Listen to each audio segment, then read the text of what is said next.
Just want to give you a heads up that this episode will contain spoilers from up through Chapter 9, the Gongaga chapter of Final Fantasy VII Rebirth, but not beyond that, as well as short spoilers from Final Fantasies 16, 15, 7 Original, 6, and The Legend of Zelda: Ocarina of Time. Maybe he does need Izo to make him an egg beater arm after all, because we're never going to see that NPC Izo again.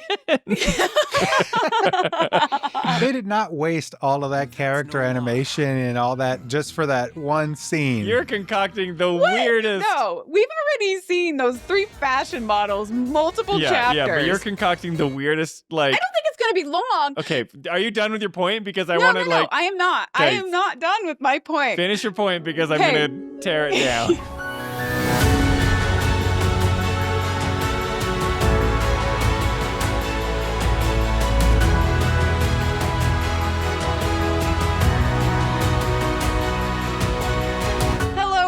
Welcome to the Final Fantasy Files, where we discuss all things Final Fantasy, from Izo to Cissnei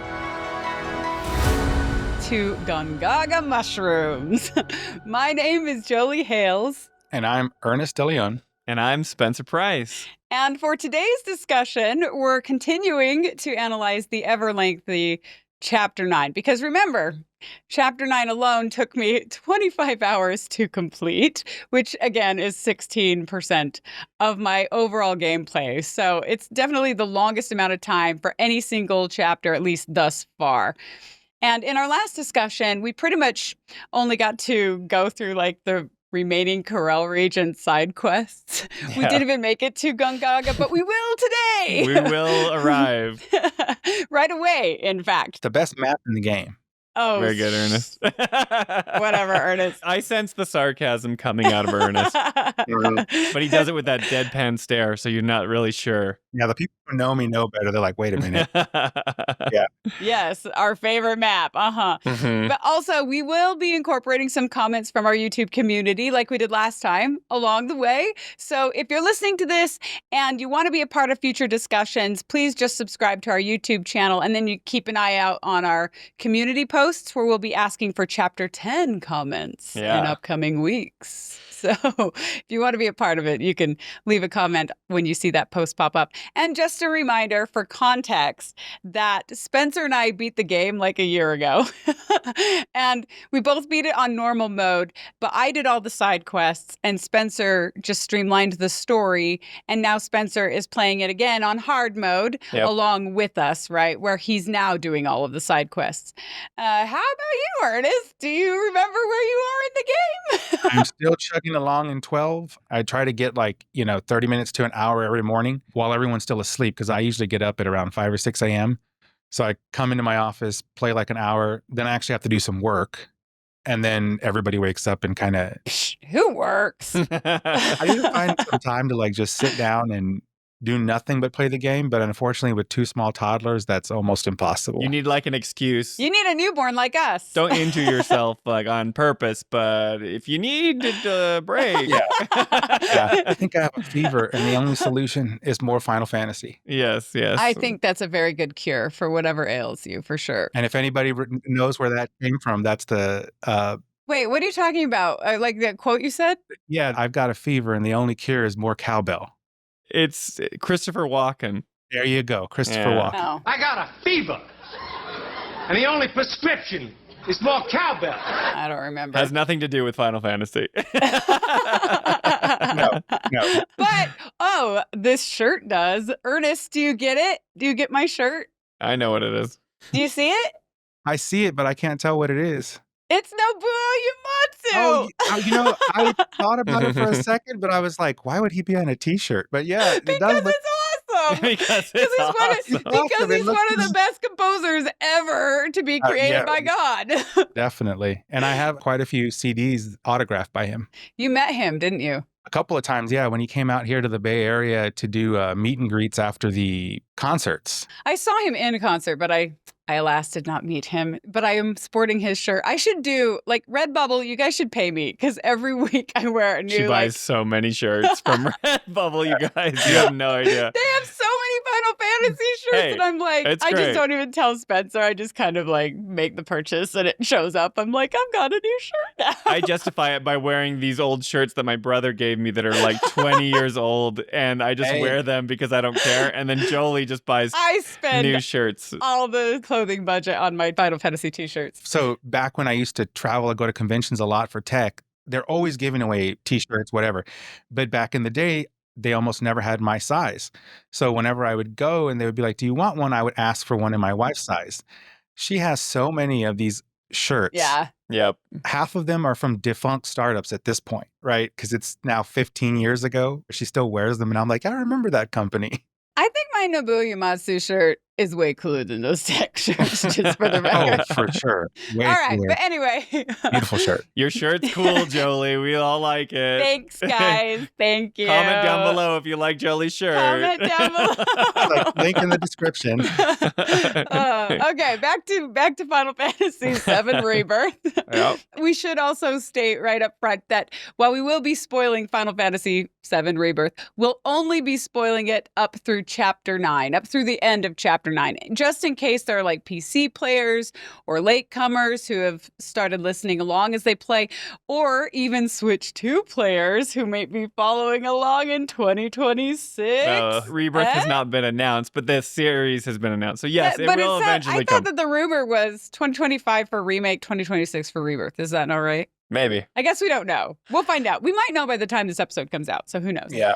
And as a reminder, when we last left off, we had just completed the last of the newly opened up side quests in the Corel region. So specifically, we competed against Jules in the sit-ups competition at the gym, which was in the middle of nowhere, which was kind of a sad note to end on, honestly, because I never beat him. It's like so anticlimactic for me.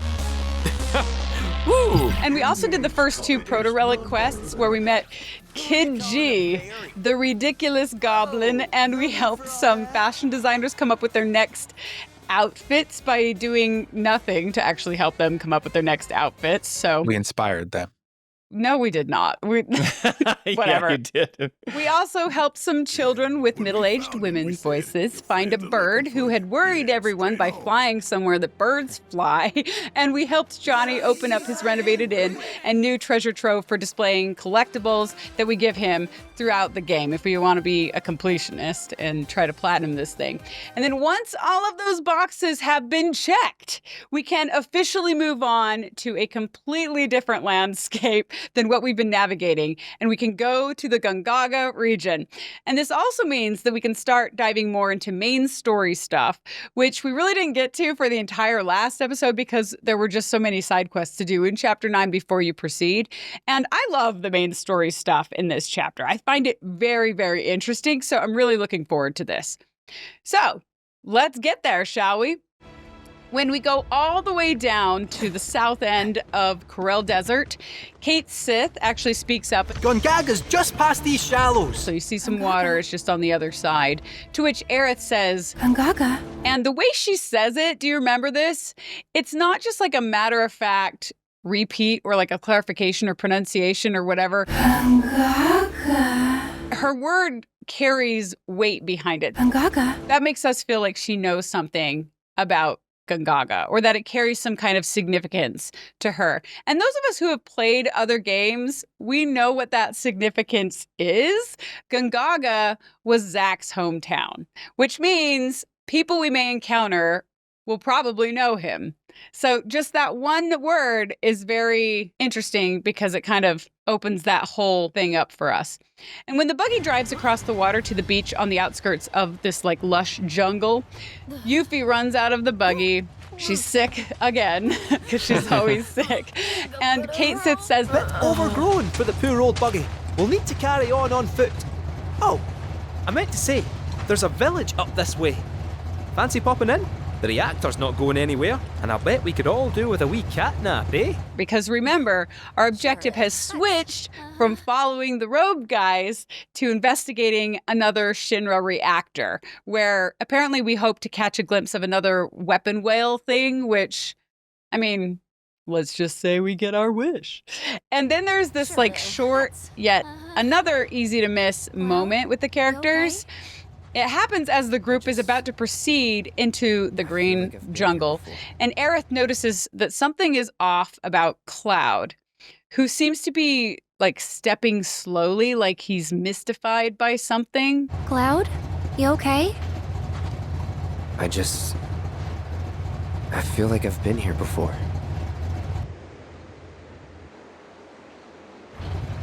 And then we take control of Cloud, and that's pretty much the whole moment.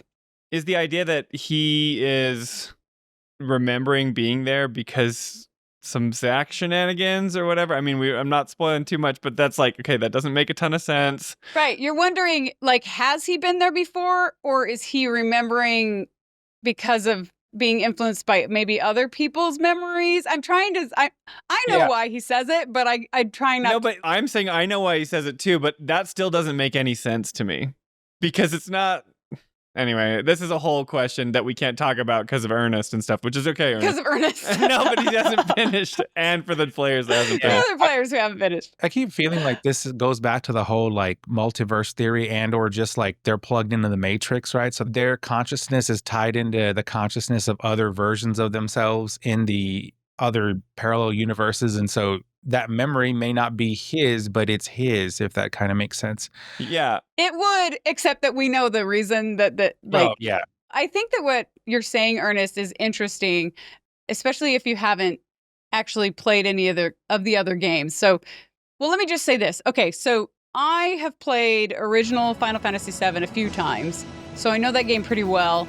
And I've also played Crisis Core, and both of those really feed into why he says this line here, right? Spencer has never played either of those games, right? No, but I'm inundated in the whole culture. Like I've seen me play a lot of it. I've seen you play it. I've seen it on YouTube. I've spoiled the crap out of myself. Like it's right. I know everything about it. And then Ernest, you played original 7 back in the 90s. Yeah.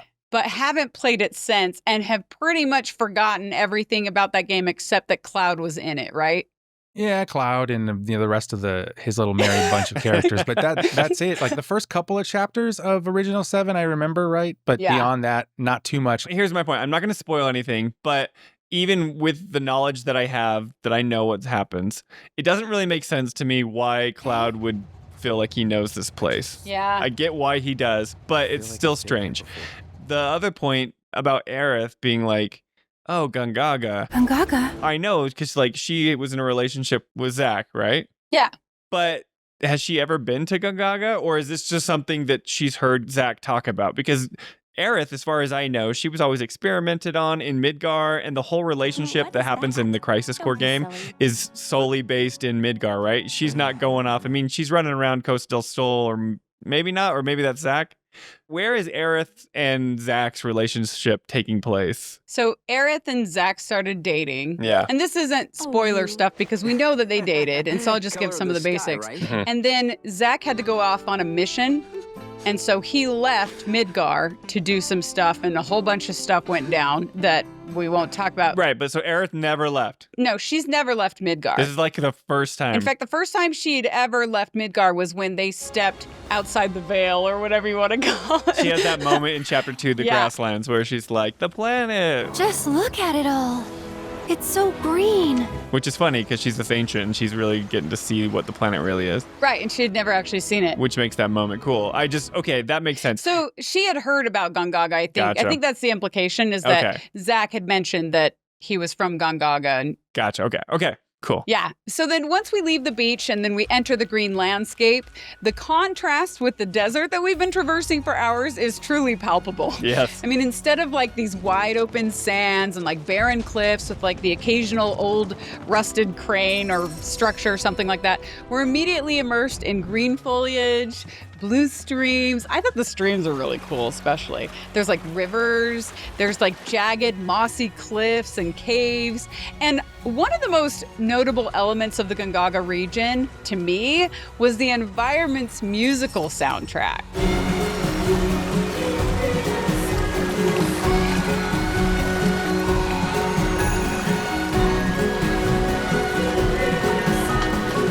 which to me is so unique and imaginative, yet so fitting for a place such as this. I mean, I don't know. What did you guys think? Because some people on our YouTube comments have said, a lot of people say they love it, but other people are like, I'm not a fan of the music. I've always been a fan of how RPGs do this. Like, I have always talked about how I love the Xenoblade games, but when you go to a different region, it's always a distinct different piece of music. And same thing with Final Fantasy. When you go to a new region, like, I want it to be drastically different. I know it's abrupt and it feels, you know, maybe a little too much for some people, but I totally dug it. And the music really kind of shifts you over to, like, this is the next chapter. We're in the new area. It's so funny because video games, there's like a desert region and then a jungle region, and they like touch each other. Yeah, and you're like, wait. Yeah. And then there's like a snowy region, and it doesn't matter. There's a clear line there where that like delineation happens. Like, it wouldn't happen in nature like that, right? Yeah. It never would. So it's funny to see that. But it's like they wanted to have fun gameplay mechanics to it. So Yeah. I get why video games do it, but it makes no sense. Right. I thought the music was awesome, but it's very similar to Yatunga Jungle in Final Fantasy XI.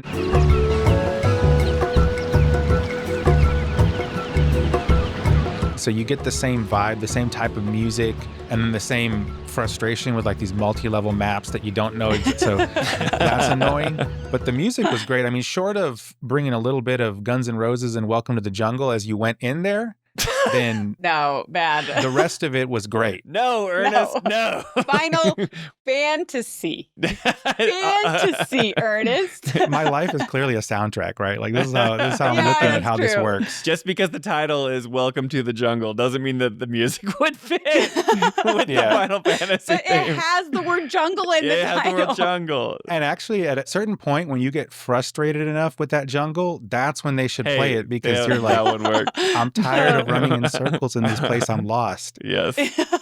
We're definitely going to talk more about that when we get to the exploration part, like just how multi-layered it is, because it is insane. Gongaga is definitely a very unique region for that reason. And shout out to the 3D graphics artist who put this region together, Oh my gosh, so complicated. because there's no way that this was simple. This took a lot of work. A lot of work.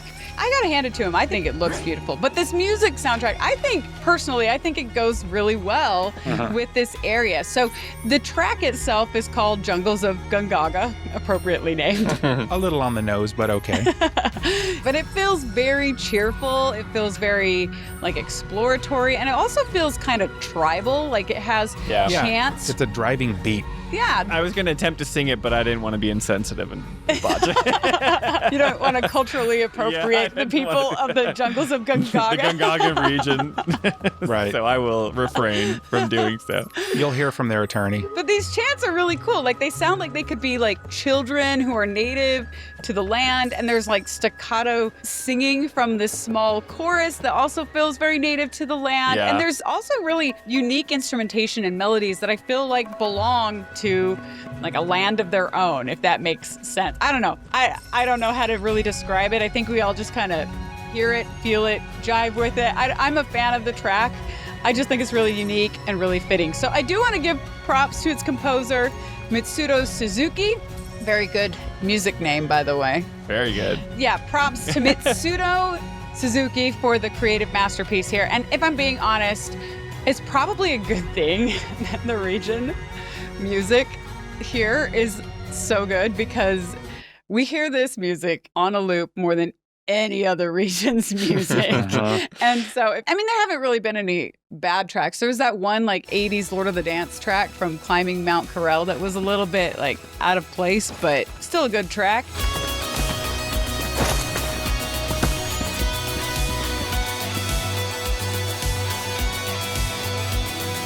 And then I also want to say there's just awesome world building in the Gongaga region. Not only are we running through trees and we're running by animals and streams, but we're also seeing like man-made structures and watchtowers, ropeways, handcrafted bridges. And this is all helping to tell the story that this may be a jungle, but it's not empty of people. These are not rustic bridges. These are new bridges. And these are also people who worked within the environment rather than destroyed it to build their town. That's a good point. This isn't like a Midgard Midgar cement everything kind of a situation. These aren't Shinra bridges. These are bridges built by native people who respect the land. And you can see that in the region has its dangers, but it also feels very friendly to outsiders. It's like warm, it's lush, it has soil that grows all these different types of plant life, but it's also really dense, and so dense that the population is probably small and has learned how to master the land.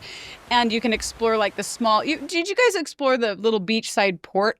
The fishing, like the little fishing port and village. Yeah. You can see there's a bunch of Gongaga mushrooms that are ready to go out and be sold. And you can talk to the native residents of the area in that port. This is where we store Gongaga mushrooms until they ship.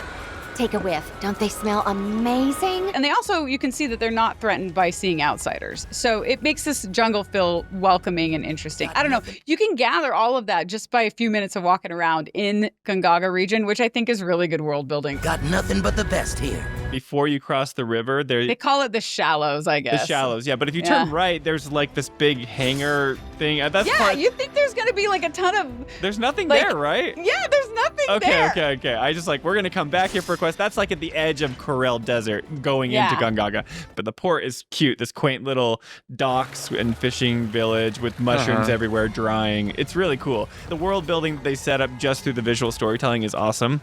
And like we said, shout out to the artists that are creating this hellscape to navigate.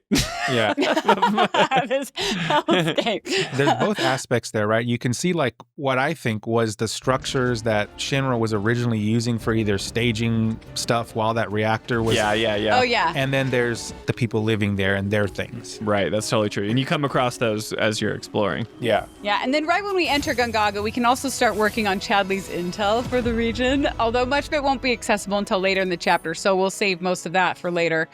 But I do want to talk about a side quest right up front because we haven't talked enough about those recently, you guys. It's the first thing that hits us. Yeah. It's true, because if you do a little bit of exploring in the Gongaga region, before you continue the story, you can actually knock out this random quest before you reach the Gongaga village. So near one of the Life Spring locations, you can stumble across it's sort of a homestead out in the middle of the jungle that's in good enough condition to indicate that someone must currently live there, right? And if you approach the largest of these few structures that are on this property, you can hear this frustrated man inside this house thing. Damn it! Not again. After all that time and effort. Is it the design? Ugh. Not making any progress at all. And then if you enter the structure, you come face to face with a series of swords, there's spears, some anvils, basically a bunch of tools that you might find in a blacksmith's workshop. And then you realize that that's what this place actually is. And the frustrated man, you see him, and he's none other than Izo. So you say his name, right? Izo. I think it's Izo. Yeah, Izo. Izo, and he's this chubby blacksmith. And he's also the initiator of the side quest, which is called The Pursuit of Perfection. And when you talk to Izo, well, you clear out his place of manifestations of the planet Splendor and a bunch of other items lying around, which is hilarious. How I love the name of the manifestation of the planet Splendor. Or there's also manifestations of the planet's Blessing? Yeah, there's so many different variations. There's a few of them, yeah. I can never pick up any of them because I picked up all of them that I can. Right, you're always maxed out, right? Oh, you're maxed out. Yeah. I think you can use them to transmute because I'm always transmuting potions just to get rid of stuff like that. Oh, that's probably what they're for, but in hard mode I can't use those. So so it's pointless on hard mode. Yeah. Oh, so why even pick up those items, huh? Damn it. It's also funny because they're these little, they have a visualization, right? And they're little glass ice cream cones. I don't know what to say.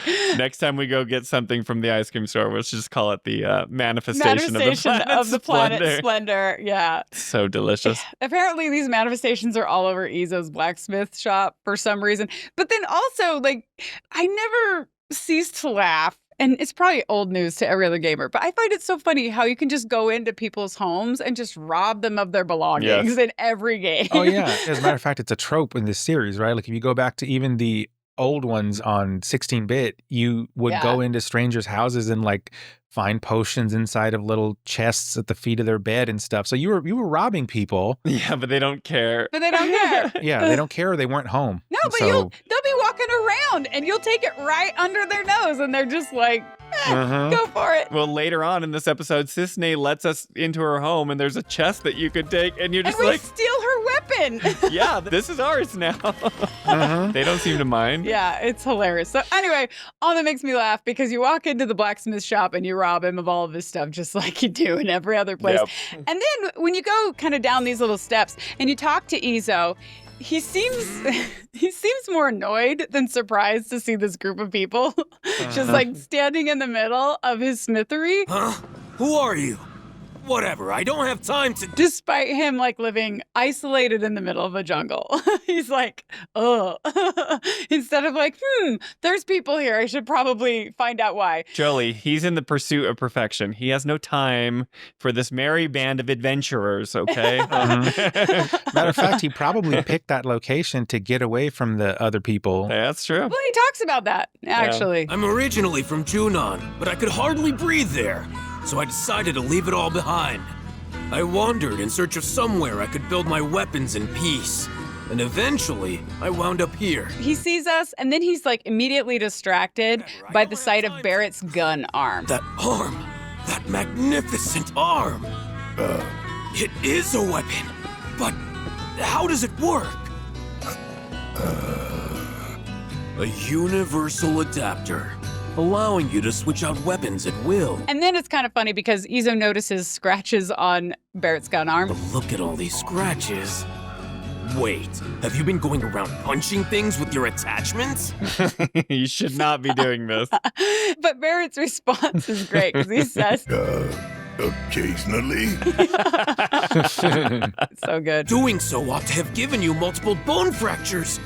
But this unique cylinder provides unparalleled shock absorption, allowing for high-impact performance. Izo is pretty much just super impressed with Barret's weapon adapter, it's safe to say, because it's just like the whole conversation just turns to that at this point. Who was the genius that built this?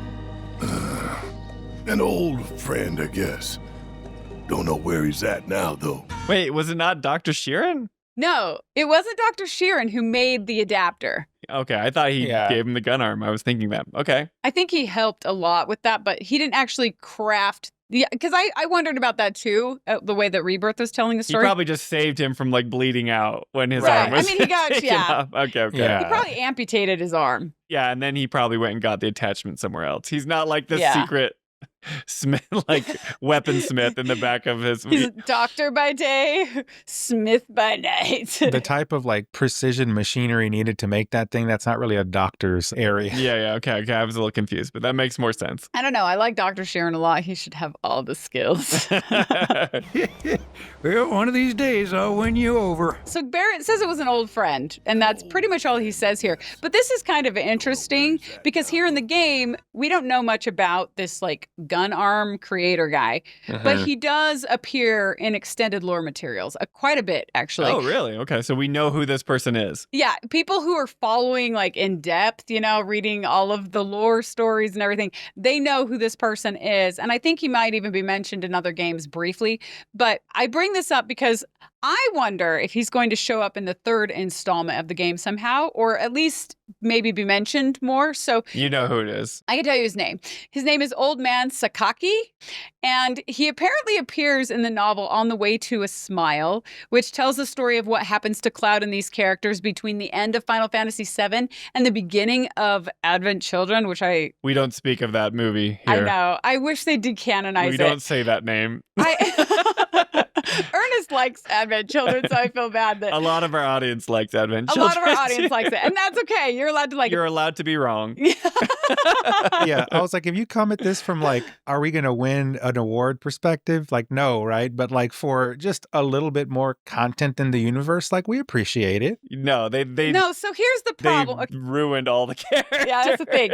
So if it was just like a continuation, like some fun battles and stupid banter and whatnot with like new and like That would be dumb, but like, okay, fine, fun, whatever. The reason I hate Advent Children is because it basically erases Cloud's character arc from the end of Final Fantasy VII. And it turns him into this like depressed loser. Preach. And he doesn't really redeem himself by the end of Advent Children either. So you're left on like this low note. That's my personal opinion. I hate that they erased the cool stuff about Cloud through this, except for the fact that he's good at fighting Sephiroth. Yeah, because in part 3, we know something big's going down with Cloud, and it really just negates that completely. It just gets rid of it all. It's like, we'll just erase that so we can have another fight between Sephiroth and Cloud. Which, by the way, calm down with the camera movements.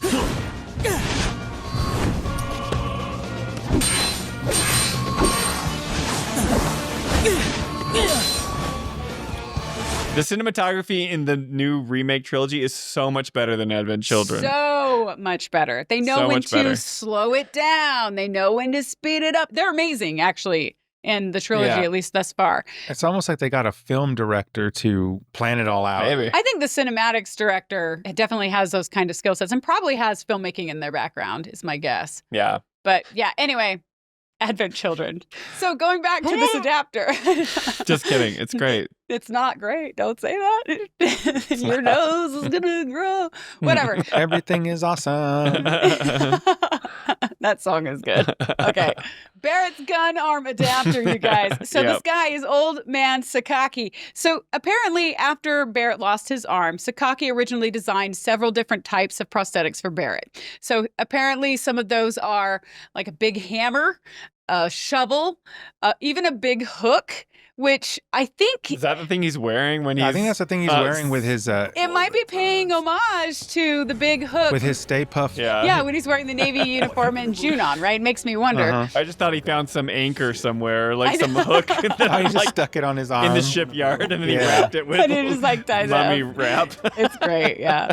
So when Sakaki made these different types of things to go on his adapter, Barret didn't like any of them. So then Sakaki made him this like universal adapter that would allow him to swap out whatever he wanted, like other prosthetics. He could also swap out weapons, you know? And then years later, Sakaki also gives Barret a hand made out of steel to help him live a normal life. Oh, wow. So that's who they're talking about here in Gongaga. And there's actually a lot of like wisdom around Sakaki. Like he's trying to get Barret to stop seeking revenge, I think is the idea. And he wants to help him live a normal life, but at the same time is trying to do what Barret wants him to do for sake of Barret learning on his own. Anyway, Barret's weapon then suddenly inspires this Ezo guy to design an ultimate weapon. I've been trying to create the ultimate weapon, but my attempts have all failed miserably. But thanks to you, I finally made a breakthrough. I must harness the inspiration while I can. But he needs our help gathering materials to create it, which is where our quest fetching comes in. Please, help me build it.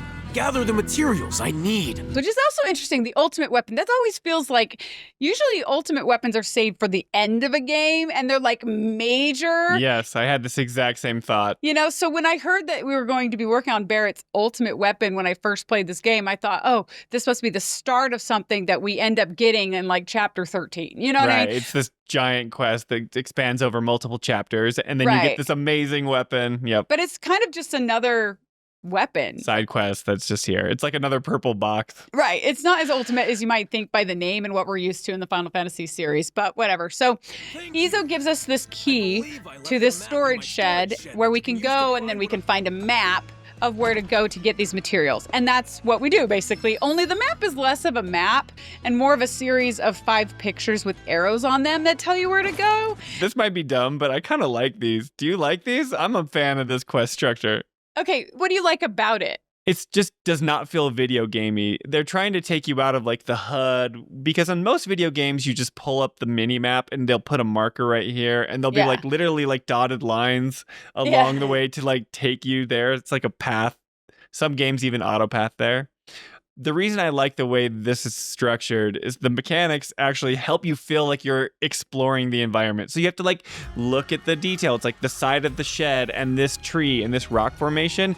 And then there's an arrow pointing there, and you can actually see it in game when you're going to look for it. So it helps you appreciate your surroundings, and you're not just thinking, okay, go from point A to point B on this topographical GPS, you know. Right. That's why I like it. But it is archaic. You have to like this picture. Okay, we've made it to that point. Let's look at the next picture. You know, I think I agree with you in that sense that it is very unique. It breaks up the monotony, and it's something that is kind of fun to pull up the picture and everything. It's very similar to, you remember when we had to go find the cactuar and take pictures of them? Yeah. And they do this a few different times throughout the game in side quests where you have to look at something in the corner of the screen and then go find it and whatever. You hated that one though, Ernest. I didn't like it. I don't like it either. That one's annoying. And this one too was annoying to me because it's like, you know, I get what Spencer's saying, and it is cool that like you get to visually explore the environment. But more than once, I went the wrong way because I was clearly not Okay, that's the thing. So I like this concept, and once I figured out what was going on, I got it right. But I must be the only idiot here. You guys just suck at looking at the environment. No, I didn't understand the picture instructions at first, and this is so dumb, you guys. But like, you know how the first picture shows a cliff wall and there's like this curved arrow kind of on it. Yes. So it looked to me like the curved arrow was just pointing at the cliff. You're like, the item's right there. It's on the side of the cliff. So I thought the first material that we needed to collect was somewhere along that cliff wall. So I ended up looking everywhere along that stupid wall for like so many minutes before I finally hopped. I had to look this up on YouTube.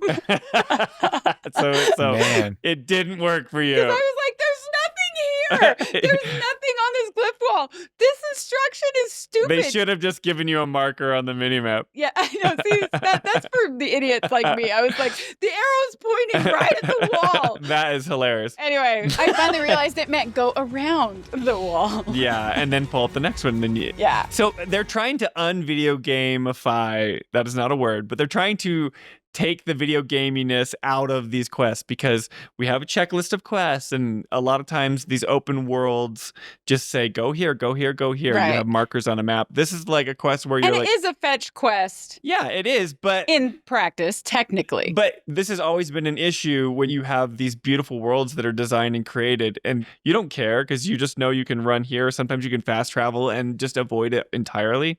That's what I like about it, but I can see how it can be frustrating. No, it's only me. It's not a perfect implementation of exploration, but at least it gets you looking. And I have more experience playing other games that have done something similar, so I knew what to do when this came. That's a very nice way to say that I'm not as big of a moron as I really am. Yeah, I think the biggest challenge for me is like on some of them, there were, let's say, similarly colored, but not the right size things along the way that could have been what I was looking for, but wasn't. So I too spent quite a while wandering around like, where on earth is this thing? And are the pictures, are they like a screenshot or are they like sketches? I can't remember. I think they're a screenshot. Okay. With an arrow on it. Well, I don't know. My brain is thinking that they're like on parchment paper and sketched. Am I crazy? I don't remember. No, there's other ones like in the side quests that you do later for the farmer.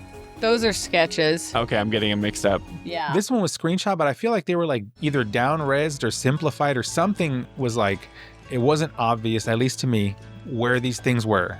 Right. Well, the arrow was pointing at the cliff wall. That was the problem. Is the idea that Izo like took these photos and drew arrows on them and hands them to you? I think so, but I can't. Okay. I think they're screenshots, like screen grabs. It's so dumb. It's hard to say. He calls them a map. It's not a map. It's a series of like pictures. For sure, it's not a map. But you have to ask the question, right? Like, as you mentioned earlier in the intro to this episode, this was the longest chapter by time. And it was multi-level, and it had these fetch quests that had image-based, searches and stuff like that. Mm-hmm. These developers really wanted you to be in here for a long time and to look at everything. What the reason is for that, I don't know. But it's also optional, right? Yeah, it's optional. And the way they do it, though, these are the first side quests you hit, because we just got done doing a big amount of side quests in Corel. Yes. But then it's actually smart, because we'll get there in a second, but once we get to the village of Gongaga, it ramps you right into the critical path. Into story. Yep. And then once you're done with the story, then you can come back and clean up all the side quests if you want to, or you can just progress on to chapter 10. Right. Which is a smart way. The developers knew that they're going to be here for a long time, and they just did a bunch of side quests. So we'll let them do the story stuff first. And Right, they force you to go to the village where the story kicks off. Which was smart. Before they release you to do a bunch more intel. You can do some, like this one quest and some intel. Like Izo is one that you can do and maybe like a few. Isn't it Izo? Is it Izo now? Oh, sorry. Izo. I'm just making up. I don't know. Who knows? Final Fantasy names are impossible. Izo. My bad. But you're totally right. It was deliberately designed this way, where it was like, even for completionists, they're like, you can't be doing side quests for like a whole bunch more time. We want to filter you back into the story for a little bit at least before we release you back into the world of do what you want. Anyway, but where do we go? What do we find at the end of these pictures? Yeah, so these photos, they are, I think, a series of photos with arrows. They're intended to show us pictures of the landscape and the path that we're supposed to take to collect these materials. And the materials that we're collecting are called Draconite ore, which I think is another Final Fantasies as well. And once we get the ore, we have to fight these like 5 dagger wings that are actually a bit more fierce than other monsters in the jungle, I'll say. This is hard. Well, especially in hard mode, I imagine. Because, I didn't even ask. So, Spencer, you didn't do this in normal mode. You only did this side quest in hard mode. Yeah. So that's a good rule of thumb for anything that we talk about. Anything we talk about. I avoided most side quests the first time I played through. That makes sense until hard mode. And so that would affect the side quest because the dagger wings are probably harder. Yeah, they're hard. This felt like an arena challenge because they're the ones that dive bomb you over and over and over and over again, and I could not manage them. I died the first time, and I ended up using Aerith and Magnify Materia with Wind, and I wiped them all out in one hit. Oh, that's awesome. That's a great strategy. It was awesome. It was fun, but I had to re-strategize. I had to die and then respec my Materia, and we all know respecing Materia is so cool in this game. Love doing that, Square. Maybe in part 3 you can figure that out. How about you, Ernest? Did you do this side quest? Yep, this one I did do, yeah. So you got to meet Izo, whatever. Izo. I think they say it's Izo. It's Izo. Yeah. Sorry, it's my bad. You're the worst. Yep. He's a weird one. So you fight these like dagger wings. By the way, they were very easy in story mode. Okay, cool. Cool. I would expect that from every monster. It's great. No, it's great. I mean, they're pretty much all easy, except every now and then you'll run into like some like legendary Marlboro or something, get one shot. But aside from that, they're pretty simple, yeah. Like the Tonberry. Did you fight the Tonberry King in the last chapter? You didn't, did you? No. I wonder if he would kill you easily in story mode. I mean, probably. Hey, I love that they offer story mode, normal mode, and hard mode in these games because there's all different kinds of people who want all different kinds of gameplay. Sometimes you want to play all the different modes even as one person. So props. Appreciate that. Yeah, I'm not a huge fan of gatekeeping in gaming. I mean, I get there's certain games that are designed a certain way and the developer wants you to experience them that way. Yeah. But for me, especially that are story-based games, if you want to enjoy the Final Fantasy adventure that a lot of people are raving about, that they grew up with this game, it would be a bummer if they just locked it behind the hardest combat and people are like, well, I never could finish it, so... Right. But it's nice that they also give you the challenge, right? Like I did, I haven't done hard mode in Rebirth yet, but I did hard mode in Remake and I found it incredibly fun. Yeah, and it was rewarding, right? It was so challenging, but it was very fun. But would you have liked that when you were going through it the first time? No, not the first time. And kind of like, oh, okay, this is fine. Oh, I can't get past this. And you're just getting like frustrated and you're like, I want to know what happens. No, not the first time. I wanted to play more lazy the first time. Yeah, so I think it works for this series. I agree. Yeah, it was the cost they had to pay, right? Because they need to bring in a new audience. And those of us that are, you know, vintage gamers, we like it a certain way. But if you want to bring in the newer audiences, you have to put something a little bit more stimulating type of thing. So it made sense that they would do this. And I'm all for it. Like if they want to have a Souls-like experience for a different demographic, but then let them experience the story, that's great. That's awesome that they're able to do that for multiple audiences in the same game. That's when you go play the Final Fantasy Strangers of Paradise Souls game that they made. They made that? I haven't even played that one. It's that awful trailer where they're like, we've got to kill chaos. Oh, I remember. We're here to kill chaos. The prophecy's very own warriors of light. He always wore such splendid armor. That's apparently like a Souls-like version of Final Fantasy. So I see. There's something for everyone. I can't remember. Is Final Fantasy 16, did they have a story mode? Did you play story mode in 16? Ernest? There is a story mode. I did. No. I think there is. Oh, there is. Well, I don't know if it's called story mode. It is story, but it automatically equips the assist rings or accessories on you. Yeah. So. Oh, that's what it is. You equip the different rings. That's right. It's different. Yeah, and if you click story mode versus other one, then it just automatically just puts you with Equips those easier the Okay. items that make the game. Yeah. Which is interesting. And I did swap out some of those rings too, but yeah, it's essentially a story mode, and it was great. So props to the developers for that. So then back to Iaizo. He quickly gets to work on some kind of weapon once we bring him this Draconite ore. And while he's working, Barret asks Izo, I get that it's your profession, but do you actually enjoy this? Making weapons? Of course I enjoy it. That's why I chose this job. Besides, it's the wielder who dictates the true value of a tool. Weapons, too. Aye, that's especially true for weapons. So there's like this dialogue back and forth, and then Izo says even more about the creator of Barret's gun arm adapter. I've done it! Feast your eyes on my masterpiece. My gift to you, I insist. I may not be the gentlest owner, you know. Use her as you like. The wielder dictates the value of the tool, remember? And by association, the value of the maker. Therefore, what good I put out into the world depends on who I entrust with my weapons. That's how I choose to see my part in it all. Hell of a lot of pressure to put on some guy you just met, don't you think? The adapter that your friend made.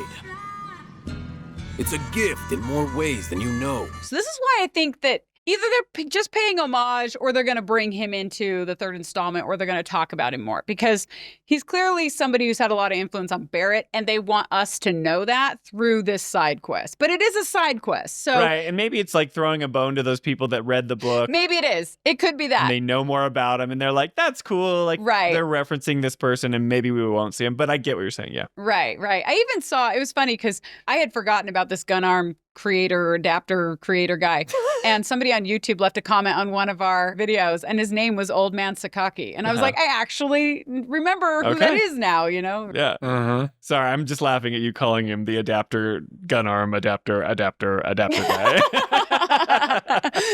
Whatever. Yeah. I am so succinct in my language at all moments in time. No, it's not. You just have to keep repeating yourself because nobody knows him as Old Man Sakaki. It's just, we know him as the adapter guy. Right. The adapter creator guy of the creation of the adapter gun arm. Yeah, that guy. That's another great thing, though, about this franchise in general is like a lot of people identify or resonate with the main characters and even like the secondary characters. But I'm sure there's people who love the Tonberry King or the Tonberries in general. I love the Tonberries. I love and hate them. Oh, yeah. You remember the photo I took with the guy at PRGE who was in the Tonberry cosplay? Yeah. That's awesome. Did he stab you after that? Well, he did with his little plastic knife. With a rusty butter knife. Yeah.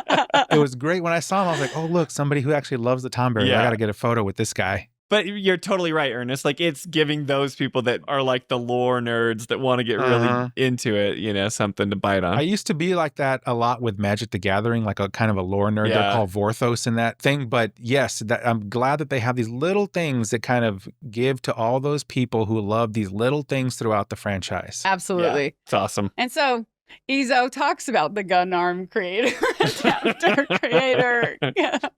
Great job. That guy's cool. Sorry. I like that guy. He calls him an inspiration. Yep. He was thinking of your future, of what you might do after the dust settles. Today, you may have no choice but to wield a weapon. But tomorrow, years from now, think about it if you haven't. The man who fashioned your adapter is an inspiration in his own right, and that's no lie. And it's all very complimentary toward this Sakaki guy we know very little about, which is why I wonder, are they setting us up to meet him potentially? Or it could, like you said, just be a nice nod for those who have read the novel and know this additional lore. So I guess we'll see in a couple of years. He's the counterbalance to the one-winged angel. Barret? Wait, Barret or Sakaki? Barret. Barret is the yin to Sephiroth's yang? Is that what you're saying? That's right. No, Ernest. I don't think so. Barret's not fighting Sephiroth at the very end. I mean, he is. We thought Cloud was the protagonist, but it's actually Barret. Wouldn't that be a wonderful twist at the end of the series? Hey, I love Barret. Shout out, man. Isn't he like super giddy at this quest too? No, he's like... Yeah, because he's the kid who's about to get a gift and he knows it, right? So he's like I super... can't remember. I don't think he's giddy. Okay, I could be wrong. I think he just thinks Izo is a weirdo. He keeps calling him a weirdo. No. Like at the very end, once the quest is wrapping up, when he gets the weapon, isn't he like all pleased and he has like a nice moment? Let's continue and see. I can't remember. No. We're taking so long on the first one. And so after a short time jump via fade in and fade out, which they do a lot, The passage of time. The passage of time. Don't go there. Anyway, Izo gives Barret this, it's called the Fafnir rifle weapon that he created with the Draconite ore. And so I guess that's the ultimate weapon for Barret is this Fafnir rifle, right? And then there's some interesting dialogue where Izo says that we can have the Fafnir free of charge. He's just giving it to us. Maybe one day you'll ask me to turn your arm into a giant egg beater. I'll make it so you can whip up a cake to serve 100. Weird time to be joking around, man. Not joking in the least. That's the price for my masterpiece. You owe me a cake fit for a king. So don't you go dying on me. You hear? Yeah. So on its face, I think this dialogue is kind of silly, but I think it might be more significant than it seems on its face because I think it's actually potentially forecasting the future.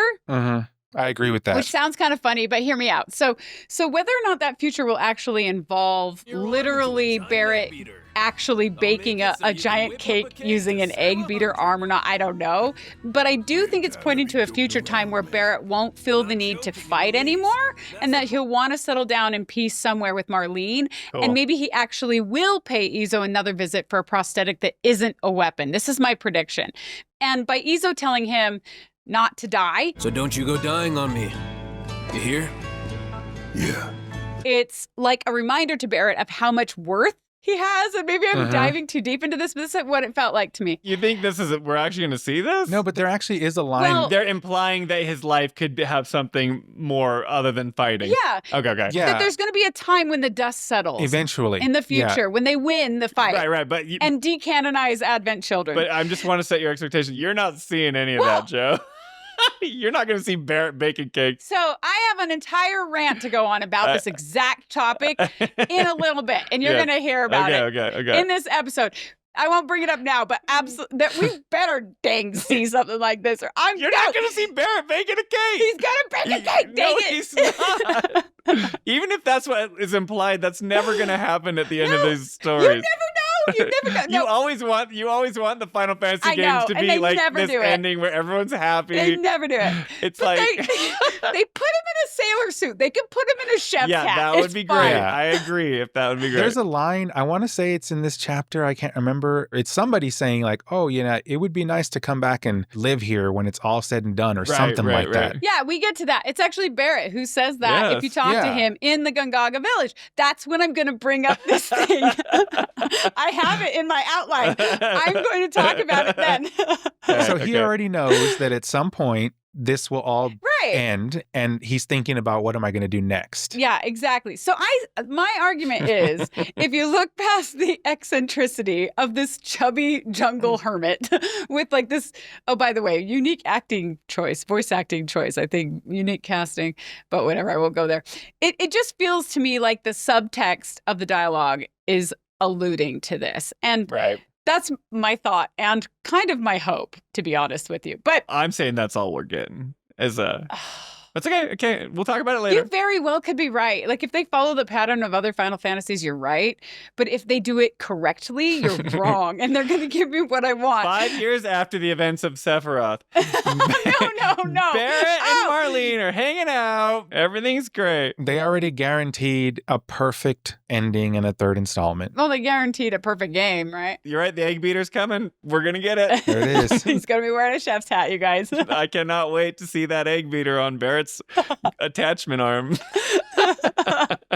Okay, so then the group leaves the smithery, and Barret even calls Izo a weirdo. Like actually says yeah. Talk about a weirdo. Which Which to me is him trying to like brush off how Izo's words and actions probably actually deeply affected him. It's also funny. And when Cloud points out that Izo was friendly, Barret clarifies that he was a weirdo with a heart of gold. Yeah, like that's the part where I'm talking. He's kind of heartwarming. He's like, yeah, he's a nice guy. Like they have a little moment. Friendly though. True. A weirdo with the heart of gold. I mean, he is a bit of a hermit, and he's also was kind to them, right? So, like, that all checks. Yeah, it pans out. But kind hermits are weird. Kind hermits are weird. He is a weirdo with a heart of gold. I think that's the formula. If you're kind and you're a hermit and you talk to some you're kind of a weirdo. You're going to get some weird. It is weird. It's like usually hermits are like antisocial and not nice. And then you expect that. It's like he lives in the woods for a reason. Yeah, so he's weird. Yeah. He's outside of the norm, which makes him weird in a good way. Yeah. He's a good weird. He's a good weird. And that's the conclusion of this Pursuit of Perfection side quest. And it does affect your relationship with Barret, although you don't really know how, as we often say. And I didn't hate this side quest.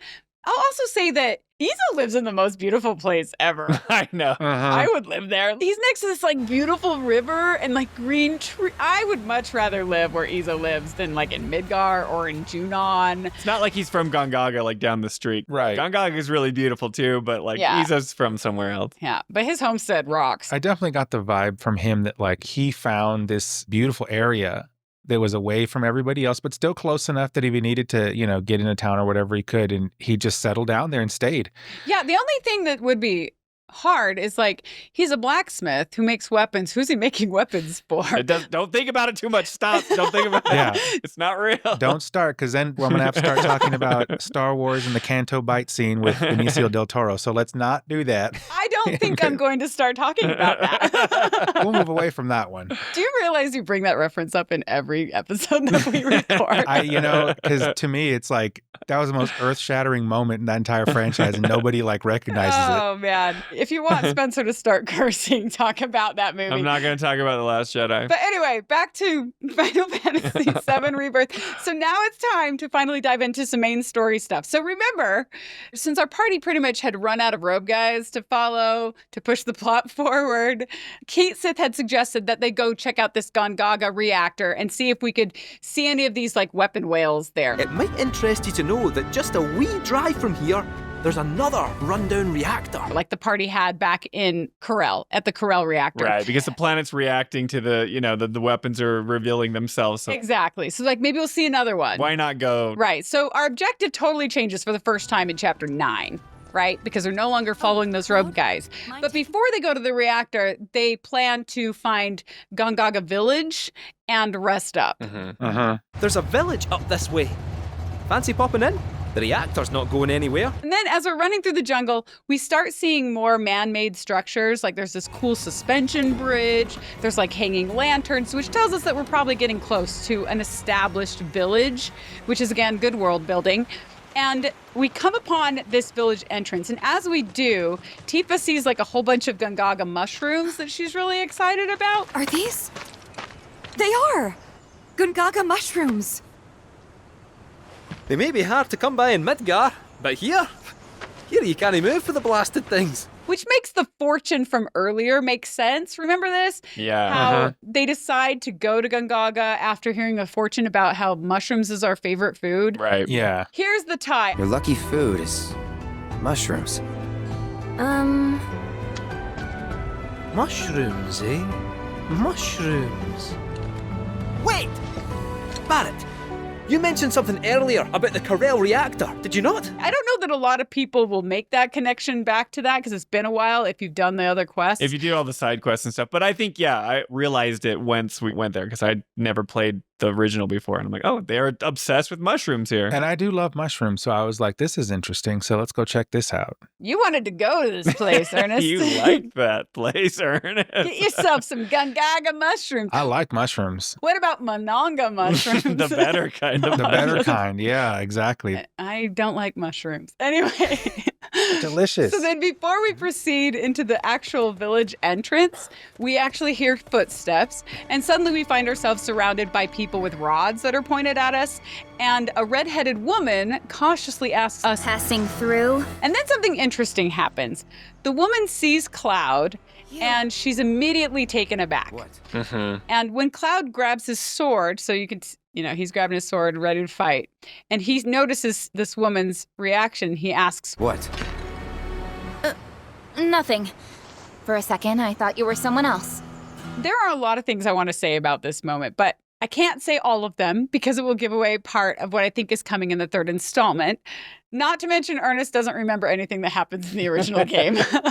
Why can't we talk about this stuff? Well, a lot of our community might not even know. I think most of them do, but... They know. Oh, yeah. They all know. I try not to look at all the comments because they absolutely do spoil stuff in some of those comments, but there's a lot of discussion happening about all this stuff, yeah. Yeah. And feel free to say whatever you want in the comments. We're not telling you to, withhold. Yeah, exactly. And people are actually really respectful. Like, when they say spoilers, they'll put spoiler alert and then, multiple enters, and then they'll write the thing sometimes, which I'm like, people are considerate. I love that. And see, that's just called being a good human. Yeah, people are cool. We have a lot of good humans in this community, which do. is awesome. We really do, which is awesome. Yeah. You guys are all right. It's fine. I'm just kidding. You're weirdos with hearts of gold. That's a bunch of hermits. You're not. A bunch of nice hermits. We're the ones dedicating all our time to this. If anyone's the weirdo, it's us. It's a tough call whether you'd rather be an Ezo or a Kid G, but... It's not at all a tough call. We're not going there. It's fine. Okay, anyway, so back to this redheaded woman who recognizes Cloud. And she's like, I thought you were someone else. Yeah. So for those 90s kids who do remember, or anyone who has played Crisis Core, there's a lot going on right here, right? Yeah, if you played Crisis Core, you know exactly what's happening. And I would just recommend, honestly, to people who don't know what's going on, so Ernest, like you, remember this moment between these two people, right? Yeah. Also the moment where Cloud feels like he's been there before. Yeah. Remember all of that, because my guess is it's going to come into play. Yeah, to me, it struck me as she thought he was Zack with a bad hair dye job or something like that. That was like her reaction. I think that's fair. Yeah. Zack fair. Nice. I do love that Square Enix, while they try to be innovative and put new things in, it's a little tropish to walk into a jungle and be surrounded by natives with spears. They're not spears, they're just sticks. They're rods, okay? Well, they're bow staffs, Donatello they're bow style. staffs, yeah. But it is just worth saying, pay attention to all these little things. There's so many of these moments. And I mean, while we're at it, pay attention to how Cloud acts back in Chapter 1 when he's on the mission with Sephiroth. Yep. I'll be careful. Because all these moments could come together in that third installment. And if they don't, well, that would be a fail of epic proportions. They will not fail. Legitimately, it would be like a you had one job kind of fail. You will see Barret's egg beater. You will see the egg beater. That thing's already in post-production at this point, so that ship has sailed, right? It's not in post-production. No, it's not in post-production. It's in production. Yeah, they're working on it now. I thought it was in post already. No. The script was done. Yeah. Okay. Or at least the first draft of the script. And I think they started recording some stuff as well, but not in post-production, Ernest. Fix it in post. Get it together. Right. My gosh. And that's what's weird. I stay away from everything Final Fantasy related online as much as possible. But you are in charge of all of our social media. How do you do that? Yeah, let me tell you. I'm not going to tell you exactly how it is, but remember, I'm an engineer by trade, so there's a clue as to how that happens. Final Fantasy IX remake is going to come out, and Ernest is going to be like, "Wait, there's another game?" Yeah. Wait a minute. They made a 9 and an 8. I thought it went from 7 to 10. Anyway, back to Final Fantasy VII Rebirth again. So when this redheaded woman realizes that we're not some sort of enemy, she then motions to those surrounding us to stand down, and then she asks why we're here. Who are you people? Aye, you'll do. More importantly, why are you here? And Cait Sith, who has, the reactor, I presume. for some reason, picked a giant Gongaga mushroom. Yeah. Not to survey the reactor, I presume. Ah, no, just to study it. We're on a wee field trip, you see? And then there's another interesting moment when this woman realizes that it's the cat at her feet who is talking. Her mouth then gapes open in surprise, and Cait Sith puts a finger to his mouth and softly, or to her mouth, his mouth, her mouth. Anyway, he puts a finger up and he softly shushes her. I think it's his mouth. I don't think he goes up and touches her. Yeah, he doesn't do it to her. I can't remember. The cat like climbs up on her body and it's like, shh. Okay, you're right. It's probably he shushes on his own mouth. Yes. I wish it would have been the other way. This is why I love Cait Sith, because he's just like hilarious. Yeah, dude. But think about this though. He shushes her and then she like bends down and she looks like she understands the shush. And she then slowly takes the mushroom away from him and it disappoints Cait Sith, which is like kind of weird if you think about it harder than most of us probably do. But then the woman then stands and welcomes us to Gongaga and then introduces herself as Cissnei. I'm Cissnei, Coalition Captain.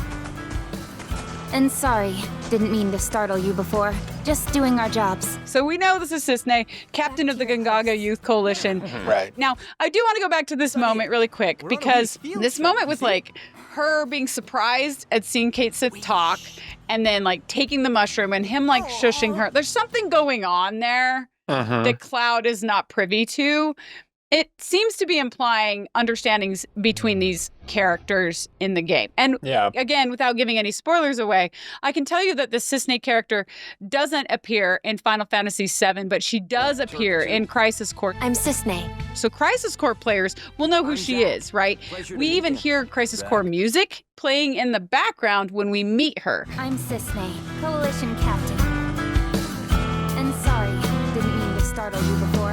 Just doing our jobs. Back to your posts. Which I think is really awesome. They do music so well in this entire series, frankly. Nobuo Uematsu, hooray. Who did not compose this music.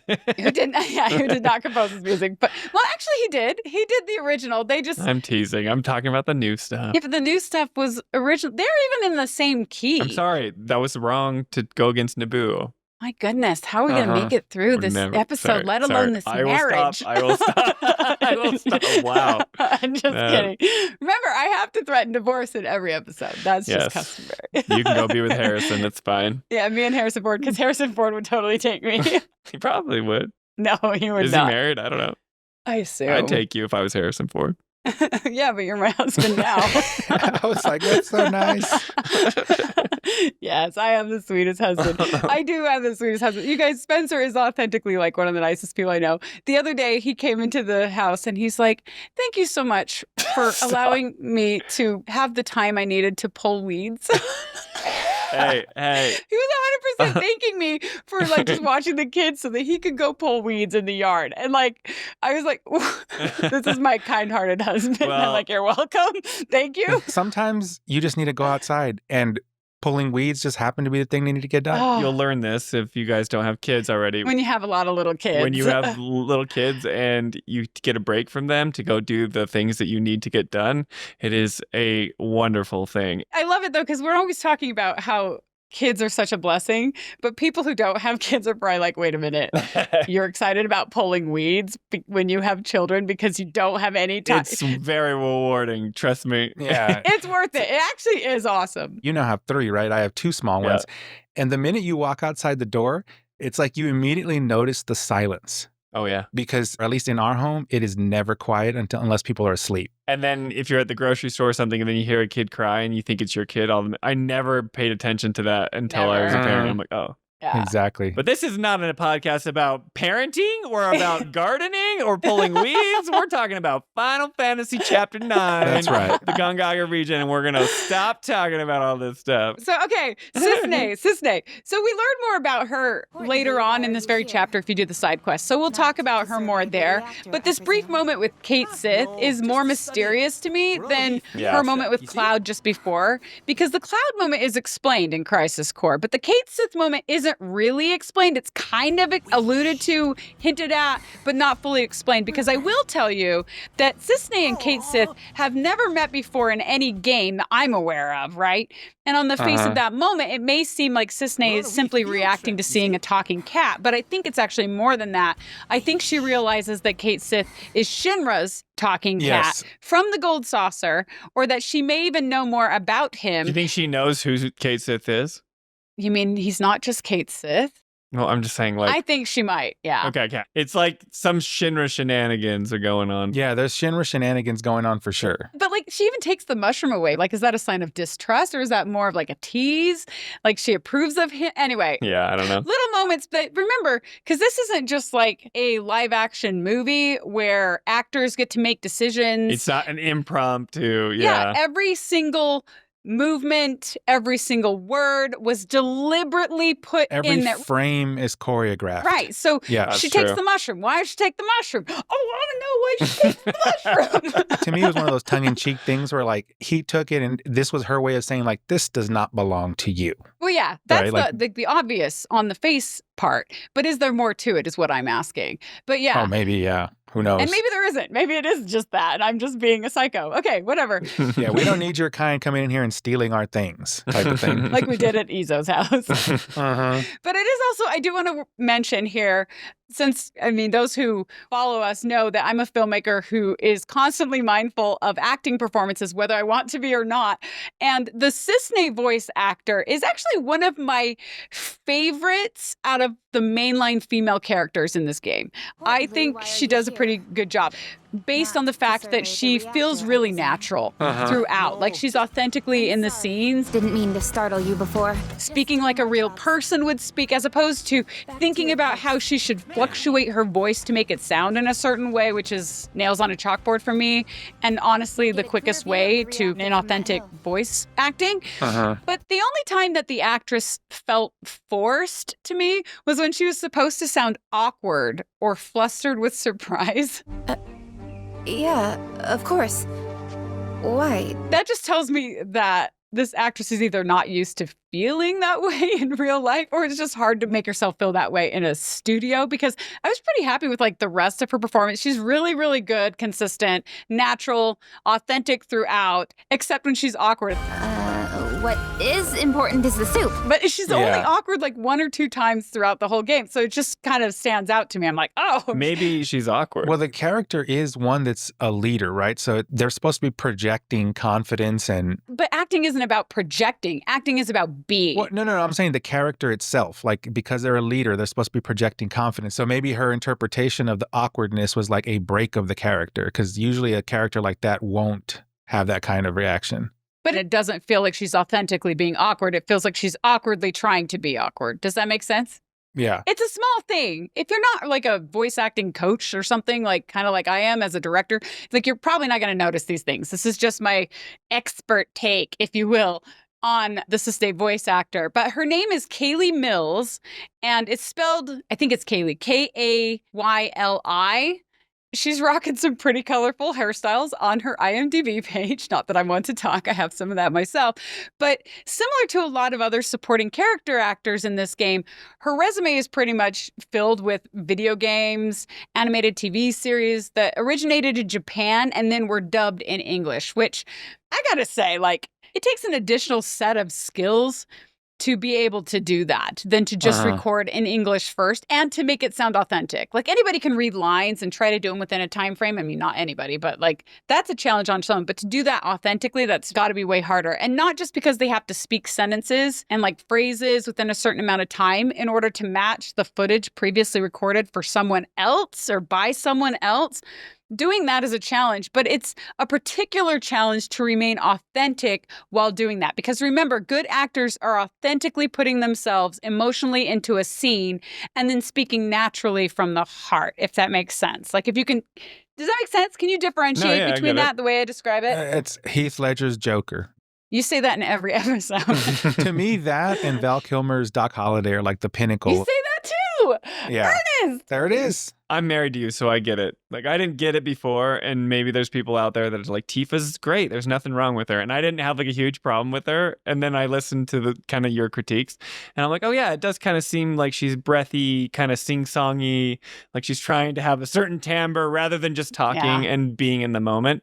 Like, to me, it doesn't bother me as much, but knowing you, being someone that's been surrounded in education inundated in that in your work, and just your expertise would make it harder. We have this joke about Jolie. When I met Jolie and I was married to her, I used to like movies, but now I don't like movies anymore because we only critique them. We don't watch them, which is not, I mean, we do. We enjoy them, but I am your annoying friend that you hate to go to movies with. I'm sorry. That's no, just, but it is. If you're a professional basketball player, you're going to see all the things every player does wrong on the court. Right. It's the same thing with any career. I just happen to be a filmmaker. I notice acting performances really, really closely. Right, but then when a movie like really hits, you're like, that was good, Spencer. And I'm like, yeah, that movie does feel like it was set apart from these other ones that, you know, that I just was having fun eating popcorn and watching, you know? So now I just have a higher palate, a better, I've ascended to a much higher degree. He's a sommelier of movies. I'm now a video game voice acting elitist.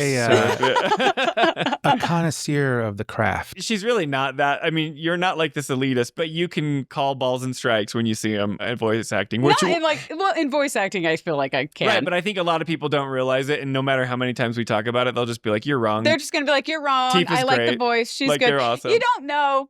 You don't know because you don't know. They don't know, and that's okay. There's an objectivity and an objective skill set to it that if you are trained in it, you notice it right away. And it's not to say that Tifa's voice actor doesn't sound like Tifa. She does. They cast somebody who sounds like I think Tifa would sound. It's just that when she's acting, it feels to me like she's thinking about how she should be moving her voice up and down and how she should be using vocal inflection rather than putting herself emotionally in a scene and letting all of that vocal inflection come out naturally. And there's a big difference. And I know that difference and I can see that difference. And most people think that they know that difference, but they can't see it because they're they just don't know.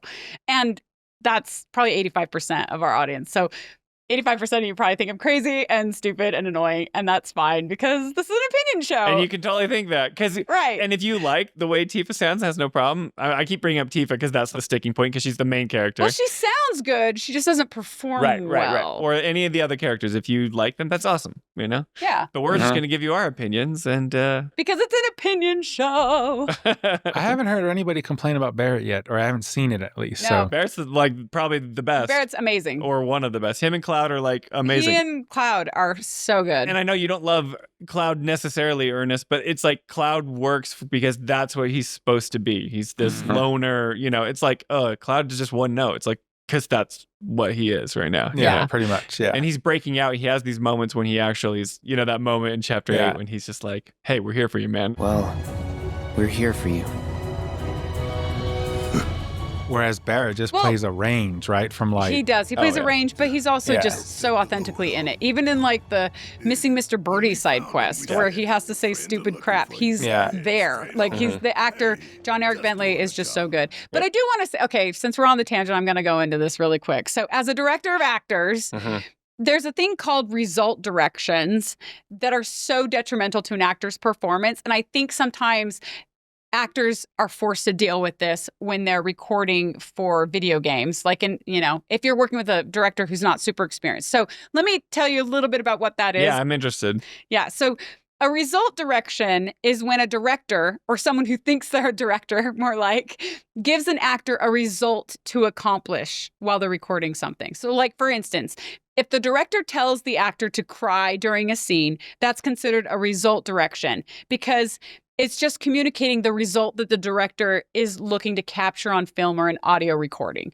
right? But it's not good to direct that way because it risks the actor just forcing fake tears in order to appear to cry, which doesn't feel authentic because it isn't authentic. Right. If you're thinking about, I have to cry, you're going to make yourself cry, but you're going to be thinking about having to cry, not thinking about the sad things that are happening to your character that make you cry naturally. And when we were kids, I remember thinking that's what acting was, right? Yeah. Like, can you make yourself can cry? You make yourself cry? And it would be like, yeah. And you like pinch yourself. Yeah, and you're like, I'm a good actor. Right. Yeah. And then it's like, oh, I could do this. Right. But instead, the right way to get an actor to look authentically sad and to cry during a scene, instead of saying, I need you to cry, like you shouldn't even tell them that. Like honestly, they shouldn't even know that you want tears in this scene. You should talk to them beforehand, and you've got to get them to a real sad emotional place before you record, and then see the tears flow naturally while recording without you even having to tell them that you wanted to see tears at all. So it's quite common, at least on my film sets, to give the actor isolated time alone after I talk to them so they can like get to an emotional place. If this is before they have to do like an emotional scene that requires them to cry or something, so that they can get themselves in that emotional mindset. Then we hush the crew completely, and we even will dismiss members of the crew who aren't mandatory to that scene to not be distracting. So we get rid of as many people as possible. We're down to bare bones crew. Then that allows the actor to come out and act without distraction and just be feeling what they were setting themselves up to feel authentically before the scene starts. So do you see how directing styles can yield a completely different result in the same actor? So good directing matters. Acting matters, but good directing matters. The great actors are the ones that can get themselves to those places without the director's help or with a bad director giving result direction. So if like there's a bad director giving result direction, like I want you to laugh at this line, right?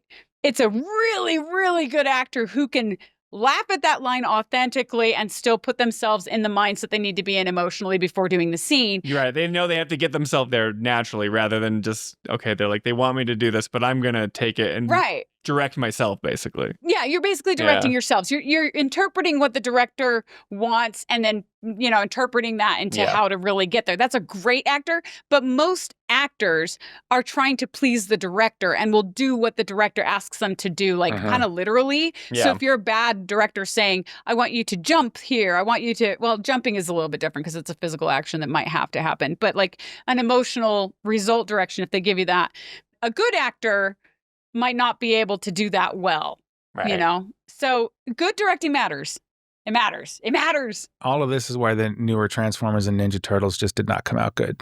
That's one of many reasons. Well, Michael Bay is not an actor's director. Michael Bay is an action movie director. I think he was an art guy or like he was he's a like designer. An art guy. He probably doesn't really know that part of the craft, that part of the directing craft, right? George Lucas is another example. I don't think George Lucas understands that side either. I hate to say it. Jar Jar is the key to all of this. Sorry. He is.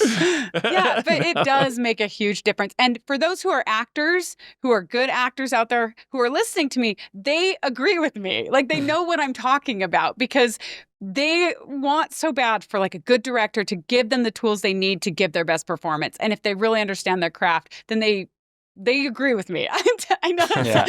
You agree with We're me, you guys. friends. But you do. We do. It's like They one of those know. things. If you know, you know. You know what I'm talking about. Anyway, which all this to say, this is why I'm impressed when dubbed actors who have to stick within a time frame for every phrase can do it naturally at all, right? Because they're basically given a result direction to say something at a certain pace with every single line. Right. So that means if you're a good, like a great dub actor, you're a great actor. Like there's just no going around that. Well, I would even say this is a Japanese Eastern game, right? And I think that I could be wrong and I'm naive here. I don't have the education here, but I've played enough games to kind of know the difference between like a Western game and an Eastern game. You know, I love a lot of the stuff that you get. I mean, I think my favorite series are more JRPGs, but the dialogue and the writing can be pretty stilted and kind of strange. Whereas like if you play a Western game, it's more Hollywood, more cinematic, and the writing's a little bit better because we're the ones that invented Hollywood and movies and cinematic storytelling. Whereas like they come up with fantastical worlds and awesome characters that I much more prefer to play a Japanese role-playing game than I do maybe say like, you know, like no shade, but like Skyrim or Fallout. Like those are incredible games. People love those. But I'm like, give me a Japanese RPG, right? Yeah. But like, but I feel like the voice direction for a lot of these games, and I've seen it a lot, like this could be totally wrong and I don't know, but I see these Japanese, like if you listen to the Japanese dubs, the girls are always these mousy, high-pitched, like I think the Japanese have a certain way they want their women to act and they want the men to act, you know? And so when it's translated, it's called localization. When we localize it for the Western audience, you know, they do their best to kind of stay true to the Japanese direction, but then also, you know, try to make it more localized to a Western cinematic storytelling. And it doesn't always work. work. So I could Yeah, I see mean- the director saying things to like the female voice actors that are, the Western actors or the English voice actors. They're being like, you need to act this way. So Jolie oftentimes will be like, I have an issue kind of with the female direction or the voice actors, but it may be that they're being told to do it a certain way. And what is an actor supposed to do with that? Yeah. Anyway, but props to Kaylee Mills. They should hire us, not the people that made the game. I'm happy to do some voice acting. As a matter of fact, if somebody lets me play Kefka Palazzo in the 6th remake, I will do everything I can to nail that role. You'll turn it down because a better actor will do it better. Yeah. The guy who did Roche. Yeah. How awesome would it be to be able to voice one of these characters? Oh, yeah. I would love that. I have a little bit of acting experience. I'm not one of the great actors or anything like that, but that would be amazing. But they're never going to give me that role because I'm already insulting them on so many things. Yeah. I was like, if somebody let me voice Kefka Palazzo in a game remake, I would lose it. That would be done at that point. There'd be no point to living past that point because it's like, I'm now peaked.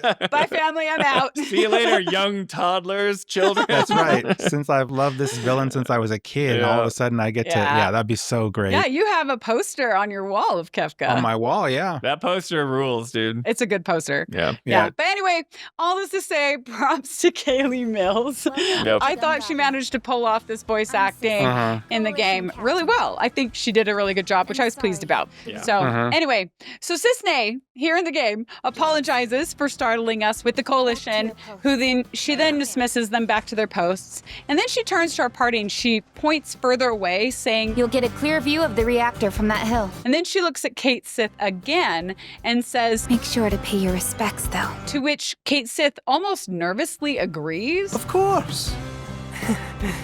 Which is another interesting exchange that again makes me feel like Cissnei at least knows Cait Sith is from Shinra, but probably knows even more about him than that. And Cait Sith's like nervous response is because he knows she knows about him. And he's either nervous because he wants to earn the trust of both Cissnei and the party, or he's nervous because he doesn't want Cissnei to spill the beans to the rest of the party about like maybe who he really is, because I don't know. Remember, while we don't have all the details about Cait Sith's background unless you'd played and remember the original game, we did see Cait Sith plushies on the countertop of Shinra HQ in Reeve's office. Right. So we suspect there's some kind of tie there. It's on the nose, like it. Yeah, it's on the nose, but some people in this discussion don't know still. I know. No, I know. But I'm just saying, like, they wouldn't put the plushies in the Shinra building, Right, they're planting it. if there wasn't a connection. Right. They're obviously telling you, pay attention to Cait Sith. And to Ernest's point from our last discussions, like, it's not revealed how that is, and it could be more nefarious than, they could be baiting and switching us, right? So it's really weird because they make it a little ambiguous on purpose. Like you said, we don't know whether it's that he's afraid that she's going to out him, or if it's one of those where it's like each of them are trying to gauge the other one and figure out what the motives are. But it is awkward, you could tell. yeah, like there's something going on, something more, right? So then at that point, we take control of Cloud, and then we're prompted to follow Cissnei to this hill that she mentioned. And as we do, she explains that her village is quiet. Our village is a quiet one, as you can tell. Let's keep it that way. And doesn't get many visitors. Don't get a lot of visitors, what with the jungle. Can't even remember the last time. But that's part of this place's charm, I suppose. She even pauses to pick like a flower as she walks, and then we follow her to this overlook called Monument Hill. And it has this like formally constructed memorial with like stone descriptions, flowers at the top, and Cissnei places her flower on this memorial. She then kneels in front of it and she bows her head to pray. And it's actually Cait Sith who immediately stands beside her and also bows his head and prays, which again is interesting to me because it puts the two of them in the same place doing the same thing as though they know each other. Jolie, are you interested in this connection between Cait Sith and Cissnei? I didn't expect to be so passionate about it during this discussion, but I apparently am really passionate about You're this. really interested in this. I'm really interested in this.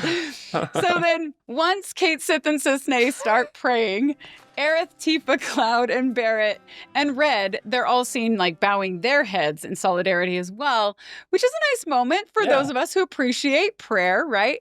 And then I think it's pretty funny because as the majority of the party is praying, Yuffie looks around, she's not praying, and she's completely oblivious and confused as to what's going on. Like, she's never said a prayer in her life, so she would never expect to see one like be said in this moment, which is so Yuffie and like endearing. Right. It fits her character. She's like this young, vibrant ninja.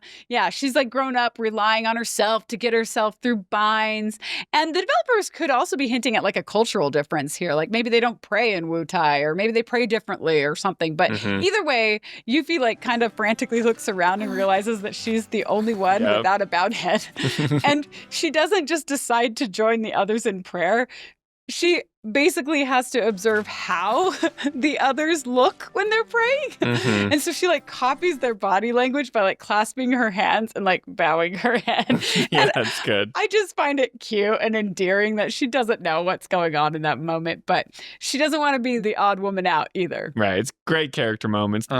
Cute. It helps us grow to love the party even more. Right. It makes sense. It also brings to the forefront, like, hey, here we are in a new location with a new reactor that clearly had an issue, yet the response here was completely different than the last place. You know, that is really interesting. And they do kind of point to that a little bit, but they don't really explain why that is because, yeah, the reactor exploded here, just like it exploded at North Corel. In North Corel, they burned the whole flippin' place down, right? Killed everybody. Here, they build a memorial.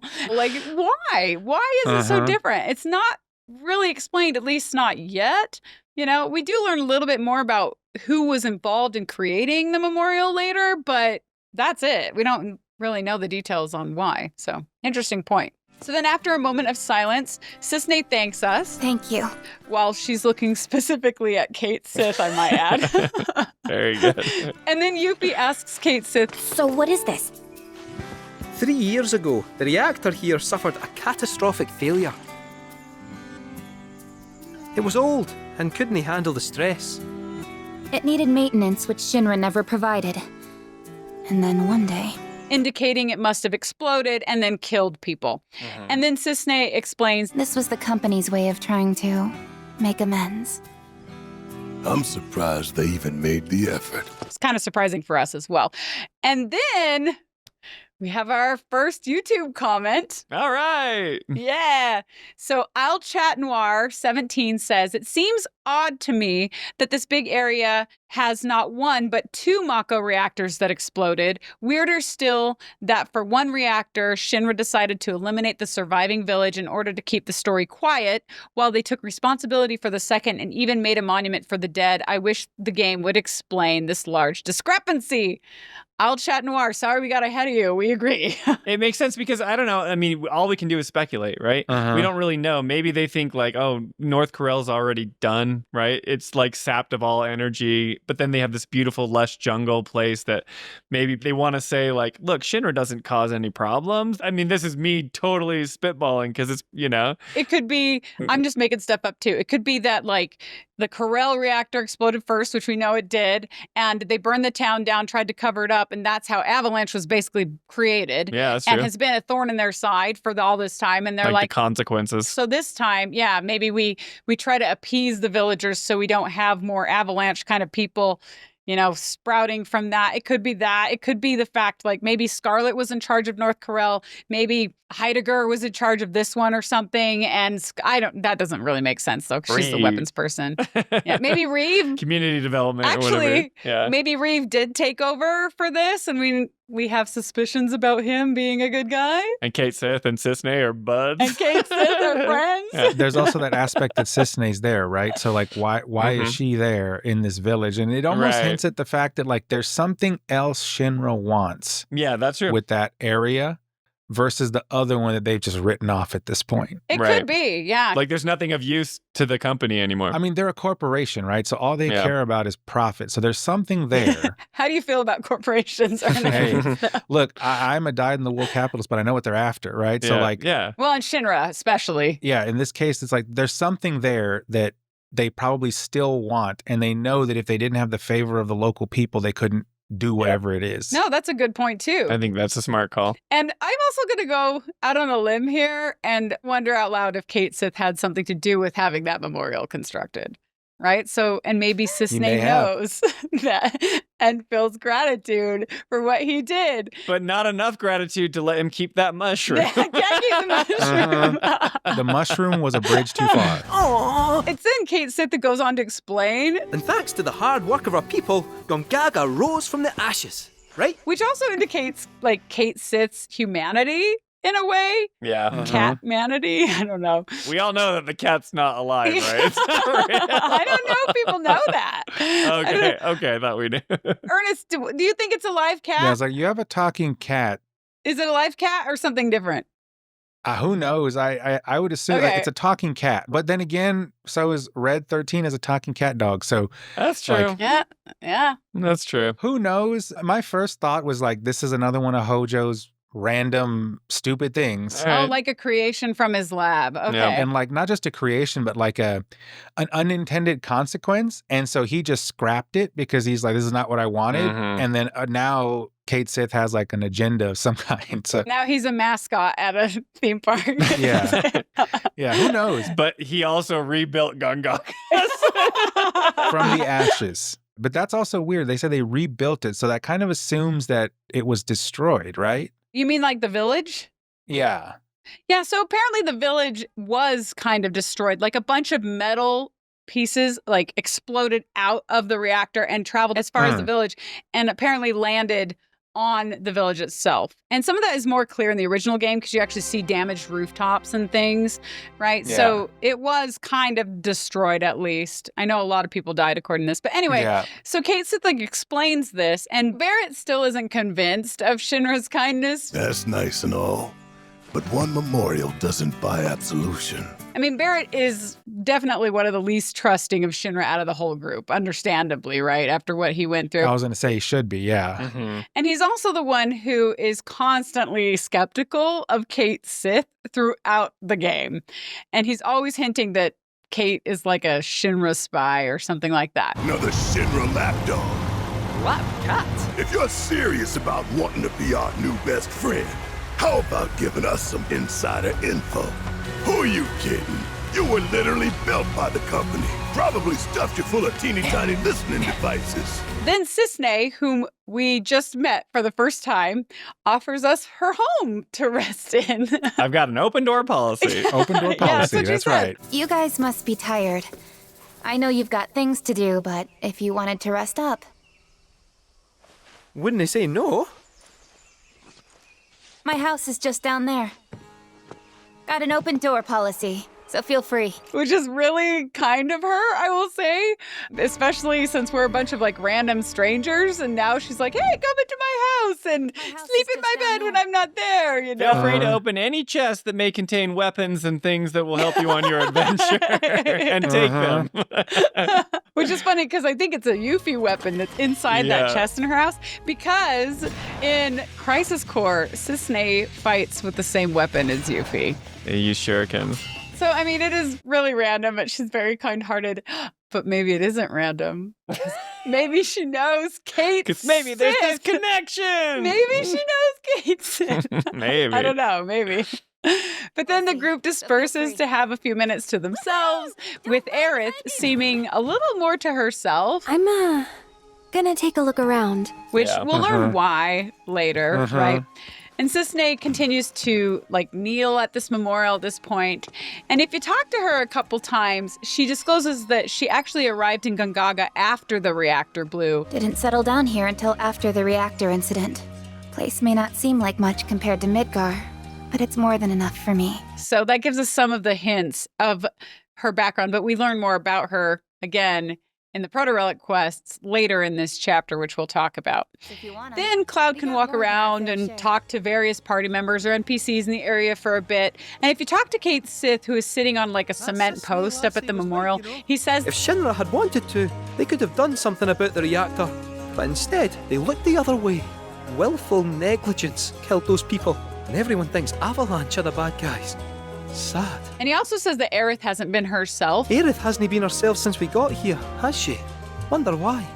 Does she know the place? So that's hinting at what we've been suspecting as well, or at least that something is going on in Aerith's mind, right? And we know that this is Zack's hometown. Maybe Aerith is the only one that knows. Yeah, I think that's it. I don't think we actually know until we meet the Ferris later on, but that's coming up. But she's been talking to Tifa. Yeah. Tifa probably knows too, because they're always like girl talking about like. Right. But we never privy to those conversations. I wish we no, were. but you kind of just imply or it's inferred. Yeah. Though I guess if we were privy to those conversations, then things would be revealed that we're not supposed to know yet. Anyway, since the info that we have here about the reactor explosion is pretty vague thus far, if you want to get more details at this point, you can listen in on like a woman who's teaching a group of children the history of the accident. Do you remember this little group? There's like an NPC group of children listening to a woman.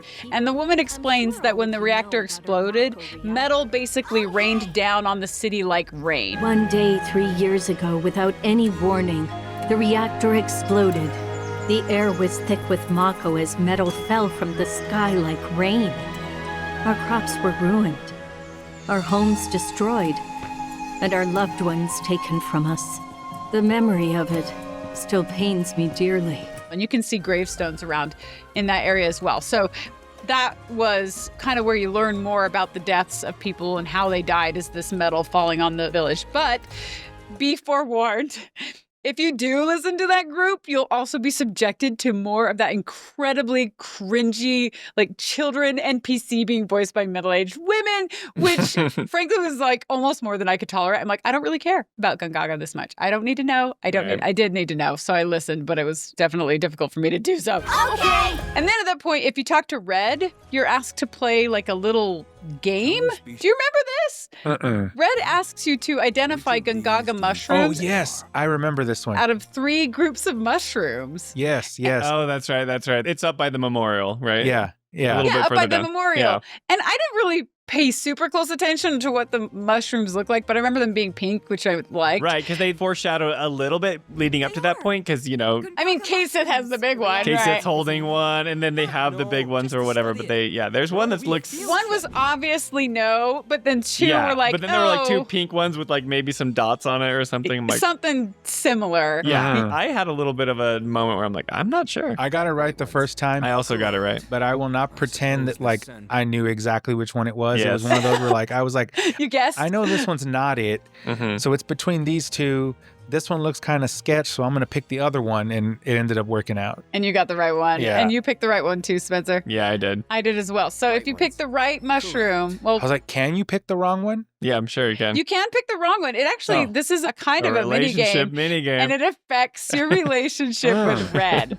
So there's actually a point to it. And I think that developers literally at the end of like scripting out this whole game are like, okay, are we even on the relationship points? And then they need to put some new ones. A few little relationship moments with Red in. Right.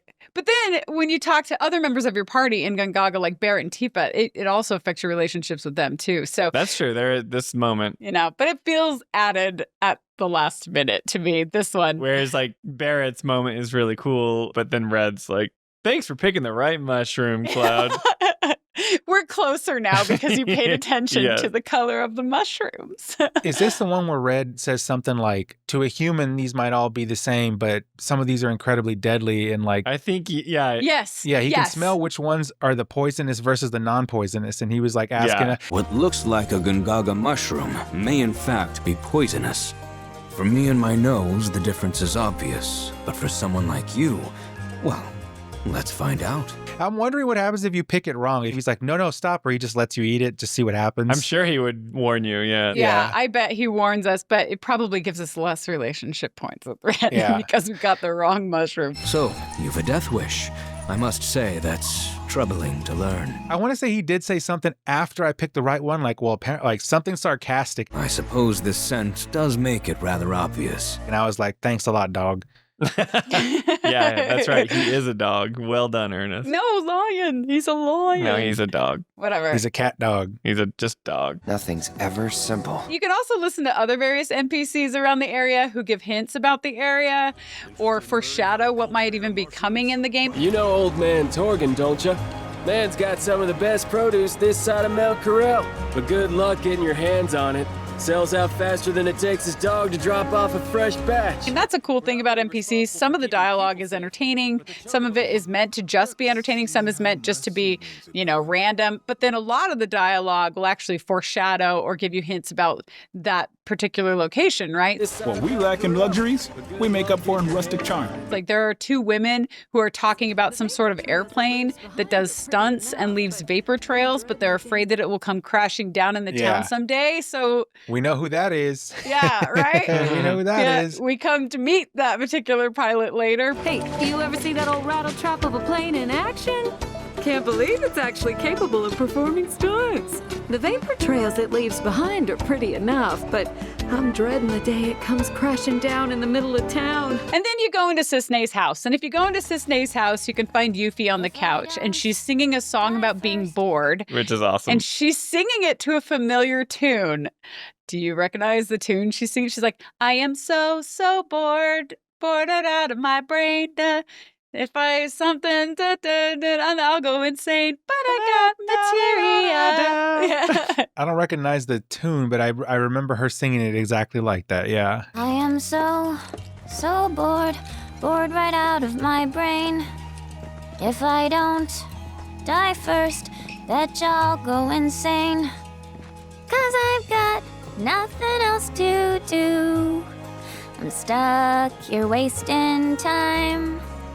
But just wait, oh materia, I'll get back on the road and make you mine. It's Yuffie's theme.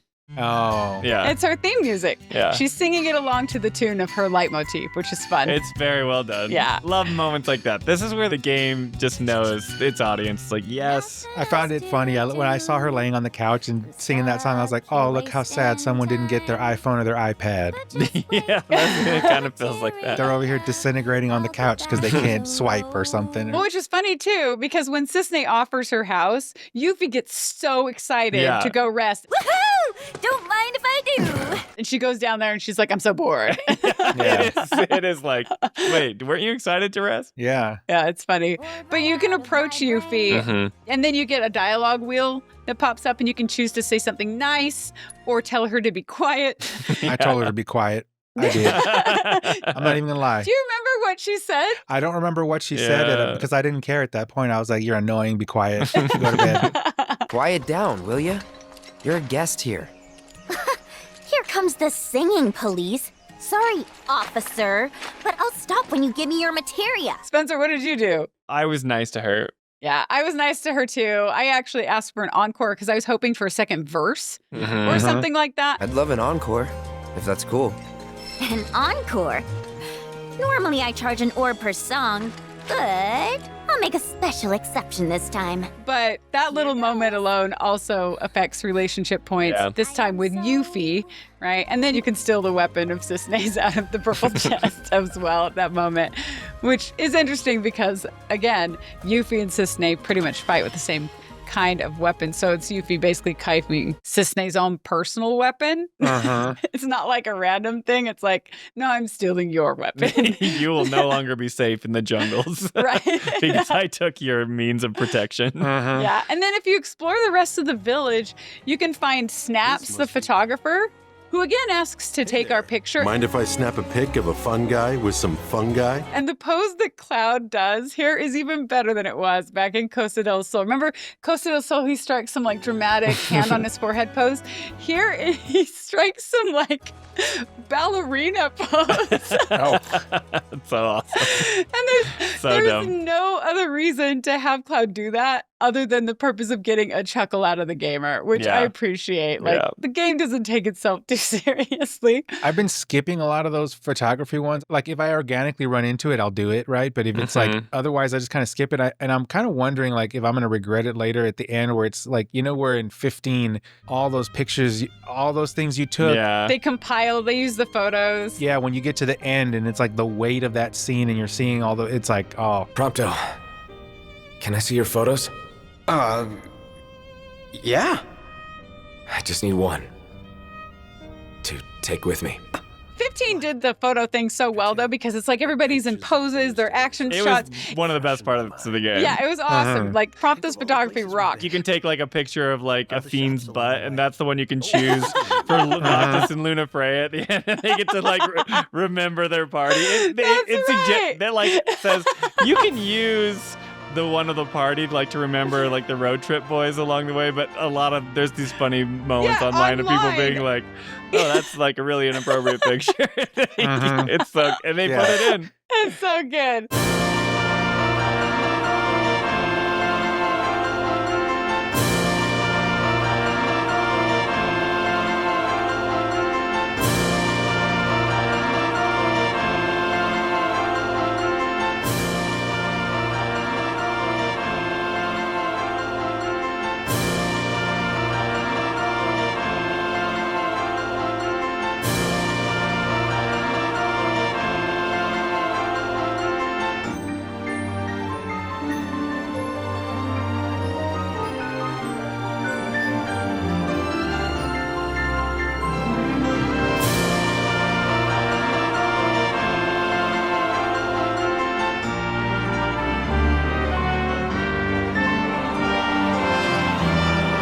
That's what I mean. Like, they did it well in 15, yes, right? They did. It was Right. executed well. And at the end, it paid off. Even though you didn't realize it, it did. And I'm concerned maybe this time I'm going to mess up and it's not going to pay off. It won't be. You're literally just taking screenshots on your PlayStation. It Right. feels so weird. It's like teaching you how to use photo mode. Well, and your characters aren't dynamically posed. They're not in action. They're not smiling. None of that is happening here. It's just like, Cloud is like standing. He's got his hands on his hip. He does this like, kicking his feet or whatever they do when they're in one place for a long time. And then you try and take a screenshot. Yeah, the idle animations. Yeah, the idle animations. Thank you. By the way, I haven't mentioned this. For those of you who wonder why Spencer comments on the animation like design, Spencer is a very talented artist and an animator. He's a trained animator. So that's why we should listen to Spencer. Like, I might know voice acting and filmmaking and cinematography stuff, but Spencer is like our resident expert on design animation stuff, so which is pretty cool. It's beautiful. Okay, back to Gongaga. So you can also find Barret, right? And Barret is like across the dirt path from the bar or the saloon or whatever. And Barret says here, this is where I'm about to go off on my rant in a minute here. Yeah, I'm excited. Barret says, once things settle down, I could see myself moving out here, living off the land. Be a nice change of pace. Just me, Marlene, and our little piece of paradise. which I'm calling it right now, that at the end of the third installment, when the good guys have won the day and all of that, Barret actually does settle down in Gongaga with Marlene. And maybe he does bake a cake that Izo was talking about. Maybe one day you'll ask me to turn your arm into a giant egg beater. I'll make it so you can whip up a cake to serve 100. This is your problem. Stop. Now keep going. Maybe he does need Izo to like make him an egg beater arm after all, because we're never going to see that NPC Izo again. They did not waste all of that character animation and all that just for that one scene. You're concocting the weirdest. No, we've already seen those 3 fashion models, multiple chapters. Yeah, but you're concocting the weirdest, like. I don't think it's going to be long. Okay, are you done with your point? Because I No, want to, like. I am not. Okay. I am not done with my point. Finish your point because I'm Okay. going to tear it down.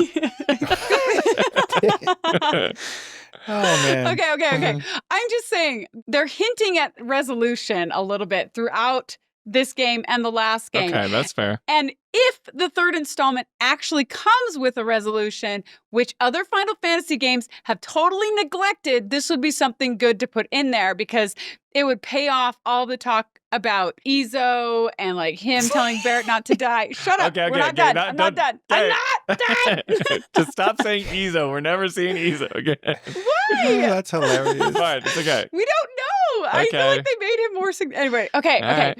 The thing that we need to talk about, because it's constantly on my mind throughout all of these discussions and throughout every game. So are you guys familiar with Freytag's Pyramid? You No. probably are. You don't know that you are. Okay. So it's basically the way to structure a story. It's a very simple way of structuring a story. You probably were taught it in like 7th grade or something like that. So first, there's an introduction or an exposition where we're introduced to characters and settings that set up the story. And then there's what's called the rising action, where there's a problem or a conflict that's like set up and there's like suspense that starts to build.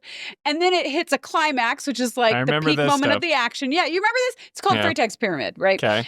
And the highest moment of action is the climax. And then there's the falling action where the problem is resolved. And then there's the resolution where all the story's loose ends are tied up and things settle into like a kind of new normal, right? Yeah. And every story obviously doesn't have to follow this pattern exactly, of course. And by the way, we follow the same exact progression in music, working with like complex pieces that have multiple chords and coming to a resolution at the end of that phrasing. Same concept. Yeah. Yeah. Creative works. Music is a good example that often follows that kind of thing. And everything doesn't have to. It's a very simplified way of explaining storytelling.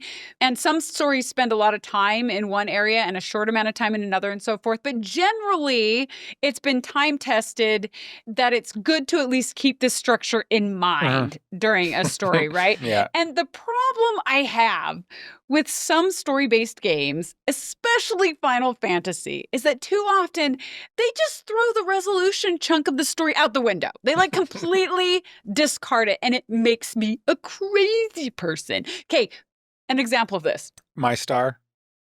Yes! Yes! Ernest, it's exactly correct. I knew it. Final Fantasy freaking 16 was notorious for this. They got... No, they had that, like, village boy 5 years in the future read a book. So we obviously know it all worked out. They nailed it. Joshua Rossfeld wrote that book, so... Maybe. He's alive, right? No, it's exactly... So Final Fantasy 16 made me feel like they were going to do it right, because they started out doing a good job. They got the intro, they set up the story, then we got the rising action, right? And the problems that are coming, and the climax part was done pretty well. But then after the climax happens, which, spoiler, is Clive's fight with Ultima, then there's like 2 or 3 minutes for the falling action, and then it's over. Yeah. There's no resolution. They pretty much completely cut the resolution, so we never see the characters we just spent 60 hours with in their new normal when the world is calm. That payoff is never presented, and the resolution is the payoff for the story. So there's no, you can't just cut off the payoff. You can't, but they do every time, you guys. They do every time. So, okay. Your biggest issue. Every Final Fantasy game has been this way. I hate this. Your favorite series always ends this way. That's why I'm always so angry at the ending. And then I come back for more because I have Stockholm Syndrome, like Ernest always tells me. And I think it has to do, honestly, with like, they take the fairy tale approach and like, because if you go read old fairy tales, I'm not talking about Grimm's because like the originals, that's a different type of genre, but I'm saying like. I think they still have resolutions. Yeah, but they do, but not all of them, I guess. But the way the resolution usually works in those older fairy tales is they have all of that, and then it goes to, and they lived happily ever after the end. That's the resolution at the end of the older fairy tales, right? Sure. But we don't even know if they lived happily ever after. That's true, like, they right? don't even say that. Like, and that's the thing. Like, I feel like in the third installment here, to your point, is like, it would be beautiful to have that kind of a resolution, right? Where they just give you little snippets of everybody living their life post-apocalyptic event, right? Where it's like, you can see that. It wouldn't just be beautiful. It is mandatory. That's what I'm saying. The sacrifice was worth it in the end because you can see what the outcome was. Yeah. But knowing that this is a JRPG and knowing that this is Square Enix, no, we're going to lose Barret. We're going to lose Barret. And we're never going to get that scene at the end. Well, no, Barrett's going to bake the dang cake, Ernest. He's going to bake a cake. He's going to have the egg beater attachment arm. Yes. But wait a minute. Okay, Spencer, you mentioned the kids scene. So again, we're still back in 16, right? So at the end of Final Fantasy 16, those who have played it, there's like a time jump scene to some ambiguous time in the future with like 2 young kids who are living in a happy world. Where you can't use magic. But can't use magic, right?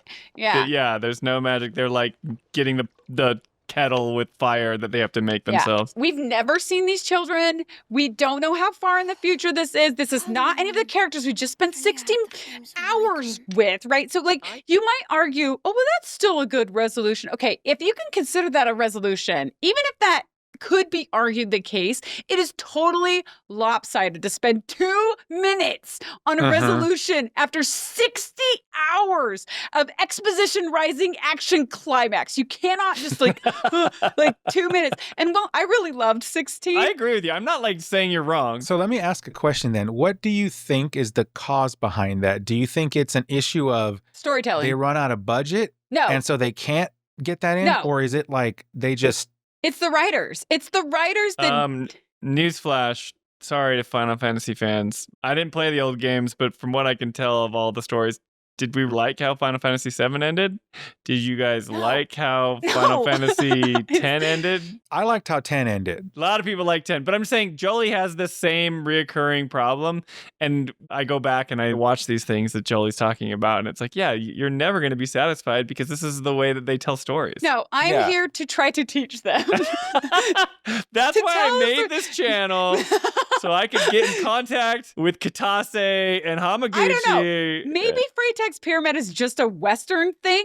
But regardless, I'm not going to let that be an excuse because this is a global series. And if you want to appeal to the global gamers, you cannot cut off the payoff of the game. Yeah, that's fair. I agree with you. I don't care. Even if you write it in like a way I don't like, just have one. Just have one, right? I know that some of the times you can clearly tell there was an intent for like DLC to continue the story. Yeah, but you can't rely on DLC either. The old ones weren't that. The old ones were not that. Because the DLC didn't exist. Right. I have a little anecdote about this, but like when I beat Ocarina of Time, The Legend of Zelda Ocarina of Time. Yeah. You beat Ganon at the very end and you have this big climax, but then in the credits, you get to see the people happily living together after you save the world from... Yeah.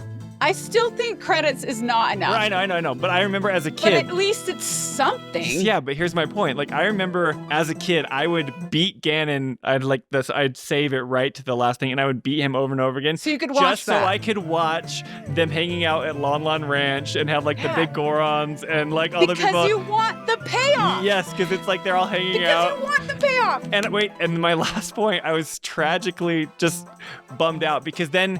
If you know the story, basically you jump forward in time, you kind of miss out on all that time. You become an adult before you're ready and you go and fight Ganon. But then you get back to your normal time when you were like this little innocent child and you meet Zelda. And I'm thinking, yes, like I'm going to be able to like play this or experience what it's like now that I beat the events of the game. And it just freezes there. It's just on this like still frame. And even then as a kid, I was very upset that I couldn't like interact with Zelda or the people of the world after I had beat the game. Because it's human nature to want resolution. Right. And I waited on that end screen forever thinking like, it's going to like let me play, right? It's going to let me do something. Obviously I was dumb and didn't realize that the game was over, but I waited for hours and it just plays the music. I would go even beyond to say human nature and just say it's like universal nature. Like even things in the universe want resolution and they want balance, right? So yeah, I do think there is something to that, right? And Final Fantasy has been so not just Final Fantasy, games in general, story games in general, many of them have had this problem. Final Fantasy in particular has really had this issue. Like Final Fantasy 15, right? 15 was massive. It had a lot of issues, but it has really good character building and character moments that make you connect to the characters. And then it comes to a climax and then it totally just ends. And the ending sucked too. Like, I'm sorry, the ending of 15. And the person that you spent the least amount of time with, Luna Freya, is the one that has the happy ending and no one cares about that. That's such a beautiful ending. It's No, that's why it's awesome when people have like the picture of a fiend's butt. Like, it's so good.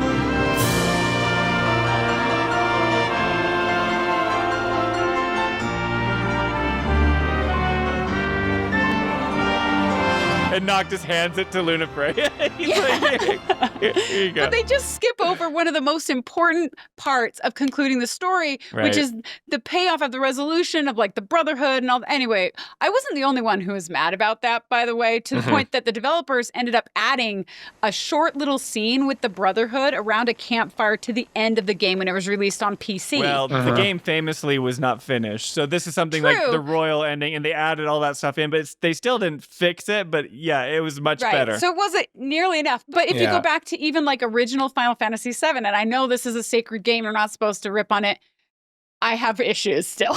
Yeah, it just ends. It just ends. And I didn't like it then either. I was a teenager in the 90s and I was like, that's it? This is the end? I mean, there were some kind of cool things about it, but it was weird. A bunch of red 13s just running around on a jungle planet. Didn't work for me because I wanted the payoff. I wanted the resolution and it wasn't there. It literally just hits the climax and then rolls credits. But don't feel bad, Jolie, because Nomura fixed that problem by giving you Advent Children, so you got to see what happened to this character. That was a time jump, too. By the way, and when I was in film school, when I was getting my master's in film directing, that was one thing I learned, too, is they're like, people hate time jumps. Avoid, avoid, avoid. Yes. Right? Don't do them. Like, almost all of these Final Fantasies do, and they manage to do them all right, usually, and we accept some better than others, so it's not like they all suck in terms of time jumps, but, like, you gotta avoid that, right? But anyway, just about all Final Fantasies have just never done a resolution, which it does explain why I've been so utterly disappointed with just about every Final Fantasy ending and why Ernest tells me I have Stockholm Syndrome. I am like sitting there like mentally high-fiving myself for having beat this end boss because I'm gonna see this like amazing resolution only to sink into some like aggravated depression because the credits are rolling and there's not even pictures of the future in the credits, and that's not enough, by the way. My mom is probably, she's in the other room with the baby, she's probably like, what is happening in that room? So I'm like screaming in my office. Anyway, so I plead with the developers of the third installment of these 3 games. Please do not cut the game off right after the climax. Please do not provide. As a matter of fact, write the ending first. Yes. No, actually. Do that part first. And then you write the ending, you write the main like outline, like at least have an outline with a resolution, right? And then flesh it out, right? But please provide the resolution where we can see Barret and Gongaga making a cake or something. I don't care. It doesn't have to be long. Yes, it doesn't have to be that. It doesn't have to be that. Some resolution. But like some resolution. Like I want to see. But his final resting place is going to be that memorial. So as long as Izo's in it, then we'll be fine. Okay? I mean, yeah, that's all that truthfully. Jolie will be happy if Izo's in it. No, I don't care about Izo. I think Izo's weird. I'm not actually a huge fan of that character, but it would be wonderful to have it, yes. I want to see the characters settling down. Yeah. That's all. I want to see the characters settling down in the world that they have helped create, right? The world that is free of Shinra or whatever, and, you know, ends up happening, we assume, or free of Sephiroth or whatever it is. We need to have that. And I think the developers have a responsibility to do that for us because this is one story divided into 3 massive parts. This is not 60 hours on the Exposition Rising action climax this time. We are spending hundreds. No, this is Lord of the Rings at this point, right? Yes. And Lord of the Rings had resolution. Almost a little too much. I know, a little bit. They had like 5 endings. Cut to black, like, let's be happy again. Cut to black. It's so true. Yeah. But I would take 5 endings over no endings, honestly. Yeah. We're spending hundreds of hours on these games. If this is truly going to be a better retelling of the Final Fantasy VII story or a reimagined version of it or whatever, we need the developers to resolve to give us a resolution that is more than like photos over a credit roll or a time jump to some kids we've never met or even 2 minutes of something good. Because 2 minutes is too short. It's too short. It needs to be more than 2 minutes. Pay off all of the hard work for all of our hard work. Yeah, you guys made a game, but we're playing it. It's hard work to play this game. Yeah, you guys are doing a lot more hard work than us, but I want to see resolution. I want you to decanonize Advent Children and not make Cloudless like depressed loser because that ain't doing any story favors either. And apparently, like, Barret just ditched Marlene and gave him to Tifa and stuff. Yeah, gave Marlene to Tifa and like starts wearing a fishnet as a shirt. Like, well, a shout out that I would give, I would say go and watch Subtext video on the ending of Final Fantasy VII Rebirth. He addresses this issue directly about will it give us resolution? And apparently, I don't know if it was Katase or one of the developers, the producer says this is probably the last project he's going to work on. And this is just going to make Jolie even more mad and have more cope. But basically what he says is, I want all of these characters to have like a happy ending.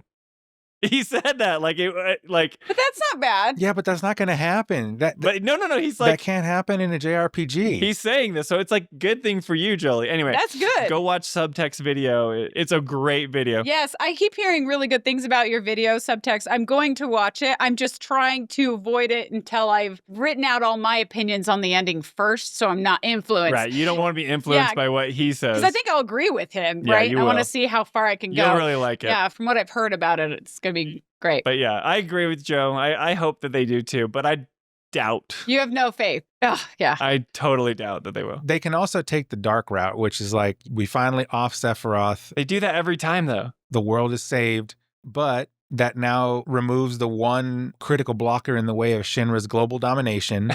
It's just like a corporate, like, taking over the world. And so Marlene in the last scene is now Ernest fan fiction here. A grown young woman who has become an assassin.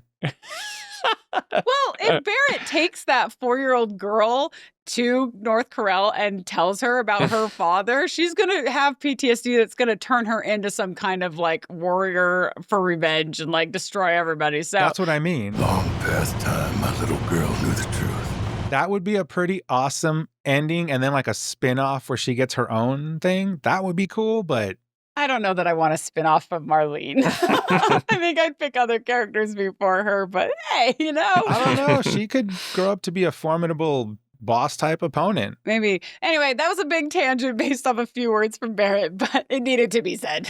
What was the reaction that you guys picked? Because Cloud talks to him. Wonder what kind of stuff we'd end up growing. Okay, so the dialogue wheel pops up here when you're talking to Barret, and it does affect your relationship points with Barret when he asks us what kind of stuff he should grow if he should settle in Gongaga. And you can choose to respond with either black millie, red shelly, onions, or mushrooms. And I chose the easy route with mushrooms. Mushrooms. What? Because it's our lucky food? Don't tell me you believe that mumbo jumbo. Still, you might be onto something. Gongaga mushroom farming sounds like a license to print gill. Apparently, I missed a totally kind of inside joke here for Final Fantasy fans. So we have a comment from somebody on YouTube. Kyle101547 says, there is one section in the dialogue with Barret in Gongaga when he told Cloud that he could see him and Marlene moving there one day, and he asks Cloud what stuff they should be growing. If you pick Black Millie, Red Shelly, Barret tells Cloud that they are used for love potions, and Cloud acts surprised. Black Millie? Red Shelly? Now hold on there, soldier boy. You do know they're used in love potions, right? Huh? They are? I ain't playing matchmaker for you, son. This is because these are some of the ingredients that Jessie told him she would put in the pizza she promised him. Oh, yeah. It's even funnier because when he told Jessie that he didn't know what those ingredients were in Remake, she told him that he is so adorable, implying that he was so innocent and that he didn't even know she was suggesting that she would basically drug him to make him fall in love with her. I'd make a mean pizza, I'll have you know. Mare, Sloosh, Black Millie, Red Shelly. I use only the best ingredients. Sound good? Never heard of any of that stuff. Oh, you are so adorable, you know that? Whether she would actually have done it or not may be up for debate, but I just thought it was such a funny callback and such great effort on Square Enix to put in that small detail. I totally missed that. So I'm glad you said that, Kyle, because it went over my head. I didn't even catch it. I missed that too. Yeah, that's so awesome. Thank you. This is why we need the community, because they're they're the real ones. Totally, because we'll do all these long deep dives, and every deep dive, people are like, actually, there's this and this, and they're pointing out things we've totally missed, and this is helpful. That's so cool. Those little details. I'm pretty sure I picked mushrooms too, but it was like a close call because I do love mushrooms, but I do love onions more than mushrooms. I picked onions. You did? What did it say for onions? Yeah. I don't remember exactly. I wish I would have written down my notes because it's hilarious and Cloud's delivery is on point. So, Jolie, I'm going to request that you find the... I have to find this? Yeah, you're going to have to find the onions because it's so funny. You do onions, and I think Cloud's like, onions, because you smell or something. He insults Barret or something. Onions. Perfect fit for you. Oh? And what makes you say that? Because you cry a lot. You're a funny clown. I don't know. I thought it was hilarious, but It sounds like Ernest and I picked the lamest of the three options. Well, I thought about it for a second. Then I was like, you know what? We're in Gongaga. The right answer here is probably mushroom. So I'm just going to pick that one. And that's why I did that. That's kind of what I thought too. Yeah. But then we got some lame response, but whatever. It's your classic existential crisis. And then you can also find Tifa on the opposite side of town where she points out how the locals dry their mushrooms. See how they dry their mushrooms here? Bet they'd make for a mean stock.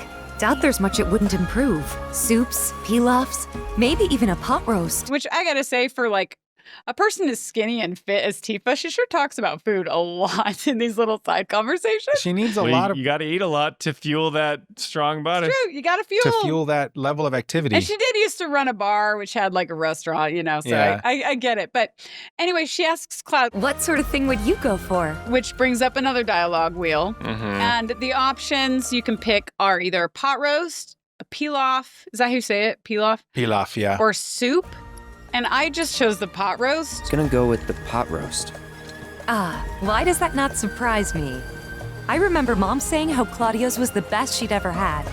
If you tell me what it was like, I could try and make it for you. Which is probably a mix of her just being kind-hearted, but also having a crush on Cloud. So, the interesting thing is that my conversation with Tifa didn't do anything to change my relationship with her. So I'm wondering if, like, I picked the least exciting dialogue choice or something. You know what I mean? I don't know. I picked the same one. And now look, there's no way that anyone could have known this. And so I'm not trying to like say that Square Enix somehow knew this. I said I love onions more than mushrooms. When I make pot roast, right, I usually like dice up 3 or 4 full onions, put them on the bottom of the Dutch oven, put the pot roast on top and salt it, and then just cook it for hours until the pot roast is done. Take the roast out, leave the onions in there for another 2 or 3 hours until they completely caramelize. So I was laughing when I was like, oh. I think the developers knew that. Just kidding. I was like, a pot roast and onions. This is great. Like this, like they put my food right here in this game. I appreciated it. And you're like a good chef, right? Well, I'm not a chef, but I cook a lot of things. Yeah, I'm the main cook here. Cool. That's cool. Because I love to cook. I'm one of those people who just loves to cook. Yeah, I am not.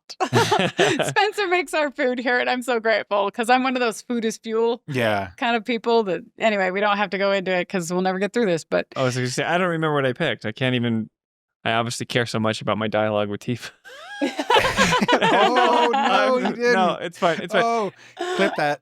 Well, because the thing with me is I'm playing it again, and the thing that bugs me is like when you play it on hard mode, it keeps your choices that you made previously. Even though I want to play through it again and like have like... Oh, I see. Like relationship points too? Yeah, your relationship points are all at like 60 to 75 when you start the game over again. Yeah. So I went through it purposely trying to be like, I'm going to avoid dialogue options with Tifa because I wanted to have like relationship moments with Aerith, right? And that's just what I wanted to do. It's not a problem. If you want to romance Tifa, no big deal. But I'm purposely trying to pick the wrong ones when I play Tifa this playthrough. Soup's good. Can't mess it up. Hey, making a great soup takes hard work, I'll have you know. But it doesn't matter because I've already picked the right ones, yeah. The best option last playthrough. And it's funny though, because apparently if you play it 3 times, if you picked the correct response the previous playthrough and you play it again, it'll have a star meter based on the correct choice. So the most correct choice is 3 stars, and then there'll be one that's 2 stars, and there'll be one that's 1 star. Wait, it'll show it to you? It shows you if you've already played it through. During the gameplay? Yeah, so you know how the dialogue options are there? Yeah, you can go and click on it, and it's like, oh, I saw that I chose the correct one last playthrough, and it's 3 stars, and so I try to find the 1 star to tick Tifa off or whatever, but it doesn't matter because her relationship points have already been attributed to that previous choice. This is just one of those things where I wish they had just left it out, you know? Like, I mean, it's technically in the original as well, so like it's like they expanded upon it, but it's just so obtuse. Yeah, and I didn't know that. We'll have to talk about that more in chapter 12, but to Spencer's point, I had played Final Fantasy VII Original multiple times, always had Aerith as my dates. Always. Never anything different. I dumbly assumed that that's how it was for everyone. Turns out, no, you can actually go on dates with like Tifa and Yuffie and stuff like that in the Gold Saucer. And even Barret. And there is a relationship point system built in that is obscure and unknown to the gamer. So they just carried that over directly from original. So the purists are happy. You got to admire that a little bit, you know, but at the same time, I don't like it. Yeah, I don't like it. I definitely don't like it. And again, I don't hate it, and it's not like, oh, this ruins the whole game, but it's just one of those where it's like, what was the point? I have problems with it in chapter 12, I think. The next gold chapter date stuff. I have problems with it. If you're trying to game it out, it's like you have to follow a guide. Pick this option for Tifa if you don't want a romance, or pick this one for Aerith. Or and who wants to do that on the first playthrough? Pick the poisonous mushroom for Red so he doesn't like you. Yeah. You know, all these different things. Yeah. So, yeah. But yeah, interesting stuff. So that's conversation with Tifa.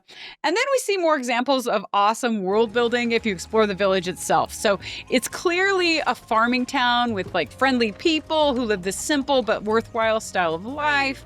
And people are herding cows. They're feeding chickens. I love the herding cows. They're just like on the paths with cows. And so, I don't know. I like that. They're chopping wood. They're growing crops. They're drying mushrooms. The town just feels very alive, and it feels very purposeful just by walking around. And the homes too have a unique look to them, like a more like established kind of hut. And there are these like big long wooden bridges that have no railings that like swoop out across the river. That kind of like shows the comfort level that the locals have in navigating their own hometown. Like they don't even need railings on their bridges, right? And if you go to the Gongaga Saloon... It's break time, boys! And I say we spin it at the saloon! There are more friendly people inside and outside, and they're all talking about some bitter drink that they all love. Liquor used to be my vice of choice, but now I can't get enough of this stuff. Do you remember this bitter drink? I remember talking about it. I don't know. So you can actually drink it. So if you go into the saloon and you walk up to like the bar, the main bar itself, you can take a swig of a cup that's on the countertop. The bar. Which you can do in a lot of bars actually throughout this game. Now that I'm thinking about it, yeah, the bar. Yes. Jolie and I don't drink alcohol, so we don't know what we're talking about. We don't know anything about like taking swigs on that table thing. And whether you do or don't, like taking some random cup that's there that's somebody else was obviously drinking from, and then like just drinking their backwash with whatever swill that is. That's disgusting. Like Cloud's hardcore, Ernest. He's hardcore. He's soldier first class, Ernest. What was the one that was in the Corel prison area where, remember that you went in there and the woman was drunk? Yes. She has like, I counted them. There were like 36 bottles on her. Mare was the Queen's Blood player. But there's a drink inside the bar in that place too that you can swig. Yes, that's right. And I can't remember what it was called. It was watered down something. Call it sunshine. We take moonshine and water it down so the flavor's just still perceptible. I don't remember, but I remember somebody saying like, oh yeah, the stuff tastes like diesel, or it's like something gross. Something nasty. And like, you're right, that lady had like 30-something bottles right there with her. Yeah. That was funny. That was pretty entertaining. I love that. Next time, you better bet I'm gonna be sauced to the max. Yeah, but here, apparently it's a famous drink, and I didn't have my subtitles on, so I couldn't read exactly what the drink was called, but something that sounded like Verdant Green or something like, anyway, whatever. Try our Verdant Green, the healthiest of health drinks. You take a swig of it, and it just about knocks Cloud off of his feet when he drinks it, and it's one of those fun little extra animations that the developers didn't have to add, but they stuck it in there just for fun. That's awesome. As well as to illustrate like what kind of place this is, you know, build the world. If you weren't awake, you are now. And did you notice the band outside? No, I didn't. There's a band here. You always talk about the bands, yeah. I love the bands. Okay. I love the band. If you didn't realize it, there has been a different style of band playing in many of the main locations in the game, and the style of the band. Junon, all these different places. Yeah. And they all have a different style, and that style matches the setting of that town or place that it's in. So like first, Calm had the saxophone and the bass, which is fitting and totally works with this well-structured like cobblestone type town. And then under Junon, very calm music. Yes, very, very calm. Good job. I'm a dad. It's fine. Yeah, but then under Junon that was like a rustic fishing village, right? They had a banjo, guitar, accordion, and a fiddle. That's right. And then Upper Junon, if you went into like the bar in Upper Junon, there's a formal jazz band there with like a grand piano and a bass, saxophone, and drums, which is totally a fitting contrast between the two. I was surprised that there was no band in Costa del Sol, or I never found one, because I thought that was a missed opportunity for like some marimbas and stuff, ukuleles. Well, I guess they played the ukuleles when they welcomed us off the ship. Maybe that's their band. They did, but there was no like Beach Boys type band there. And there were like hula dancers. Oh, so maybe that does count. And then North Corel is apparently too depressed to have a band. I have not been paying attention to the bands. I think you should pay attention. My favorite one is the one that was in the Coral Prison, though. Right. Yeah, Coral Prison was like the goth metal or something, like some kind of heavy metal band, which was... It was the people from the haunted who hotel. worked in the haunted hotel, which is so great. That was pretty rad. That was awesome. I don't think there was a band in the Gold... Let's see. The Gold Saucer had like a full-on brass band, I think, for the opening number, but I don't know if they go anywhere at the Gold Saucer to actually play where you can watch them. Oh, and side note, like, did you ever go back to the Gold Saucer and see like a big group of hilarious NPCs like dancing in the middle of the place to some like blasting music over the loudspeaker, and they're just like, anyway, it's hilarious. Okay, it amused me at least. No, I didn't. No, but I was going to say that the Gold Saucer just has music blaring the entire time you're there, no matter where you go, so...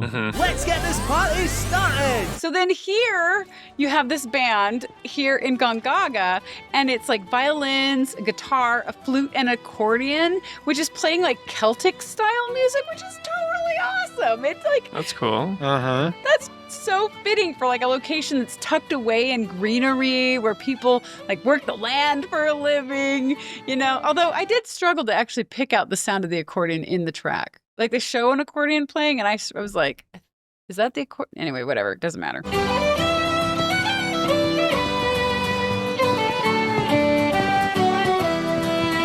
Regardless, it looks fun. Okay, I'm sorry. I like the bands. Okay, going back to Gongaga. So back in Gongaga, there's also a couple Queen's Blood challenges you can take on in Gongaga Village. And at first, it seems like you might be able to challenge Regina in the saloon. But if this is your first playthrough, you won't be high enough rank to challenge her just yet. Playing me'd be a waste of both my time and yours. But if you walk on an upper ridge of the town, you'll encounter a green chocobo named Oscar, who is dying to play us in Queen's Blood, at least, according to his handler, supposedly. He loves it. Which is, I know. They get more and more absurd, which I just find hilarious. He gets cranky if he can't play at least one game a day. So Oscar is a rank 6 player, and I think I was rank 5 at the time. Did anybody play Oscar? Yeah, I played him, but you have... I have the full deck. Yeah, Spencer has the full deck of cards. I'm cheating. Because it's the second playthrough for him. Did you play him, Ernest? I did not. No, not this time around. I didn't. Gotcha. Okay, cool. So I did play Oscar. I beat him on my second try, and when you beat him, then his handler tells us that Oscar is going to be on TV soon? Believe it or not, he's gonna make his television debut soon. He'll be up against a dog that plays Queen's Blood. Which I'm assuming is the dog that we played back in North Corel. Yeah. Rolf. Yeah, is that what it was? I just did a short on it like 2 days ago. so you saw. I think his name is Rolf. I was like, how do you remember the dog's name? I love Rolf. He was great. And we have to make sure he wins to help drive up tourism here. Which feels a little bit out of place to me because it doesn't seem like Gongagans are really hoping for tourists. Well, that's really going to piss off Izo if that happens. Like, right. Get them out of my jungle. Yeah. And then the other Queen's Blood player is located on the opposite side of the village, and it's this man wearing a hat, and he's sitting next to a couple, like, mooing cows. I'm Jijun, a farmer. I should be hard at work, but my back's forcing me to take a break for a short while. And that's when he asks us to help him pass the time with a game of Queen's Blood. And he's also a rank 6. And I also beat him on my second try because on my first try, I made the mistake of I tried out my new Johnny card. And the Johnny card, I don't know if you've tried the Johnny card. If you play the Johnny card, it fills up all your empty board slots with Johnny cards, which is not very helpful in some moments. Okay. Literally every empty spot becomes a Johnny card when you play a Johnny card. Okay, gotcha. Yeah, so just duplicate, it clones itself, which is clever. Which is cute. It wasn't helpful to me in the game, so I was like, oh, that didn't work. So I tried. Yeah, but there has to be either that's just a straight gag or there is some kind of play where you can you can use it. You can be strategic with But it. if she used it at the beginning and But then... in this particular game, it didn't help me. It was like not the right card. Whereas my trusty Bagnadrana card did help me quite a bit in the second round of the game. Because the Bagnadrana actually gives you an extra point each time the opponent plays any card, so I loved that card. Oh, yeah. But one funny thing that did stand out to me about Zijun... Bless you. Thank you. He's supposed to be some kind of old farmer, but his voice actor sounds like he's in his 30s. He does sound very young. So is that how all you young folk play these days? Oh. Queen's blood sure has changed. Us old-timers can't keep up anymore. I remember thinking that. It's a bit of a mismatch casting there, at least it feels to me, but nothing as close to cringy as the children who are voiced by older women, so I'm not really here to complain about this guy, but... That's why you should spend your youth getting up to all kinds of mischief.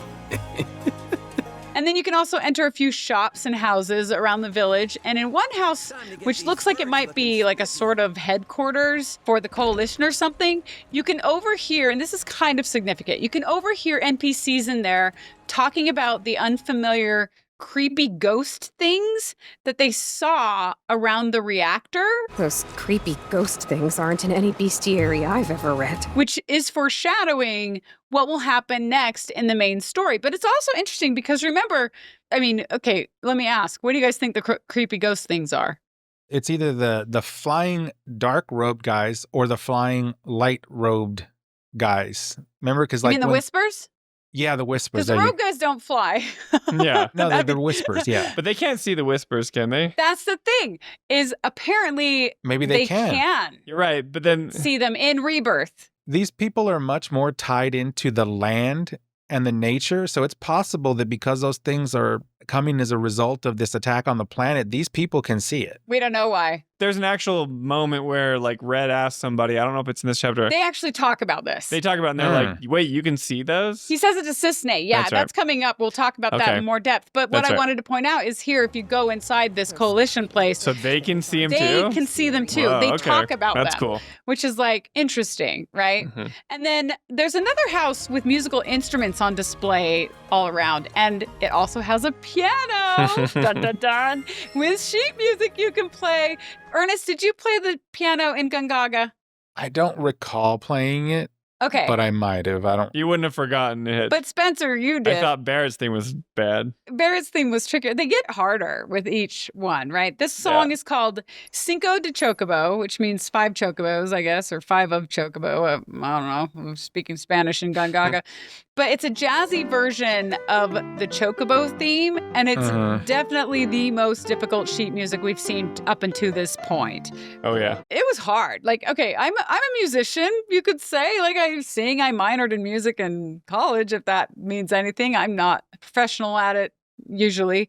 But this song was pretty tricky, and it felt a little off to me because, how do I say this? It's like, it's trying to have us play precise, jazzy rhythms that have little room for rhythmic error, but the timing of the joystick is just slightly off enough that you'll error if you play exactly along with the beat that they provide. Does that make sense? Or maybe it was my connection or something. I don't know. No, that makes sense. And I've complained about that since the beginning of this game, that the controls for the music in general are not very...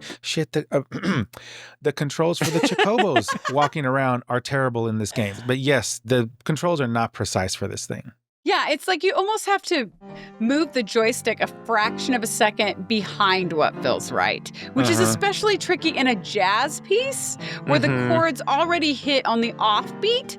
So you have to hit off the beat of the offbeat. No, so it's like it's challenging. Not to mention there's a bunch more of those like double notes where you move the joystick once and it plays 2 notes in a row. It's like a misinput, but you're like, I didn't mean to do that. Right. And then the jazz rhythms can be a little bit confused. Anyway, it took me 6 tries to get an A rank.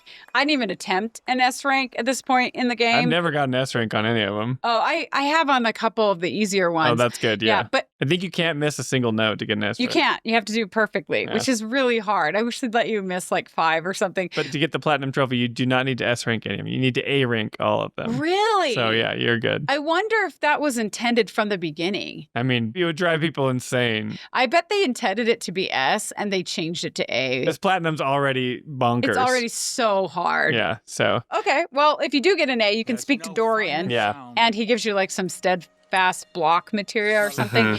And then there's also a younger man in the house who says he'd love an encore.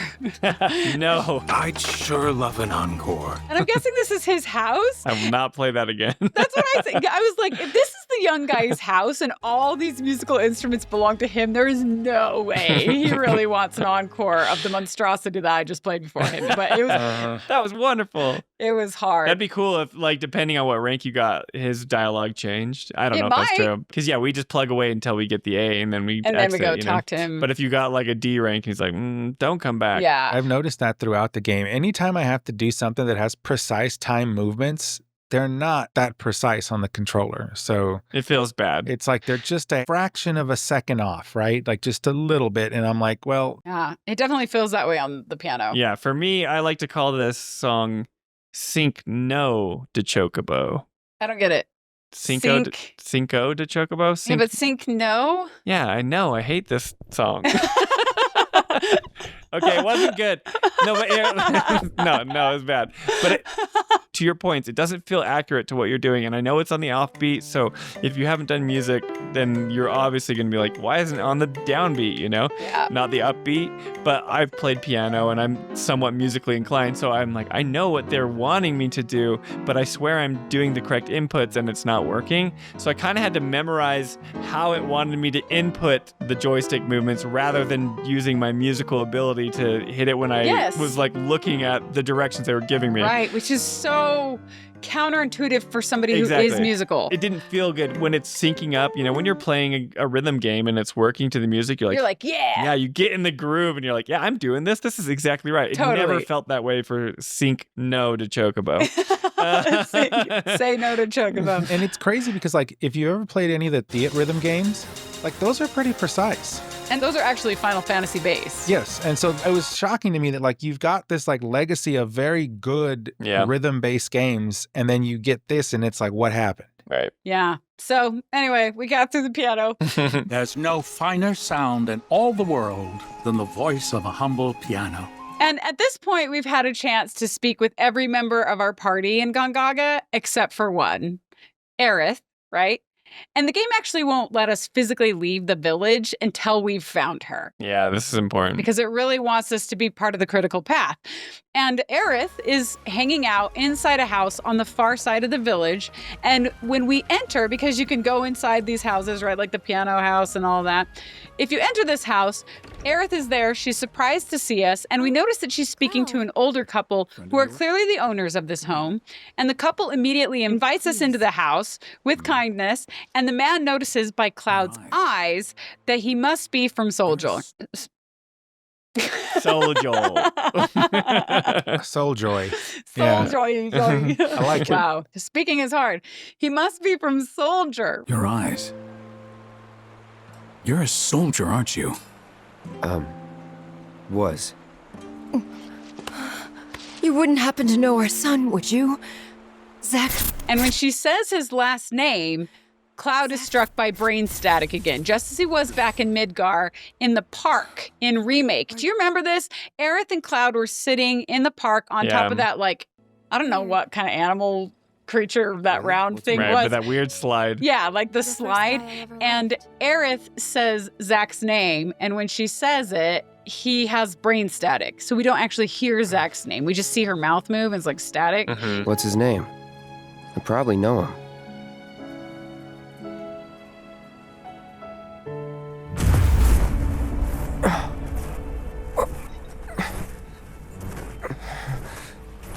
Are you okay? Here, we hear the first name Zack, but we don't hear the last name. Zack.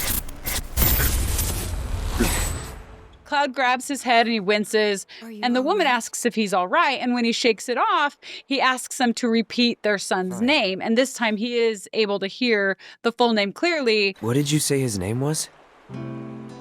Zack. Zack Fair. Which is another total Japanese naming, by the way. You know, like, he's a fair guy, you guys. Zack is a fair guy. He's not a great guy, but he's fair. He's fair. No matter what you say about him, he is fair. That's important. Zack Fair. And then for a moment, his eyes look like the name is triggering something in Cloud's memory. So, you know, the camera's always looking at his eyes, and we're supposed to kind of see that he's starting to see something or thinking something or something's familiar. But then Cloud says no. Sorry. No. And the woman droops her head in disappointment while her husband, like, tries to comfort her. That's when the man, who is clearly Zack's father, fills Cloud in. Our son just up and left one day, determined to chase his dreams. At first, he wrote us all the time, but... And the man trails off, implying that the letters stopped coming. Right. Then Zack's mother looks at Aerith, and with, like, all this warmth in her voice, she says, When I first saw you, I thought... maybe this is the girl he was always talking about. Sorry if I made you feel uncomfortable. To which I say, like, these parents are, like, ultra nice people, you guys. They're so nice. They're, like, warm. Yeah, they're great people. Yeah, they're unobtrusive. You might say that they're fair. And they might... We are so good at jokes today. I was going to say it. Oh, nice. I beat you to it. No, you didn't beat me. I chose not to say it. Yeah. There you go. I liked it. Well, this part to me is interesting because this wasn't possible in the original game, right? Moments like these were, but they're fleshing out something that's very important to the original game, which is great. There's so many details. You get to see Zack's parents. Zack's parents don't have the green-blue eyes that Soldier do. But then if you look at Zack's dad, he looks like Zack, right? He looks like Zack. But his eyes are brown. Yeah. If you notice this, right? And Zack has those soldier eyes. It's the Mako, yeah. Yeah, but it's cool because you get to actually meet his parents and see and this. you can actually see it. So we actually do meet his parents in Gongaga in the original game. Right. But the conversation is so much shorter, and you can't see these kinds of details and feel like the warmth, you know? Yeah, I'm talking about like the emotion and all the stuff that like the acting and the second game, and they're doing that brain static thing that wasn't in the original. I mean, it was, but I totally agree with you because it's great because we get the sense here of how warm these two parents are, and that's why Zack is this like chipper optimist who is naturally kind.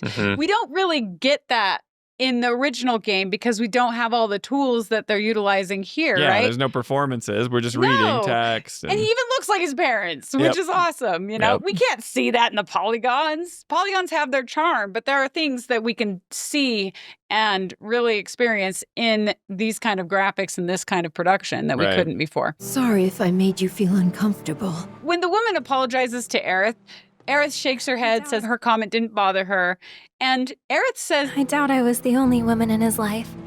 Charming guy like Zack. Which makes his parents smile, which I'm like, that's kind of, what is he, a player? Is he like, you can only have one true love. Well, I think that's what she realized quickly. She was like, well, you know, maybe not. I don't know. Yeah, I think Aerith was saying it more to doing them a kindness. Yeah, doing them a kindness, like doesn't want to get their hopes up, doesn't want to make them, you know. And then you got Cloud coming in. I also find it interesting, like the points at which, as Jolie called it, the brain static, but I look at it as more like the slow degradation of his mental state, right? Yeah, totally. Of when they kind of spruce them in here and there. It's like at these very impactful moments, but they also are linked to like other things that have to do with Mako and Shinra. So it's like you're watching the progression happen at these like key moments throughout the game. Yes. And there are reasons for it as well. I'm excited for you to know, Ernest. Yeah, that we'll learn about too. But yeah, no, it is interesting. And it is very Mako-induced, to your point. And so then Zack's mother says that wherever he is, I hope he's enjoying himself at least. They do say no news is good news, right? So here his parents are like echoing the optimism we know exists in Zack. Right? Yeah. So Zack is this optimist, and now we see kind of where he gets it. When I frankly wouldn't be half as optimistic in that situation as this mother. I mean, then Zack's father asks Aerith, if you do happen to see Zack, would you tell him that we miss him and to please get in touch? Of course I will. And I wouldn't be surprised, honestly, if we see her keeping that promise sometime in the future, in the third installment, if there's a resolution. I'm not going to say it. Of course I will. And then it looks like being there with Zack's parents is like a little too much for Aerith to handle at that moment. So then she tells Cloud that they should probably head back, which is disappointing to Zack's mom, who asks her to stay. We should probably be heading back, don't you think? What? Already? At least have something to eat before you go. Thanks, but we don't want to keep our friends waiting. Another time, then. Zack's parents kindly accept because they're super nice about everything. So Aerith steps outside with Cloud behind her, but if you want, you can talk to Zack's parents again. You can interact with them, yeah. I remember because you can have multiple dialogue options if you keep pressing triangle on Yeah, them. I think so. Sorry. Every time someone says they're from Midgar, we can't help but hope that person knows our son. Couple of bumpkins like us often forget it's a big city. It's so interesting because they're so worried about like other people being uncomfortable when their son could be dead and or at least is missing, right? Like they're really hammering this Zack's parents are nice, loving people thing home with all of this conversation stuff. Because then if you talk to Zack's mother, this is also something I would not like. I'm not as good of a person as Zack's mother because she says, all this talk of another war has me worried. But I know I'm not the only mother afraid for her son. So, like, even in these circumstances, she refuses to be the center of people's concerns, acknowledging other people's potential pain as well. So, I mean, these are like the kindest people ever. They're great. You do feel that way. And I think it's great because I think we talk about it later. Like when Cissnei is like, I'm going to bring soup to the fairs. The fairs are always inviting me over for dinner.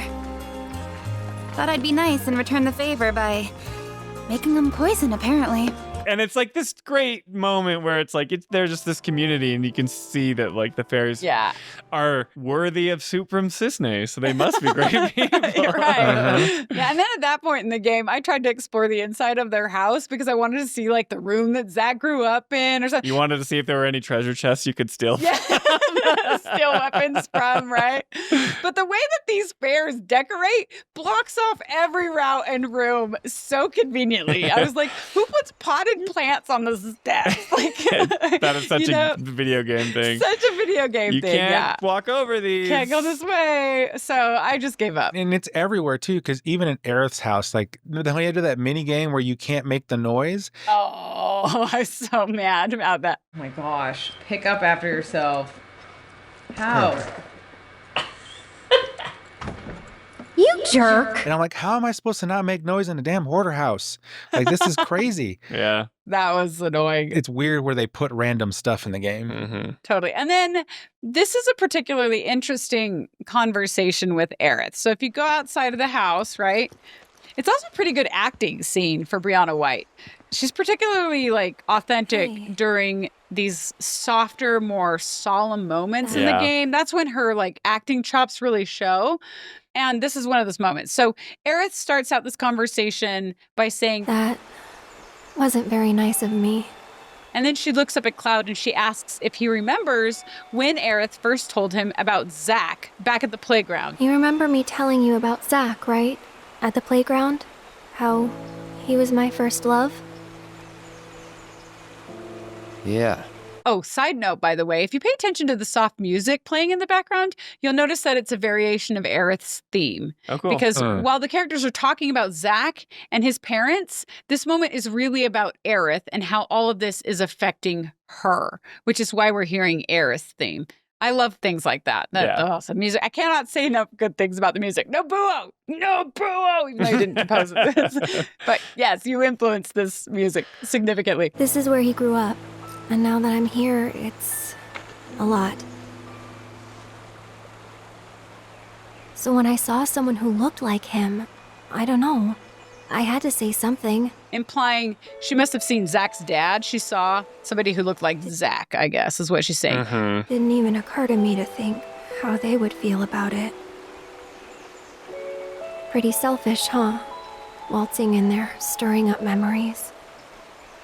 And then a dialogue wheel pops up where we select from the responses, yeah, you might have crossed the line. Or you're too hard on yourself. Or they didn't seem to mind. And then there's a dumb timer for selecting a response in this one, which I hate. I hate the timers. And I selected you're too hard on yourself, although I think they didn't seem to mind would have probably been a better response. But I think that's what I picked. I think I picked they didn't seem to mind. yeah. Do you remember how she responded? I don't remember, no. I don't know. They didn't seem to mind. Sure they did.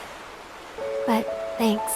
She probably says one sentence different depending on what you say, but then it goes back into the regular dialogue, is my guess. Right. Do you remember what you picked, Spence? I don't. It wasn't across the line, and it wasn't. What was the one that you picked, Joe? It was either you're too hard on yourself I think or I they picked didn't that seem one. to mind. You're too hard, because I'm like thinking about Aerith. Okay, you picked the same as me. My girl. All right.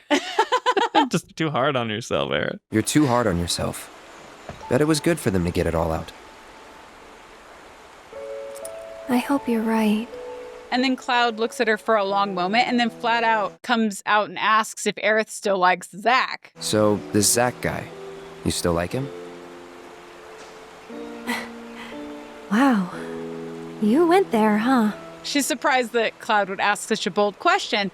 And this part of the back and forth of their conversation is spent in a direct point of view camera angle for each of them, trading off as though we're Cloud looking at Aerith and then vice versa, Aerith looking at Cloud, which is a really interesting choice for the cinematography. And it says to me that the developers want this moment to feel particularly personal. Yeah, like it's you doing it. Right, as though we're the characters, or we're at least in the characters' shoes with every word that we're saying. And it also gives us a close-up view of the characters' eyes and like their micro-expressions, as many as they're able to put in animation, right? Where we can try to get a sense of the true motivation behind their words, which is a little unfair to us since they have to consciously add that into the animation on purpose. So there's nothing we can really catch that wasn't exactly intended, but still, you know, I thought it was an interesting choice of cinematography. And then Aerith's response to Cloud's question of if she still likes him is also interesting. She says, maybe. He's never given me a reason not to. And then there's this long moment with the two of them looking at each other. Finally interrupted by Aerith noticing Tifa. Tifa's now walking toward them. And she greets Tifa with a wave, and Tifa walks straight to Aerith in sincerity, not really paying attention to Cloud, which I actually like. It's like she's helping out Aerith. Like Tifa is Aerith's friend, right? And Tifa asks Aerith, any news? Implying to us that the two of them have spoken about this, right? That Tifa must have known Zack was from Gongaga. Aerith shakes her head then, and she says that there have been no calls, there have been no letters, and Tifa looks down because Tifa's bummed about that, because Tifa cares about Aerith, which is interesting in this, like, love triangle or whatever. And I like that sadness springs from her concern, you know, for her friend, right? Yeah. But one could make the argument that she's also bummed because that means she has to continue to compete with Aerith for Cloud's attention because Zack isn't around to take Aerith away. But I don't think that's really what makes her sad. I think Tifa's too kind-hearted to think about that in this moment. Yeah, I don't think she's doing that. But a lot of comments are like, Aerith is Zack's girl. Like, there's not even a love triangle going on. And I'm like, well, yeah, they keep saying that. It's like, no, they're intentionally putting a love triangle here. It's like, that's true. Like, they dated. The reason Aerith likes Cloud is because of Zack. No, she likes Cloud because of Cloud. Oh, I don't want to get in this conversation. It's his vibrant and exciting personality. That's what drew her in. Clouds. Yeah. It's funny because Cloud and Zack have such opposite personalities. Yeah, they don't act it. That's why I'm saying, like, why would she like him? Because he wears the same clothes as her? He reminds her. In what way? I don't know. Didn't they both like stumble into the church on the flowers? That's how they met. Yeah, but like Zack is totally different. He's like this bubbly, I guess like, definitely doesn't remind in that way. The uniform, the soldier uniform. Yeah, if you date any person that wears a uniform and has a buster sword. Maybe. Then, I don't know. Yeah, you're right. Yeah. Touche. They have similar haircuts, although different color hair, but. No, Zack has like the ugly mullet going on halfway through Crisis Core. It's like, ugh. Who knows? I mean, it could also just be the whole like, hey, there's some distinct link or tie between Zack and Cloud, and she's after that connection, not necessarily the person. It's probably more of that. Oh, yeah. Cloud then steps in between the two girls. Leaving you out in the cold like this? Forget about that loser. Remember that? Yeah. I thought he said this to his parents, which would have been the most tone-deaf thing to ever say. Wait, you thought that he Yeah, said it's like, and then Cloud comes in, but he says it to Tifa and Aerith, which I'm Yeah, he doesn't like, say, okay. oh my gosh, can you imagine? Our son just up and left one day, determined to chase his dreams. Forget about that loser. I was misremembering. Wow. Not They're like, do you know where Zack is? He's like, forget about that loser. not the forget the next part. 'Cause doesn't he talk about him being like a soldier and that he's probably dead? Yeah. What does he say? I don't remember. Okay, so he tells Aerith that he should forget about that loser. Yeah. Because he left her out in the cold. Right. And that's super ironic, by the way. Right. Given what many of us know about the original game and Crisis Core. So Yeah. think about that. And Cloud's statement takes the girls like aback. Like, remember, they like look at each other. Yeah. And then they look at Cloud. This is a total Japanese thing. They look at Cloud and they're like, huh? Yeah. Huh? Together? Do you remember that? They're like, huh? Yeah. Forget about that loser. And I guess either the girls are maybe confused by Cloud's words or just surprised that Cloud would say them, or maybe a bit of both. Mm-hmm. Not sure. And Cloud continues. He's a soldier, right? Then I hate to break it to you, but if he's been gone this long, the man is dead. He's about to say the word dead, you could tell. And just as he's about to say the word dead, Cloud has another one of those Mako static brain freakouts that prevents him from finishing that sentence. And he like grabs his head in pain and does the whole Cloud thing. And Tifa says his name in concern and watches him closely as he like pulls out of this static thing. Sorry. I'm gonna go lie down. And then he begins to walk away from them. And as the girls watch him leave, Aerith says, Well, that clears that up. He definitely doesn't know who Zack is. And then we get a close-up of Tifa's face, like she's processing what that really means. And then the camera goes back to Cloud walking. But in the background, we see Tifa grab Aerith's arms as though she's telling Aerith some revelation that she's had and that we, meaning Cloud, can't hear. So we don't know what they're saying at this point. And then Cloud even pauses and looks back to see Tifa finish her thought. Aerith nods, and then Tifa walks away, which again is implying that these two girls have been talking to each other about what's going on with Cloud when Cloud isn't around, and that they're trying to figure out things themselves, and maybe they've come to a specific realization in this moment that we just don't know about. Yeah, well, Tifa knows something's up with Cloud. That's been talked about throughout this whole game, right? Like she's testing whether or not his memory's correct and has these conversations with Cloud, like under Junon, and she has to admit, like, oh, I've been testing you, kind of, you know? Yeah. And in Calm too, right? And Tifa also knows who Zack is. Right? Yes. I can't get into details. So she rushes to Aerith and is like, something's still not right with Cloud. And they're kind of deducing that. Yeah, and it's not getting any better. It's getting worse. So he's going insane. Yeah. And we do have another YouTube comment from I'll Chat Noir 17 again. Very chatty with us, which I appreciate. I'll Chat Noir 17 says, after talking to Zack's parents, Cloud gets his headache after forcing himself to remember Zack. But right after that, we can see this very short vignette where Tifa checks in with Aerith. We don't hear what they say, but it struck me as beautifully animated as it communicated perfectly the deep bond of friendship the girls have with each other. So yeah, I agree with that. I thought that was a really nice touch, just because even though Tifa has these deep feelings for Cloud, she also has deep friendship feelings for Aerith. And they do a really good job of like making that feel real and authentic. I agree. Back in the day, it's like, oh, they have this love triangle and there's Tifa, Aerith, but it feels like there's this camaraderie and bond, this sisterhood between Aerith and Tifa, right? Yes. Not just some love triangle because not just some jealousy thing. You were like a 13-year-old boy playing this game or something, like, I like this girl or whatever. Yeah, that's a good way to say it. And then after Tifa walks away, this is interesting to me. I need your thoughts on this. Okay. So Tifa walks away from Aerith after they say something that we don't hear. And Cloud watches this and he says, another time. And I'm not sure I understand this line completely. Like in what context? Like what's he look like when he's saying He's looking at them like he's going to say, like, I don't know. It's confusing. He's watching them and then he just says another time. And so, okay, obviously Cloud is saying that there will be a better time in the future to address something with someone. That's at least how I felt. Right. Like, so like, okay. But I don't know who or what he's referring to. I don't know if this is like he was just looking at both girls.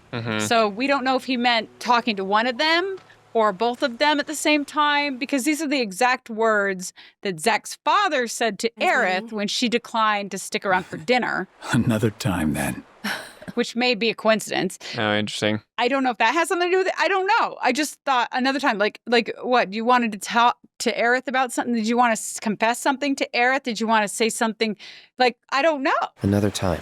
I think the Clarith team out there is probably saying like, oh, he wants to confess his love to Aerith, but he didn't get a chance to because he's interrupted or something like that. Like, but I don't think it's that simple. I think they're dropping subtle hints about the time mechanic that's going on in this story. How so? Just another time, another point in the timeline, or that statement's random. It just sits there with no kind of context around it, right? I don't understand. Did you think like he's saying like it was another time? Like Zack and Aerith were a thing in another time? Is that what you mean? Either that or whatever that they're trying to have between them two and another timeline might have happened, or who knows? Oh, like the multi-timelines thing? Like Cloud is aware of a timeline? I think he's becoming aware of something that is not normal going on. I mean, maybe. I don't know what it means. Is he saying like he wanted to kind of voice his opinions? Like, does he overhear them when they say he doesn't know who Zack is, or just was he not there? No, he's walked away at that point. So he doesn't overhear them. He doesn't overhear them. So he doesn't know that they're like concerned about him, because he does kind of open up. And I was thinking maybe it's like another time, like, oh, I would like want to voice how I'm feeling, but I can't get it out. That's kind of what I think, but I don't know who. Yeah, I don't know. I don't remember. That didn't stand out to me. I'll be honest. That did not stand out to me when I played. It didn't. When I first played it, I just kind of went with, okay, whatever. When I watched my gameplay footage again, and I was like, wait, what does this mean? Or it could just be like Cloud is so reserved and like he's shelled, like he's got this hard exterior, right? Yeah. Where either with Aerith or Tifa or whenever he has these emotional moments, like he just can't say what he's really thinking or feeling. He's got that hard shell. So like they kind of talk about this stuff and he's like, hey, ditch that loser or whatever. And then they leave and he has this like little moment, but maybe he wants to open up and he has that moment of clarity. Like, maybe it's a glimpse of who Cloud really is. I don't know. That might be it. That's me reaching. If anyone out there, knows, please leave a YouTube comment. Help us out. We can hopefully figure that out by the time we record the next chapter. But anyway, so then we take control of Cloud again. And our next story quest tells us to like go back to Cissnei's house where some shiz is about to go down. But before we move on to that shiz, it's worth comparing Gongaga here in Rebirth to what it was like in the original game.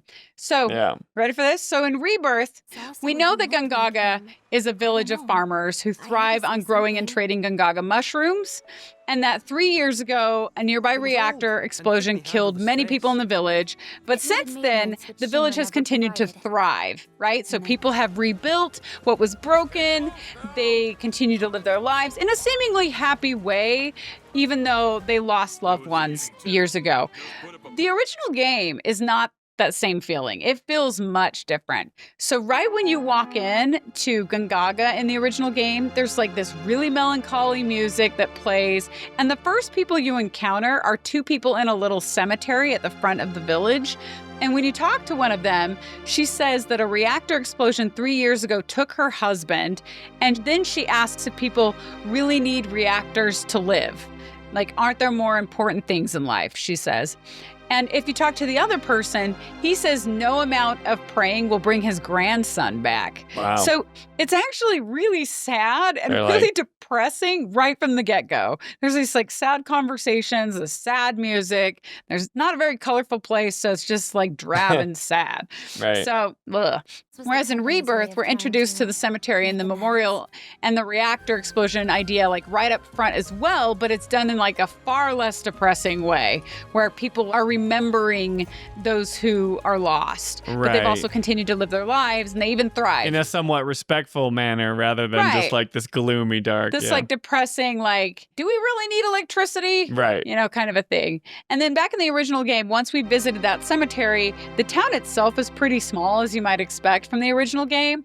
Like a single game frame has like 4 or 5 houses and they're all set on a hill that overlooks the exploded reactor in the distance below. So that's pretty similar, except in Rebirth, it's the memorial that's on the hill overlooking the reactor while the town itself is at like a more typical elevation.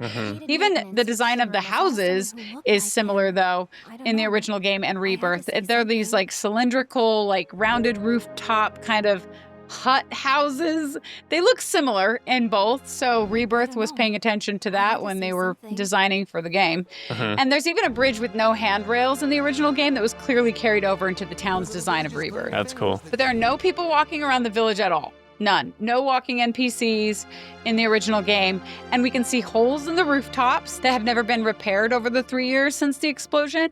And when you combine that with the melancholy music, it just feels so sad. It's just so sad. It's totally different tone. Interesting. So Gongaga's like, it doesn't have the upbeat jungle music Not with the at vocals. all. It's just It's drab. depressing. Sad place. I would not have thought that. Yeah. Because isn't Gongaga an optional location in the original game? I think it's optional. Yeah, I don't think it's critical path. I mean, it has good information in it that you should probably try to see. Right. But the vibes are totally different. Totally different. Interesting. And you can walk into most of the structures, like the houses. You can find shops in the original game in Gongaga. And if you ask each vendor that you meet, you can shop there with them, or you can ask them to tell you a story. And they all speak about how Shinra was responsible for a reactor explosion years ago, how it killed lots of people, and how the town has vowed not to use Mako energy at all since then. So that's like why they're like living off the land. Yes. It's not just like that's like who they are. It's like we've decided that electricity. Right. They like made a pact. Yeah. Like it was Mako that destroyed our village. We are swearing off Mako. Gotcha. Interesting. You know, kind of a thing. Yeah. No one says anything about how they've rebuilt their lives or how they've moved on. And frankly, no one looks like they've moved on. So again, sad. It's got North Corel vibes. Yeah, it does. It does, which is funny because so did North Korea. That's a lot of like, well, there's a lot of downer stuff in Final Fantasy VII original. But Cloud can, as I mentioned before, he can visit Zack's parents' house. Right. So you do. But he does it with both Tifa and Aerith. Yeah. So it's not just Aerith, it's Tifa and Aerith. And if you pay attention to the original dialogue, you realize that pretty much all of what was said in Zack's parents' house was carried over from original game into Rebirth and simply expanded upon. Cool. So the conversation actually isn't that different. Like in the original game, Zack's parents notice Cloud's eyes and they realize he's in Soldier. So they ask if he knows Zack and they say that they haven't heard from him in years. And then they look at Aerith and they ask if she's the girlfriend he wrote them about years ago. And that's actually what causes Aerith and Tifa to leave the house out of some kind of emotional discomfort. Interesting. So that conversation makes both the girls exit the house. And then if you go outside and you talk to Aerith, she says that she was shocked to learn that Zack was from this town. When Cloud asks if she knows him, she responds, "Didn't I tell you he was my first love?" Which is interesting because the exact words first love were carried over. Yeah, I like that. He was my first love. And then Aerith says, "Zack, soldier first class, same as Cloud." And Cloud says, "Strange, there aren't that many who make first class, but I've never heard of him." And Aerith says it's all right, that it's in the past, and that she was just worried because she heard he's been missing for 5 years after going out on a job and not coming back. Cool. Interesting stuff there. And then Aerith says he loved women. He was a player. She says he loved women, a real ladies' man. He probably found someone else, which is funny because Okay, that's like the newer version's better. it's the newer version. But that's fun. Right. I doubt I was the only woman in his life.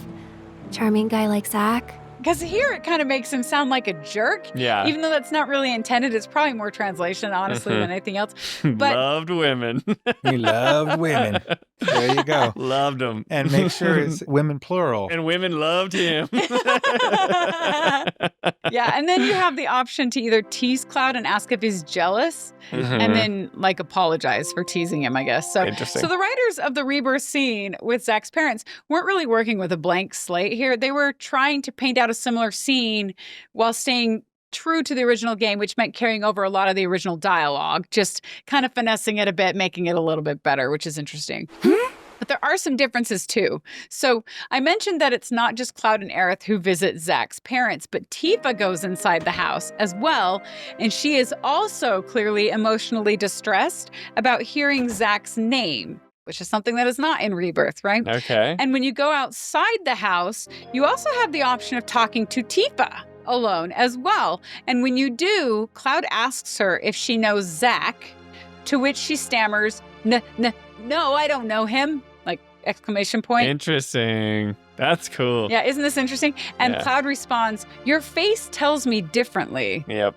And she responds back, "I told you I don't." Wow. Until Cloud finally says, "All right." And there are reasons that Tifa reacts this way in the original game that I won't give away here, but this conversation is interesting. And then Tifa tells Cloud that Zack leaving town to join Soldier reminded her a lot of Cloud. And Cloud says that a lot of guys were doing that back then. And then Tifa says he really must be something making it in Soldier out of a group like that, and that she really respects Cloud. And then you have the option of responding that either you just got lucky or you worked really hard for it. But either way, Tifa responds by saying, "Cloud, thanks for caring." Which feels abrupt, a little out of the blue, but whatever, you know. After all that. But this conversation doesn't happen at all in Rebirth. Like, Tifa makes an appearance outside of Zack's house in Rebirth, but there's no solo conversation with Tifa at all. She doesn't like the implications get of her defensive about knowing Zack. Yeah. Like, that's not here. So that's all different. And it's going to be interesting to see what happens in the third installment here. Also, probably the biggest difference between original game, Gongaga, and Rebirth, Gongaga, aside from the overall tone of the place, which is totally different, is that Cissnei isn't there in the original game at all. Her character was created exclusively for Crisis Core, or in Crisis Core, so she doesn't exist anywhere in original Final Fantasy VII, which feels quite They different. found a spot for her in Gongaga. Yeah, they found a spot for her. She fits here, I She think. does. That's I interesting. think they made it work really well. Is she from Gongaga in Crisis Core? No, she's not. She's actually from Midgar. Oh, that's right. And Yeah, she came after the explosion, right? Yeah, there's some backstory about her that we'll talk about a little bit later. I wonder how many of these changes are fixing things that were lost in translation the first time through versus net new ideas that are part of this kind of reimagining of the story. Yeah, I think definitely there's both happening here. Yeah, I bet they're doing both. But it is interesting to see how they kind of adjust it and yet keep it the same in some ways, right? That conversation with Tifa is fascinating. Isn't that interesting? Yeah. Also, caught red-handed, not playing the original game. I'm like, it's so cool that they talk to Zack's parents. You're like, they do that in the original. Yeah. That's okay. I played it multiple times, and I played it relatively recently, and I have the footage from when I played it, so I just go back and watch it and see. Apparently, Zack's own mother knows he loves women. So He loved women. he disappeared for 5 years on the job, but he loves women. Putting it all together here. Like, he has multiple families in different towns. That's right. That's right. Everyone seems to know Zack. It's a good thing they changed some of the lives. Yeah. Wait, your kid's named Zack too? So's mine. After my dad. Oh my, this is getting worse as we go along. I'll leave that up to your imagination. So then back at Cissnei's house, after a 3-hour nap on the bed, so Cloud goes back, takes a nap. Cloud is woken up by this loud echoing roar. And then Yuffie runs into his room. Are you hearing this? It's coming from the reactor. We gotta check it out. So Cloud gets out of bed, grabs his sword, and follows her out of the house back up to Monument Hill. And he's accompanied by some like ominous music, right? So we know that the tone has changed. And when we get there, we find our entire party looking in the direction of the reactor below, because the Monument Hill is up above and you can look down and see the remnants of the reactor. And when Barret sees Cloud arrive, he asks, "Hey, you hear that?" Yeah, gotta be a weapon. "It's the whale!" Can you hear the planet crying out? He has so many opportunities to reuse that line, yet he doesn't. You gonna stand there and pretend you can't hear the planet crying out in pain? Yeah, but they know it's a weapon right away. And then we hear another roar that scares like the nearby birds into the air and like shakes the point of view camera, which are little ways that the visuals like help communicate how loud this roar may be. It's cool. The jungle. Because they can't just crank the volume for us, right? Right. They have to imply that it's loud, so they got to shake the camera and make birds fly away, which is actually quite brilliant. Yeah, it's effective. Yeah. And then Cissnei appears. Wait, do you know something about this? Could say that. Yeah. You've been hearing it for a while? For a few days now, yeah. The Coalition tried to investigate, but some creatures kept us from getting into the reactor. which reminds us of the NPC dialogue we heard back in the Coalition house. Those creepy ghost things aren't in any bestiary I've ever read. And so then Cissnei goes on to describe the creatures blocking the reactor. All they did was fly around. Just the sight of those weird black wisps was enough. More than enough. Which immediately puts up red flags for Barret and Red. Now ain't that something? Which is significant to us because while we saw whispers all across Remake, this is actually the first time here in Chapter 9 that we're encountering them in Rebirth. So we haven't seen them yet in the game. And that's after we thought we had stepped through a void into a new future where it seemed we might never see whispers again. But yet here they are, these arbiters of fate or whatever. They're back to further confuse us, frankly. And I'm like, oh no, the whispers. I thought I'd figured them out, and now they're different in this game. And now it's like, wait a minute, yeah. So it also confuses Red right here because Cissnei can actually see the whispers, right? You could see them? Yeah, of course. Why? Do you know what they are? Whispers. Well, this just got more interesting. Whereas in Remake, only select people could see them, which is never really explained. In Remake, by the way, why certain characters see whispers and why other characters don't. Because remember, Cloud could only see them after he touches Aerith. And Rufus can only see whispers after he fights Cloud. So I looked this up online, and the best explanation I could find was that the whispers only appear to those who are actively trying to change their fate. And since Aerith seems to be actively trying to stop Destiny from being something catastrophic, and maybe because of her Cetra roots or something, she sees whispers easily, and then anyone who touches her can also see them. So the internet speculates. Yeah, we don't know. I don't think the writers know either. Yeah, I was going to say, I don't know if they know. They may have figured that out now, but I don't know if they knew it We'll then. just use these floaty, roby, ghosty things as a plot mechanic. But to be fair, I do think it's effective in the first game. Yeah, the Arbiters of Fate thing, like changing fate, is interesting. They were involved throughout the entire game of Remake. That was what was so special about that game. This is a remake. We are remaking the story. And then all of a sudden, the Arbiters of Fate are like, nope, that's not how it happened in the original. And it's so cool. Like this meta narrative that's happening. But in Rebirth, it's like, oh, we destroyed Fate in Remake, and now they're here again, and it's like... But they're not doing the same thing. They have to come up with a new explanation as to why they exist, and it's like, I had it figured out, and now you're introducing more shenanigans. Exactly. No, you're in a new timeline, so fate is now different. Yeah, I know, but that's... But the way they're communicating the whispers and the purpose of the whispers to the gamer is too ambiguous. When they walk through that void, my opinion is like, there is fate that did a certain thing. Once you actively chose to do something different and you went through the void, your fate is now changed. Now it's different, right? Yeah, that's obvious. Well, that was implied. They defied fate and they said it's different now. But the thing is, we're saying that the plot mechanics in the original remake, the purpose of the whispers was to try to fight those who are trying to change fate, right? But they already did it. Which should have been wrapped in a bow and ended once they crossed into the void. So now we're seeing whispers again, but we don't know what the purpose is because we thought the purpose was fulfilled.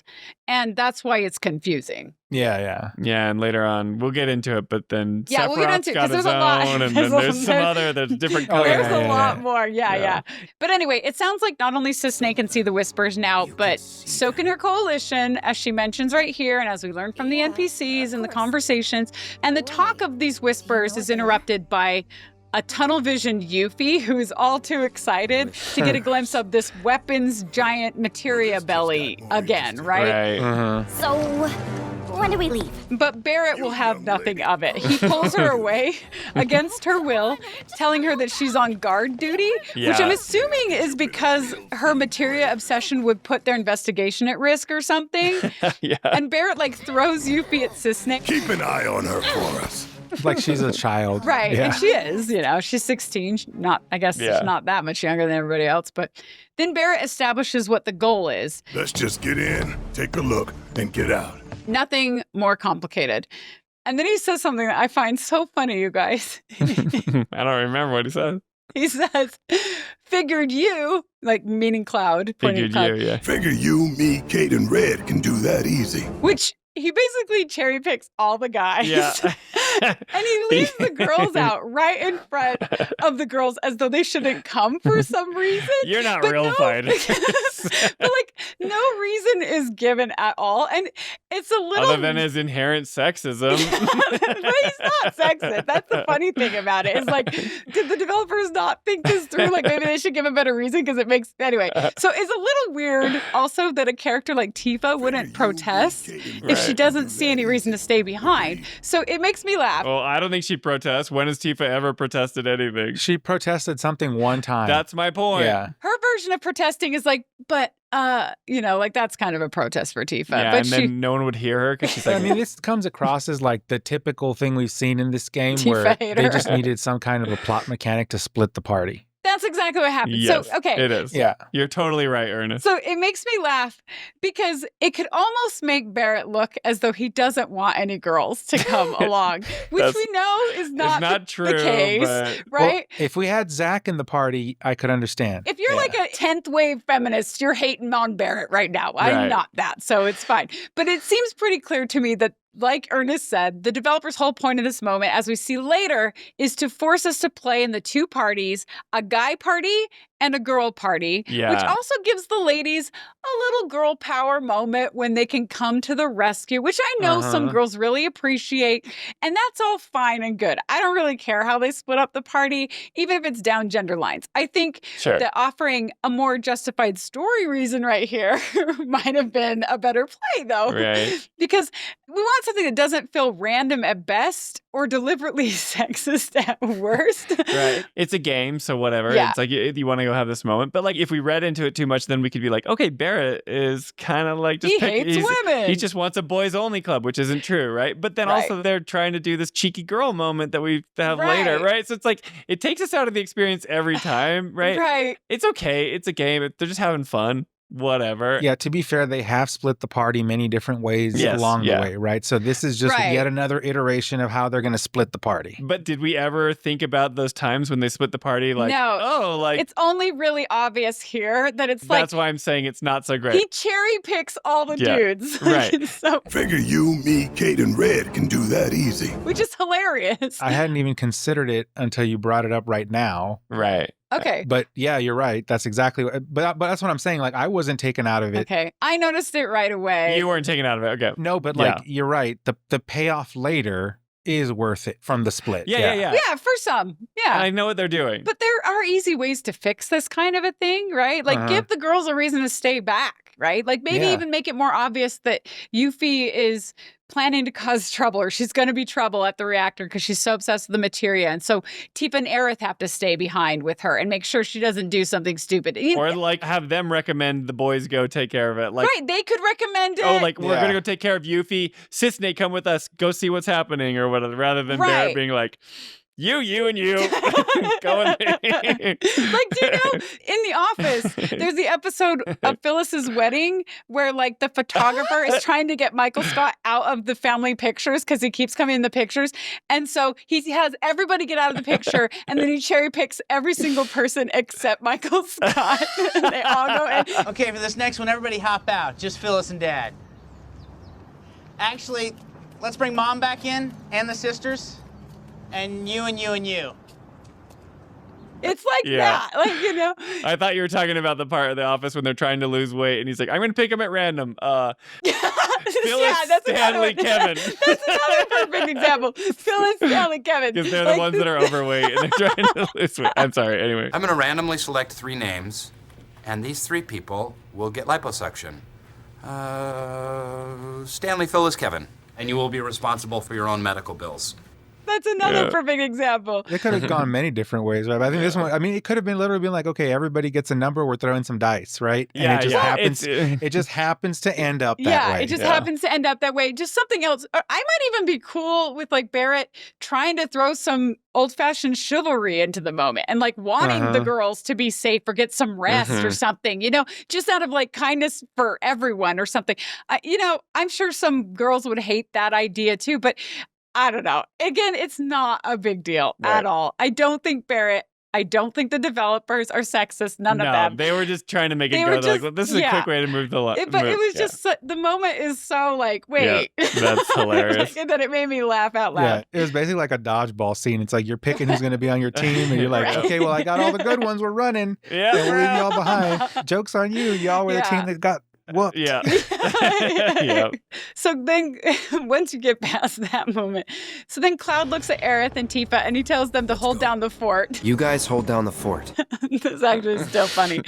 And they nod in determination. They're going to hold down this fort. Well, you boys go take care of the real threat. Well, they nod and then they run off to accomplish this very important mission of holding down the fort, which turns out to be them sitting under a gazebo.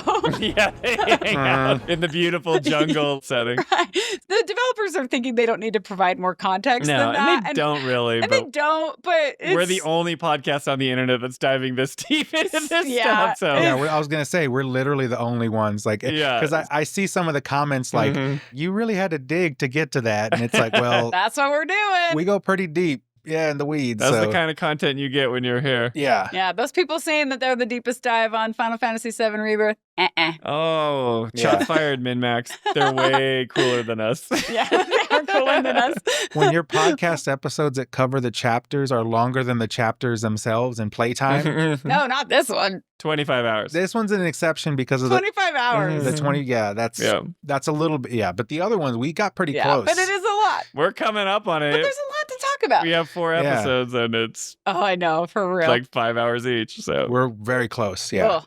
Okay, so at that point, we take control of Cloud, and the official fighting party locks, and it locks as Cloud, Barret, and Cait Sith. Yeah. Yes. With Red like tagging along as unplayable. You can fight with Red, but then they force you to have Oh, but then they force you to have Cait Sith for the boss during fights. the boss, which sucks. Okay, Yeah. but it defaults to Cait Sith Yes, here. yes, I yes, didn't yes. realize you could change it to Red temporarily, but Yeah. okay. So then as we run back through the town, we hear NPCs talking about the scary roar that they heard. What in the world is that? Some are even stopping to pray. We also pass by the girls who are doing the important job of holding down the gazebo fort by sitting in it. And Cissnei tells us, just head straight south. The guard knows you're coming. So we do that. We go south. And thus begins our run through the jungle to the reactor, which literally took me 30 minutes because I paused to complete whatever intel I conveniently stumbled upon. You have the choice to kind of knock out little things there if you Right. want, or you can, video games are funny about urgency because you don't necessarily have to go. There's no timer. Right. If you don't make it there in time, like stuff happens. But You do lose story momentum though. And Yeah. like the music is like super intense. it's pushing you. That's what I was going to say. The music.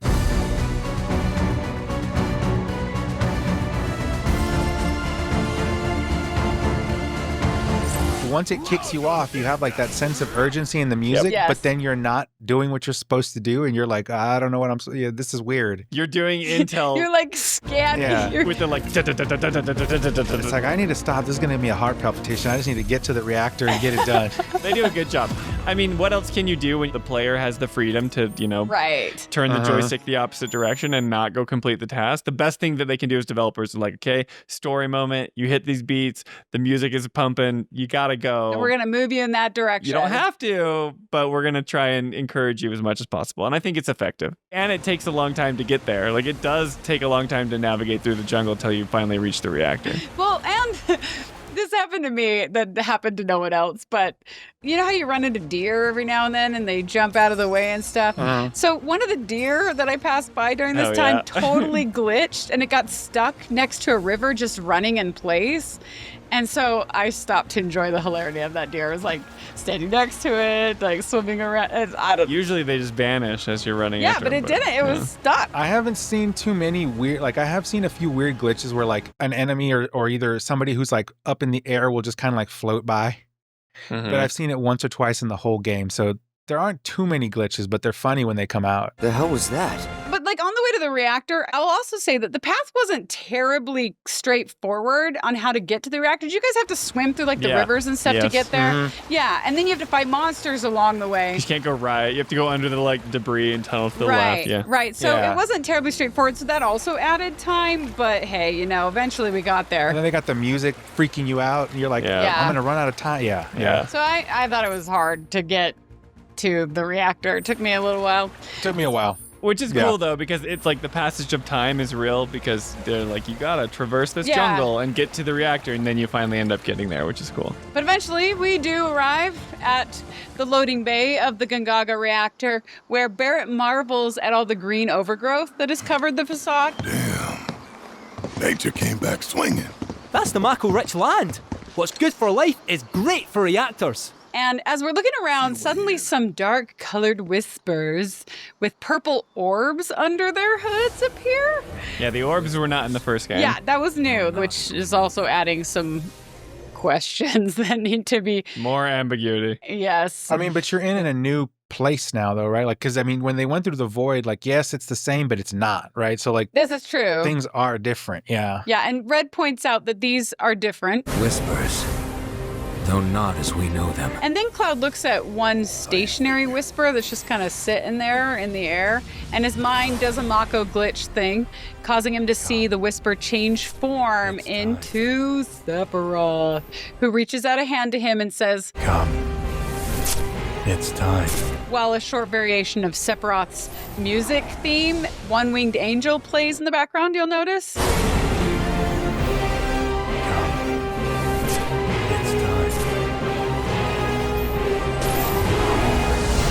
So kind of fun that they added that into the composition there. And then Sephiroth slowly turns away from Cloud as though implying Cloud should follow him. And then he disappears and all the whispers fly out of sight into the depth of the reactor in the same direction.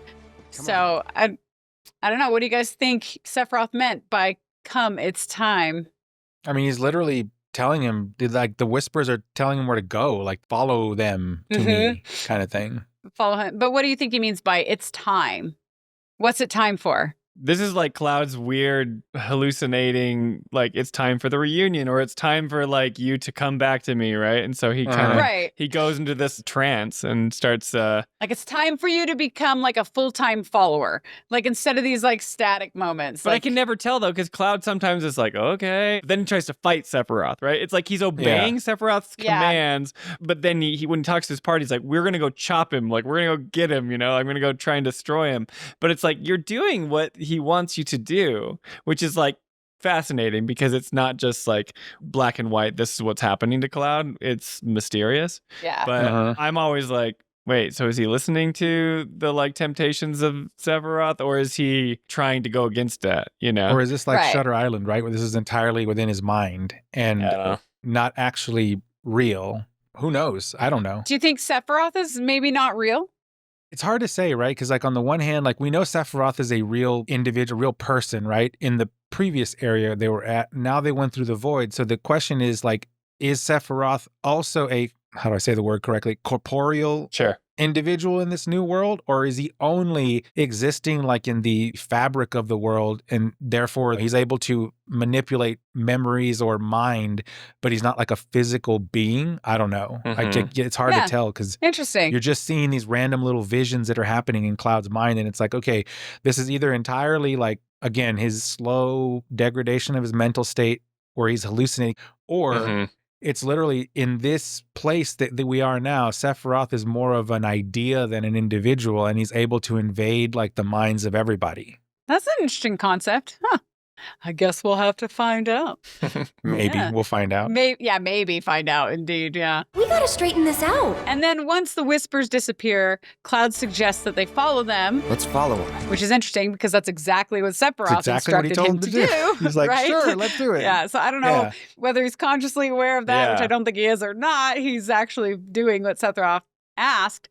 And as the guys proceed to follow, the screen then fades to black, and then we fade back in at this location in the skies above Gongaga, where a giant Shinra transport plane called a Relnikha is flying, and it's carrying a sort of, like, crane-type contraption underneath it. And we should recognize the Relnikha aircraft because we actually saw one of these. Do you remember when? In Calm? Yes. Yeah. We saw it back in Calm when Shinra raided the town during Aerith and Cloud's, like, clock tower date, right? One of these planes was a Relnikha. And they're also found in Crisis Core. And they're technically also in original Final Fantasy VII, but they were called Gelnikas or Gelnikas, G-E-L. I can't remember. I think it's Gelnikha back then. And they were later renamed to Relnikha for some reason unknown to me. I don't really know. And in fact, there's even an optional side quest, sort of like mini level in Original 7, where you can take a submarine down to an abandoned sunken aircraft that has a bunch of cool weapons you can get for your party. And I believe that is a Gelnikha, later renamed, slightly redesigned into a Relnikha. In case you're interested. Cool. But anyway, we see this big bottomed aircraft flying through the sky, which, by the way, totally would never fly. Like, if you looked at the physics of this thing, it like hovers, but there's no like drone propeller. But anyway, whatever, it doesn't matter. So Mako. The miracle of Mako. Yes. Indeed, just say that for everything, right?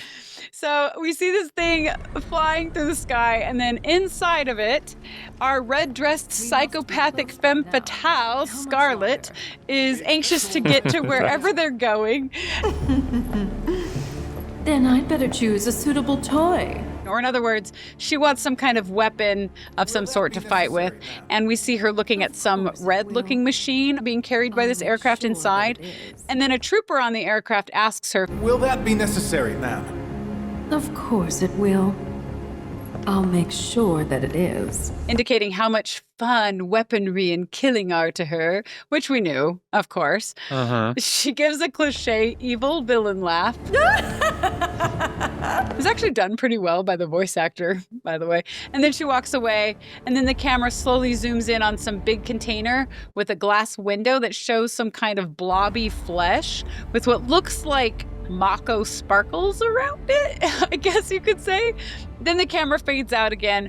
So with this short scene, we basically get the sense that our party is going to be facing Scarlet, who's a total cliche villain, pretty soon. And if you've played Intermission, you may suspect that the weapon she's going to use could be the same one she used in Intermission with Yuffie. Yeah, the Crimson something or other, isn't it? Yes, Crimson Valkyrie or something like that.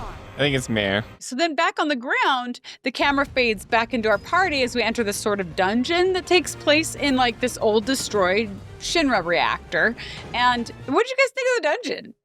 It's good. There's like some hidden, like, it's very linear, so you can find secrets pretty easily. I always like that when you can see the map and it's like, there's this room over here, you know, and it's Without like getting lost. Yeah, it's like if you turn left, you'll continue on with the dungeon, or you'll go right, but then maybe there's some obstruction and you're not really sure how to get there, so you have to kind of do a little puzzle solving, but not enough to frustrate you. And you can get like the purple chest that they even give you glimpses sometimes through the walls, like, hey, there's something shiny over there that like hints towards something being there. But throughout the entire dungeon, that's basically the whole thing, where you can go and there's little sections that you can't reach unless you do a puzzle or you. And that purple chest is totally one of those, and I'll talk about that because they really throw that in your face, but you actually can't get it till you're with the girls. And like for completionists like me, I'm like, I see it, why can't I get it? I don't dare leave this room. Oh, you know? you didn't? But see, to me, it's like, I'll be able to get this eventually, but I wasn't like stressed about it. I came to that conclusion. Yeah, but okay, so it drove you nuts. But yeah, I'll tell you more about it in a minute. Anyway, then like the vacuum cleaners that we had to do from the very like first chapter. The best part was the extension cords. Like, yeah.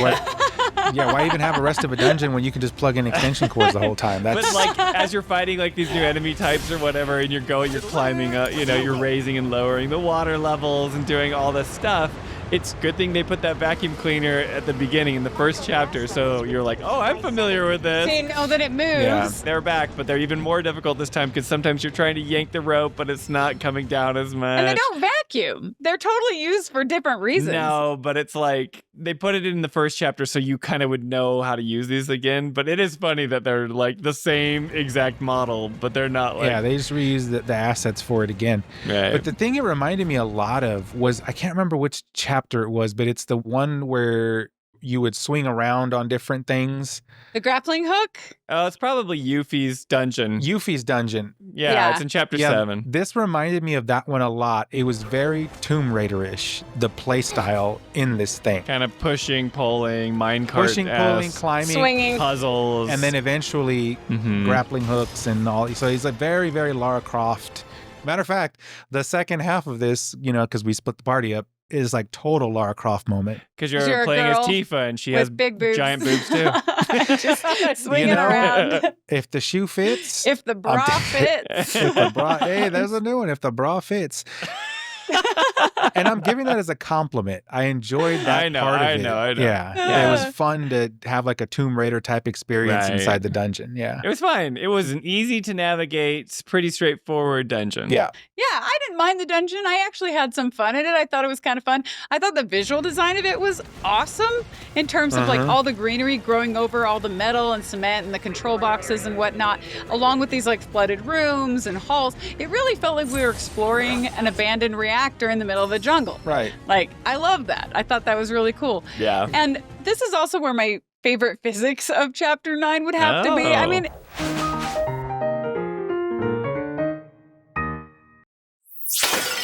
it wasn't anything epic. I'm kind of forcing these in the last 2 chapters because there haven't been very many cool physics, but whatever. They have a bunch of those steel barrels that you can kick around. Oh, yeah. And it was strangely satisfying to knock them off of ledges, like to go up and just kick them off of ledges. Yeah, it's not that cool, but I liked it. Gotta get that segment in. Gotta get it in there. It does feel like they're running out of steam a little bit on those physics things, right? The physics. Like as we kind of progress into the game, there's like less and less of that. Yeah, if we don't have a lot more later, then I'm gonna have to kill this section. Remake it was awesome because you go to this Shinra building and you get to like knock over every lunch, like all the chairs. Oh my gosh. It's the best. It was so good. They know what they're doing. That little cafeteria, you just like wreck it. Yeah. Yeah. I was like, there were some barrels. Yeah. Yeah. That's why I still say like the Shinra building is like to me the pinnacle of design in there because like you go into the cafeteria and just wreck the joint, right? Which I did, by the way. I knocked over every single chair. You had to do it. In that place. I think a lot of us did because I noticed some other comments on our stuff too mentioning like, yeah, I went and knocked over all this stuff. And my favorite though to this day is the giant Chocobo balloon thing that was in Costa del Sol. Yeah, that thing's rad. Punching that thing around, that thing was awesome. It's so massive. That thing's made an appearance in a few different places. Yeah. It's in the gold saucer. Like, and nobody reacts to you just like whacking like this whacking giant inflatable Chocobo. Yeah, that is pretty awesome. So I definitely appreciate their physics stuff. Yeah. But yeah, this dungeon as a whole, I think it was pretty cool. I mean, the few puzzles were kind of fun. I did think of Ernest when I had to plug in those extension cords because I was like, I remember how much you hated the vacuum cleaners in Chapter 1. Like, I hated them. They were bad, and they move so slow. So slow. This one wasn't as bad because we weren't dragging them like to vacuum up stuff. We were just trying to plug in the extension cords. Exactly. You just had to move them. It's what I call the sandpit mechanics, right? It's stuff to slow you down so you're not like hurrying through. And those are the things that kind of annoy me. To like pad game time just to have longer. Yeah. And this game does not need that. And there's no need to. Listen, you can get Game of the Year with a 40-hour game just like you can with a 400-hour game, right? You can get it with a 4-hour game. Yeah. So the one thing I wish they would let go of, it's like there is no mandatory minimum amount of time someone has to play a game. Right. I like long games, but I don't like long games for the sake of being long. Right. So, but anyway, yeah. So in this dungeon, like that purple chest. Okay. So the purple chest for me that you're talking about, Spencer. So there's this purple chest. They put it right at the beginning. Right. Yeah. You saw it right as you were walking in. Well, it's in the main room, the big main room, right? Yeah. So you can see the chest. It's like up on some rafter. And I was like, I'm going to get that chest because you're not going to miss out on a purple chest. Like it's a weapon. Like you want, not a weapon like a whale, but you get what I mean. Like the weapons that you fight with. They're very poorly named. Yes, they are. I hate that name for the whales, by the way. That doesn't work for me, but whatever. It's old game. But like I went through that room forever trying to figure out how to get to that chest. And after I had covered every corner, it wasn't until then that I realized that I probably couldn't reach it just yet. And so then I finally moved on. But I spent a lot of time trying to get to it. But as we first do enter that big room, our party sees about like 10 whispers on the other side of the water. So there's this big room, lots of water, whispers on the other side, and they're looking at us with their orb faces. And that again triggers some kind of static brain episode in Cloud, where he sees a whisper, just like before, transform into Sephiroth, and then Sephiroth follows the whispers out of the room on the far side. And that's when we have to swim around and like solve the puzzle of raising the water level in order to access higher platforms. Raise the water level. Look for a control terminal. Which is classical, like Final Fantasy dungeon puzzle. That's pretty typical. Classic Tomb Raider. And probably classic to like games in general, honestly. You do it in Zelda. You do it. Yeah, you do it in lots. Raising water levels and stuff. And we finally end up going the same direction as the whispers go. Yeah. And as we're running through the halls, Cait Sith asks us, why do we want one of these weapons? Not the purple chest weapon, the whale weapon. But what do you want with this weapon thing anyway? We wanted to fight alongside her. So apparently that's our objective. Which is very weird, but sure. Okay. But what for? Who are you looking to use it on? Sephiroth. And while we're at it, might as well take down Shinra too. Because we have these two enemies, which is kind of interesting. And that's very like Barret's kind of torn between who his real enemy is, right? It's like Cloud's like Sephiroth's the real enemy. And then like Barret's like Shinra, but then again. My whole life has been against Shinra, but then he had this whole moment where like they defied fate and Sephiroth became the main villain. Right. But then Cait Sith says, the company again, but Sephiroth? The man's been dead for half a decade. Maybe. But he's back now. And you'll be seeing him soon enough. This wee adventure of ours gets stranger by the minute. Which, quick pause right here. So I'm curious, since sometimes I get so granular in scenes, I would love to know what a person who is either new to the 7 series or doesn't remember the original game thinks of this. Okay. So that would be, I guess, I mean, maybe you, Spencer, but you probably know. Ernest, were you aware all this time that Sephiroth was dead? I wouldn't say I was aware that he was dead, but since we passed through that whatever into this other world, I have been suspicious that he's not corporeal in this world. So when you say that other world, are you talking about the remake world? He's talking about the remake after going through the portal, that he doesn't have to be like an entity, like a physical being. Yeah, like once we went through that portal, it's like I suspected he's no longer a corporeal, like he doesn't have a physical body. He's now more of a, I don't want to like say an idea, but that's really what it is. It's like he's an idea that exists within the life stream in a negative context, right? And he can manifest himself. So that's what you think he is after passing through the void or whatever at the end of remake. So do you think that Sephiroth was a real person in remake?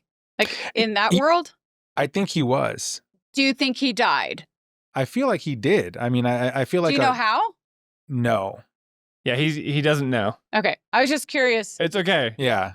Yeah. A lot of people forget this part, and this is later on that happens. Yeah. Okay. And I know that we'll experience it again, right? Yeah, it's interesting. The only reason I ask is because I can't imagine how confusing this whole Sephiroth saga is for someone who doesn't have the luxury of context of know what's going on. Like, it's already confusing enough if you do know what's going on. So if you don't, like, I was just curious about that. Oh, for sure. Yeah. But I also think that new people to the franchise, they're not going to have any of the preconceived notions either. So like they may not be asking a lot of these questions just because they're along for the ride. But at some point, these things do need to get answered, right? So yeah, I think somebody like me wants to know what's going on as I do something the first time. So I would probably be asking questions, and I'm wondering... That's me. That's why I watch subtext video. That's why I've spoiled myself on everything, so I can kind of like learn about everything, you know? Because I played the game through once, and I'm like, okay, I don't understand anything. Then I go spoil myself like crazy. To kind of figure it out. And then I'm playing again, and like, okay, I know what's happening here. Yeah, and that's why I purposely avoid it, because I'm like, I want to give the developers and the everybody a chance to lay it out like they intended. Yeah. Right. And experience it in that order. But as you know, it's hard because this stuff is just everywhere. But so when I'm like playing a game, I want questions answered. I don't want to be confused. Do you not have a problem with the confusion?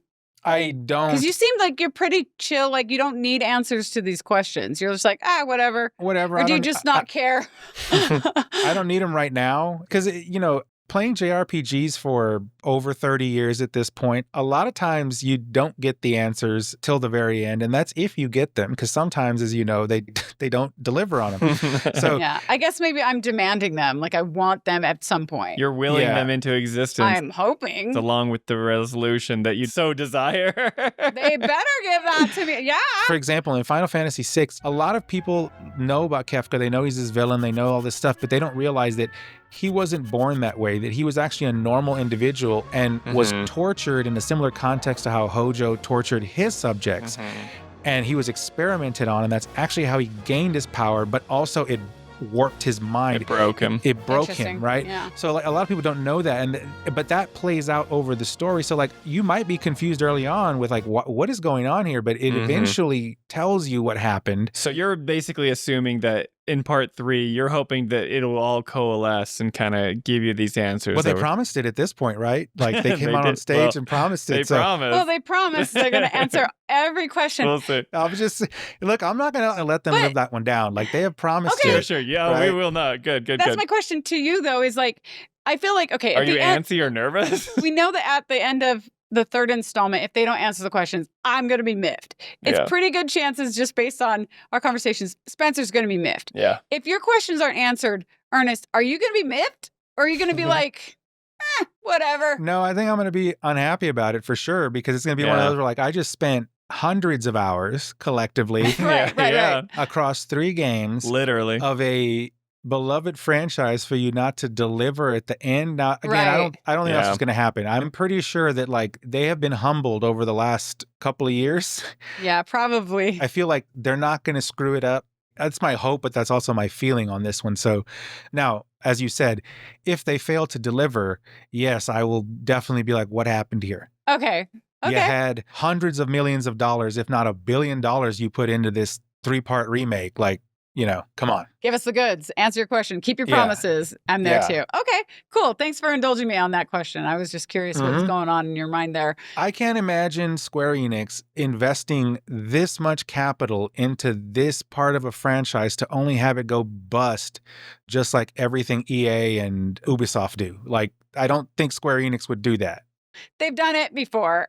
My problem is I can't imagine Square Enix doing that. I could be wrong. It's just an assumption. Yeah, that's fair. That's fair. Yeah. Yeah. So, okay, cool. Thank you for that. So, in this dungeon from this point, so then we navigate through some more like cool looking decrepit reactor halls until we finally pop outside at what appears to be like the reactor's core. Yeah, the part where it like exploded and then the lake of Mako. Yeah, like Mako Lake is there, right? And it's got this like giant moving spear of whispers that are flying all around. Yeah, they're like just there and everyone can see them. Yeah, above this lake of Mako. And Barret immediately sees the Mako Lake and he draws the conclusion, which I thought was interesting. Since the plant went offline, the whole place has been filling up with Mako. Which means the planet ain't done. We were right to take out those reactors. It was good that I blew it up in Midgar. Absolutely, a correlation does not imply causation. Right. Logical leap there, but when you're a terrorist, you got to justify it to yourself, or else if you don't believe in it. Yeah, you've got to rationalize. Yeah, He's not a terrorist. He's just he's an eco-terrorist. Well, he's not there to like kill innocent people. Just blow up a giant reactor in the middle of a city block. Yeah, not under the auspices of the fact that you specifically designed the bomb to only blow up like the control mechanism of the reactor, but not like to breach the inner containment core. And it's like, how can you guarantee that? Yeah, you can't. I would not be putting an explosive anywhere near a nuclear reactor of any kind, right? So anthropomorphic cat. Yeah. There you go. That's strangely into Cissnei for some reason. Did you notice how they talk to each other? Cissnei? Yeah, exactly. Meow, meow, meow, meow, meow. Meow, meow, meow, meow, meow, meow. By the way, after Barret says this, like draws this hilarious conclusion, right? Cait Sith, who is from Shinra, remember, says, I wouldn't go that far. Let's get to work. And then there's a close-up of his eye twitching. Cloud's like, we gotta go follow Sephiroth, guys. Come on. Like, just like right there. Stop talking about this. We gotta go follow this guy. He seems like he's on the verge of that, though, because his eye is twitching. Yeah, he is losing it. Well, he says... Too much Mako here. And you can tell by his voice that he's like a little freaked out. And it's indicating that he's like one spiky hair away from another static freak out, at least, right? And then right then, the giant Relnikha aircraft appears above them and it starts to lower itself into the reactor's core, causing Barret to then accuse Cait Sith that he tattled on them. You told him, didn't you? What? It wasn't me! I swear! Yeah, it's like, you brought your lackeys. You gave him our location, you know, and Cait Sith is like denying it. And then, this is actually a series of shots, and there's very few moments like this, but this is a series of shots that I think could have been better in the cinematography land. So I guess the Relnikha drops the large crane it was carrying, and apparently it falls and it docks itself perfectly to an upper ledge, which isn't convenient. Yeah, that was weird. Yeah, but it's pretty difficult to actually see it in the wide camera angle with the distracting like whispers and the faded light and the wide shot. So you don't really know that that's what's happening. Yeah, I didn't know that's what they were doing until the second time I played through. I'm like, oh, they're dropping that crane down so that they can get the whale material or whatever. Yes, so they can like try to grab the whale out, I guess. But like you can't really see the crane land. So it's really, and then some troopers, they run and jump out of the plane after it. And I assume that they're wearing parachutes, but again, in that wide shot, you don't see any parachutes open easily. Like if you look really closely, you can see stuff, but it just looks like they commit suicide. Or like, it just looks like they jump to their deaths with no parachutes. Like, remember is it Rebirth where they had the ones that had like a propeller arm and they could like fly around with that one arm up in the air? Oh yeah. Those like were they like robot things or no? Were they actual people? They might have been the robot Shinra troopers. Yeah, I remember those. Yeah, but they didn't have these propellers, so it just looked like they were jumping out of the plane with no parachutes. But then I literally took my footage of that shot and I slowed it way down and I watched it and like zoomed in, and then I noticed what appears to be parachutes floating down in the background behind the whispers. But they're incredibly difficult to catch when you're just a gamer watching the scene unfold with like so many quick cuts, especially. So I thought this is one of those rare moments where I'm like, this is weird cinematography. It doesn't tell the story well enough, right? It causes ambiguity. Then Scarlet steps out to the very edge of the aircraft and she looks down at the scene. Well. Mako attracts all kinds. Gnats and vermin included. And then she shows like a wide point of view shot from her vantage point, looking down at the whispers. And her comment implies to me that she must also see Cloud in the party from the aircraft. But I could not see Cloud in that point of view shot. So that's another shot that didn't work great for me. This whole sequence, I think, could have been improved. But other camera choices in this sequence did work well, like seeing Scarlet's high heel shoes close up from below as she like stepped to the edge of the aircraft. And then seeing her from a dynamic low angle, which showed like how skewed her power and confidence are in this moment. I don't know, that kind of stuff. That's good cinematography stuff. Yeah, that's good. And most of the cinematography choices throughout this game are great. And the cinematics director deserves some major props, which is why it jumps out at me when a camera angle doesn't work, because they don't communicate maybe what they think they're communicating. This is just one of those moments. But anyway, so Scarlet is standing there on the edge of the aircraft and apparently has no fear of heights, which would be terrifying. Whatever, cliche villain, can do whatever she wants. And the guys see Scarlet up above them, which would also be incredibly difficult to do at that distance. Who cares? But then Scarlet, almost looking bored, she like snaps her fingers, which commands some monster creature to jump off the Relnikha and confront Cloud and the others. And then we're thrust into some back-to-back fights with these freaky yellow porous creatures called Amalgams that walk on two legs. And if you assess them, you learn that these are experimental specimens from Shinra R&D that were originally human, but were genetically altered and combined with poisonous plants to turn them into these like freaky monsters, which is kind of creepy, but cool storytelling. Hojo's up to his weirdness. That's all Hojo's work. Right. And they're weak to fire just like humans are weak to fire, which is also interesting. And they're not terribly difficult to kill, at least for me, except that they do revive themselves up to 2 times, apparently. Unless you burn them. Yeah, after being killed, unless they're burning, right? So you have to burn them to death or else they come back to life. So using fire is really effective for these particular fights. Well, I played them on the first time around and I didn't have fire materia equipped for some reason. Oh, yes, I probably keep popping up. So like I was just fighting them constantly. And then the second time I played through them, I'm like, I remember these guys being so hard.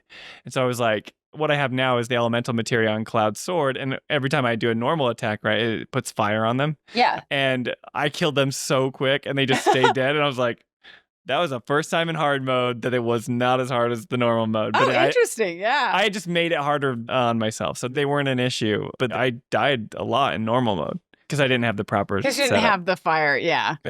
I had the same kind of issue fighting whatever that sea monster was that knocked Yuffie off her canoe. Yeah. I get it. No lightning material to hit the fish. I was like, no! Yeah. Spells will get the job done quicker. So once we beat these amalgams, Scarlet then calls us persistent little pests, too stubborn to die. And then a larger hatch opens and a bigger monster steps out and jumps down to face us. And Scarlet tells us to enjoy Hojo's latest masterpiece, which sounds about right, because this thing is ultra creepy and had Hojo written all over it. And it also stands on two legs, kind of like the Amalgams did, but it has multiple appendages, like covered in claws and teeth where there should never be claws and teeth, and its flesh moves as though like each pore has like a life of its own. It's just unnatural. It's creepy and imaginative at the same time. Like I don't know though how like whoever designs something like that like doesn't have nightmares at night. Like how do you design that? Like I'm an artist and animation guy, but I do not have the creativity to come up with like creepy the monsters and the unique enemies. Yeah. Especially at the Genova fights when you have like the multi-phase Genova ones. Those are crazy. There's some creepy Genovas. Yeah, the weird eldritch like alien type eldritch horror type thing. Yeah, it's like wow. It's a little twisted. I love Japanese role-playing games for that. Not just role-playing games, but Japanese sensibilities and art direction in general is so creative, different than I have experienced in the West. Totally. Yeah. I've seen orcs and, elves and all this stuff, But whenever I play like a Japanese game, I'm like, they're so creative. I love being in this world, even though it's this crazy dumb monster, but I don't know. I love it. No, it's cool. Right. I love the bestiary in all Final Fantasy games. I love all the enemy designs. It's awesome. And as creepy and as whatever as this thing is, it still isn't as scary as a Tom Berry. I know, see? I mean, the range. It's true. But thus begins this boss fight with this, it's called Specimen H1024. Okay. And now, opposed to the smaller specimens we fought just before this, Specimen H1024 is weak to ice, but immune to other elements. Right. But it'll hit your own party with, like, its own elemental attacks that are actually really hard to dodge. At least I thought they were hard to dodge. Yes. And when it ingests Mako, it's absorbing it. It then casts Mana Ward on itself, which cuts magic damage in half. Like magic damage against itself in half. And then it does a bunch of other attacks, like it jumps and lands on you. It slams the floor with, like, the massive shockwave, which is a common Final Fantasy boss move. It hits you with lasers, flying orbs, smacks you around with its appendages, and it blows things up. It does a lot of crazy, creepy things. How did everybody do? I did better again on hard mode, which is crazy. Oh, really? I mean, it makes sense that I'd have some knowledge going into the fight than I did the first time. Yeah, that's true. Right? But to retain it after all those months. But like I beat Dyne the first time in normal mode, and it took me like 20 tries on the hard mode. So you never know. Yeah, Dyne was an especially difficult fight without healing. But with this, I'm a higher level. I have way better materia. I've maxed out my materia. So I go into this fight with, I had the fire and ice materia equipped, which is like, so it's awesome. When you equip fire and ice materia to your weapon, it hits with bolt. Yeah, but it like if they're weak to fire, it's not going to use the ice to hit it. It's going to use the fire, right? It appropriately applies the correct elemental debuff to the enemy that you're fighting. So like if like an enemy absorbs ice but is weak to fire, it will be struck by the fire that's weak to. It'll be detrimental, right? Which is really interesting. So like I fought the amalgams first and I killed them dead just by like chopping them, and I'm like, okay, that's awesome. I did great. And then I fight this one and I have ice equipped already, and I didn't have to change my loadout at all. So like the fire and ice and the wind and like lightning materials are so awesome, and I didn't have them because I didn't do the Chadley intel, and they're like you get them in the very first chapter 2 region. So life-changing, amazing. But it was hard. I mean, it was still tricky and difficult, but I beat him on my first try, and I was more prepared.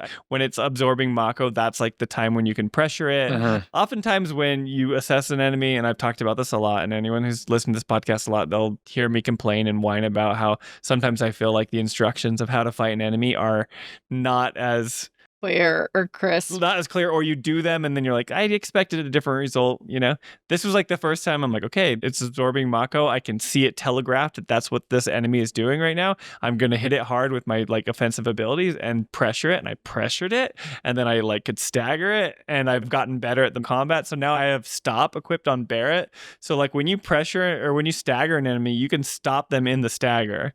And so you have more time to just whack on them. Oh, that's awesome. I didn't ever try that. Yeah. And there's lots of other tricks you can do to extend it. And I'm just like, all right, I felt good about this one. So anyway, which is funny because the next fight I did not like. So yeah. On story mode, this one's pretty easy. I think the worst of it was the AoE stuff that I just had to like stay out of its way. But it wasn't any kind of particularly difficult fight. Okay, so not too shabby of a fight. Okay, So I had kind of a same experience. For me, I'm playing on normal mode. But the most challenging part for me on normal mode in this fight was just trying to figure out how to do much damage as Cait's Sith. Right? Oh, yeah. I just ignored him. He's in your party, and I was so mad about that. You like have to fight with Cait Sith here. So unsurprisingly, this little cat with a plastic megaphone tended to whiff a lot on physical attacks. Like he just can't like land physical attack, at least not on this guy, it seemed in my case. So I ended up playing around a lot with his like roll the dice ability, where the big dice rolls and whatever happens is based on the number that you roll, which is kind of interesting because you don't want to waste that if you can get a good hit with Cait Sith that you know is going to land. But since I knew all his hits were going to whiff, I just kept using roll the dice. And by the way, specifically, I do have these written down. So if you're rolling the dice, if you get a 1, it casts a fire and thunder AoE. 2 does a hyper beam attack, which is like a ranged hit on a single enemy. 3 casts wind and blizzard as an AoE. 4 is called Total Outrage, and it casts Fury on the party. And that basically speeds up the limit break charges, but increases how much damage you take. Okay. So I actually don't want that myself, but whatever. But you can't choose because you're rolling the dice. Right, because you're rolling the dice. And then 5 casts Regen, which gradually heals your party, which I love. And 6 casts a shield on your party that nullifies physical damage. So that's what Cait Sith does. And although, I mean, during the fight, I didn't really know any of this, and I just kept rolling the dice to see what happened. It wasn't until afterwards I'm like, I should learn what these are. I mean, it was honestly like a lot more fun to do that and roll the dice than to just watch the cat flip around hitting the air. Like, that was just annoying. Yeah, and they don't give you enough time. I mean, they let you fight as Cait Sith, but up until this point... But no one chooses to. Until this point. Yeah. It's very like, few. Even in the Chapter 8 Intel region, you're not like, I'm going to fight as Cait Cait Sith part of my party, right? You just, even though you could. I did fight with him since I was doing everything. Sure. But I didn't figure him out. This is like the first time in the game has kind of forced you to use Cait Sith. Right. And it's in a boss fight, and you're like, really? Like, okay. Yeah, so, I mean, other than that, I just rotated through the characters quickly like I always do, casting the highest level of ice magic each character had, you know, when it was their turn. And that staggered him pretty quickly, and then his health really went down when he was staggered. I didn't stop him, though. I should have done that. Then he would have been, like, done. Yeah. And then I also used one of Cait Sith's, like, synergy abilities for possibly the only time the entire game. Nice. So it's fun to see that animation. I didn't even have those unlocked yet. Oh. Because, like, you know, he's new. I mean, you go through his little Yeah. skill tree or whatever, but I remember just unlocking a few. So I must have been playing with him enough to unlock that. Interesting. And then once you knock his health down to about half, it triggers a cutscene where the specimen like stumbles backward and Mako gas like raises up from the ground near Cloud, and that causes him to like grab his head in pain. So he's struggling with this Mako. And we then go to Cloud's point of view for a second, which is just like a big hand covering the camera. Do you remember that shot? You probably don't remember it consciously. I don't. No. Then he pulls his hand away just in time to see one of the monster's appendages headed straight for him. And he blocks the initial swing, but then he's knocked backwards into the air with a third swipe, and he lands on his back on the ground.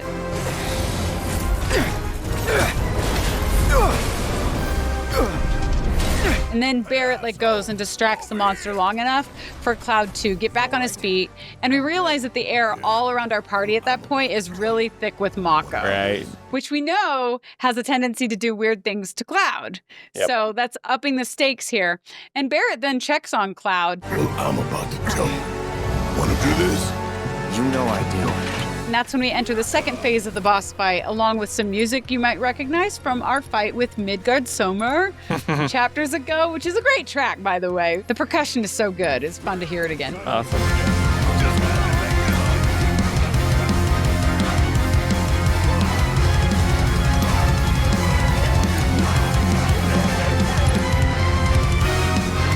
And And then the Specimen doesn't change his fighting style much until you get his health down to about a third.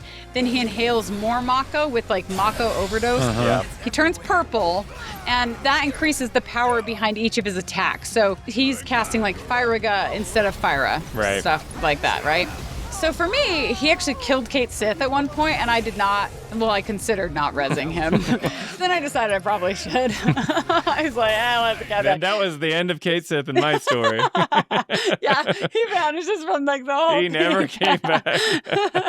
Oh, he comes back with a vengeance in a future chapter. Yeah. This boss also almost killed Cloud toward the end, but then I managed to squeak out a healing spell. And then we staggered the thing again, and he was done for. Because once he's staggered, he's pretty easy to knock down pretty quick. So all in all, normal mode.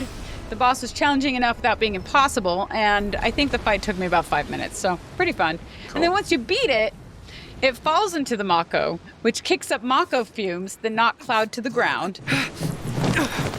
And then a Whisper like turns aggressive and flies out of the swirling pack toward Cloud, and Barret tries to shoot it, which doesn't do any good. And then right when the Whisper gets to Cloud, it turns into Sephiroth, according to Cloud at least, just like before. And then Sephiroth reaches out his hand and says, "Let me help." And then just as his hand is about to reach Cloud then snaps out of it and tries to swipe at Sephiroth with his sword.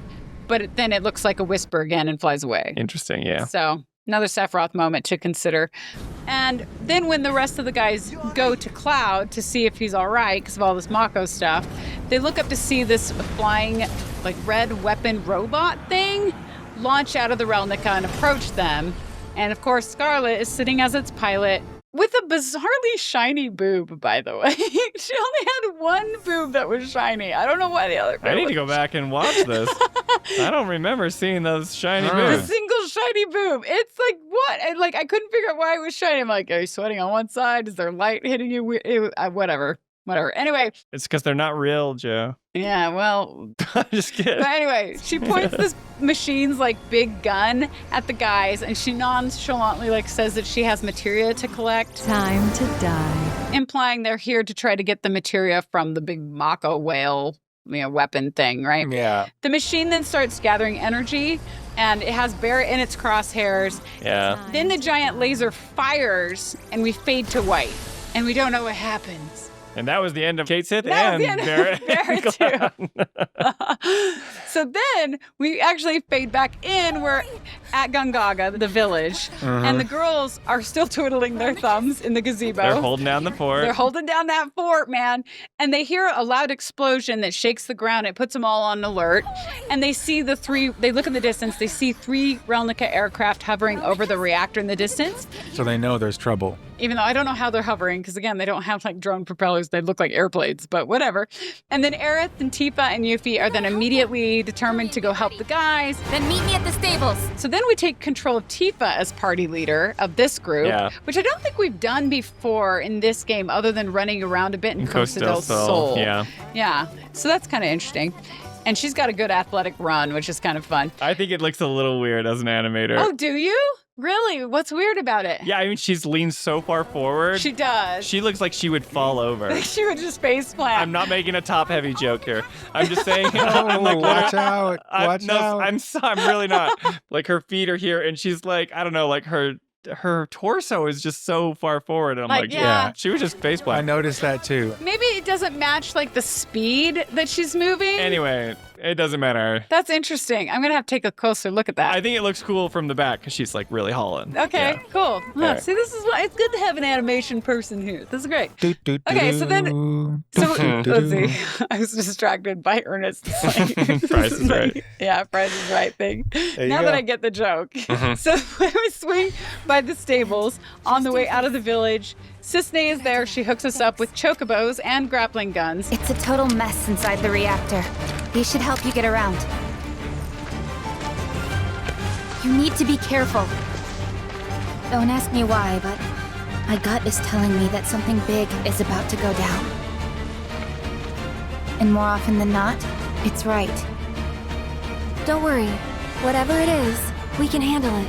We get a quick tutorial on how Gongaga's green chocobos have the ability to bounce on giant mushrooms and slide on big tree branches, and then we're off to help the guys.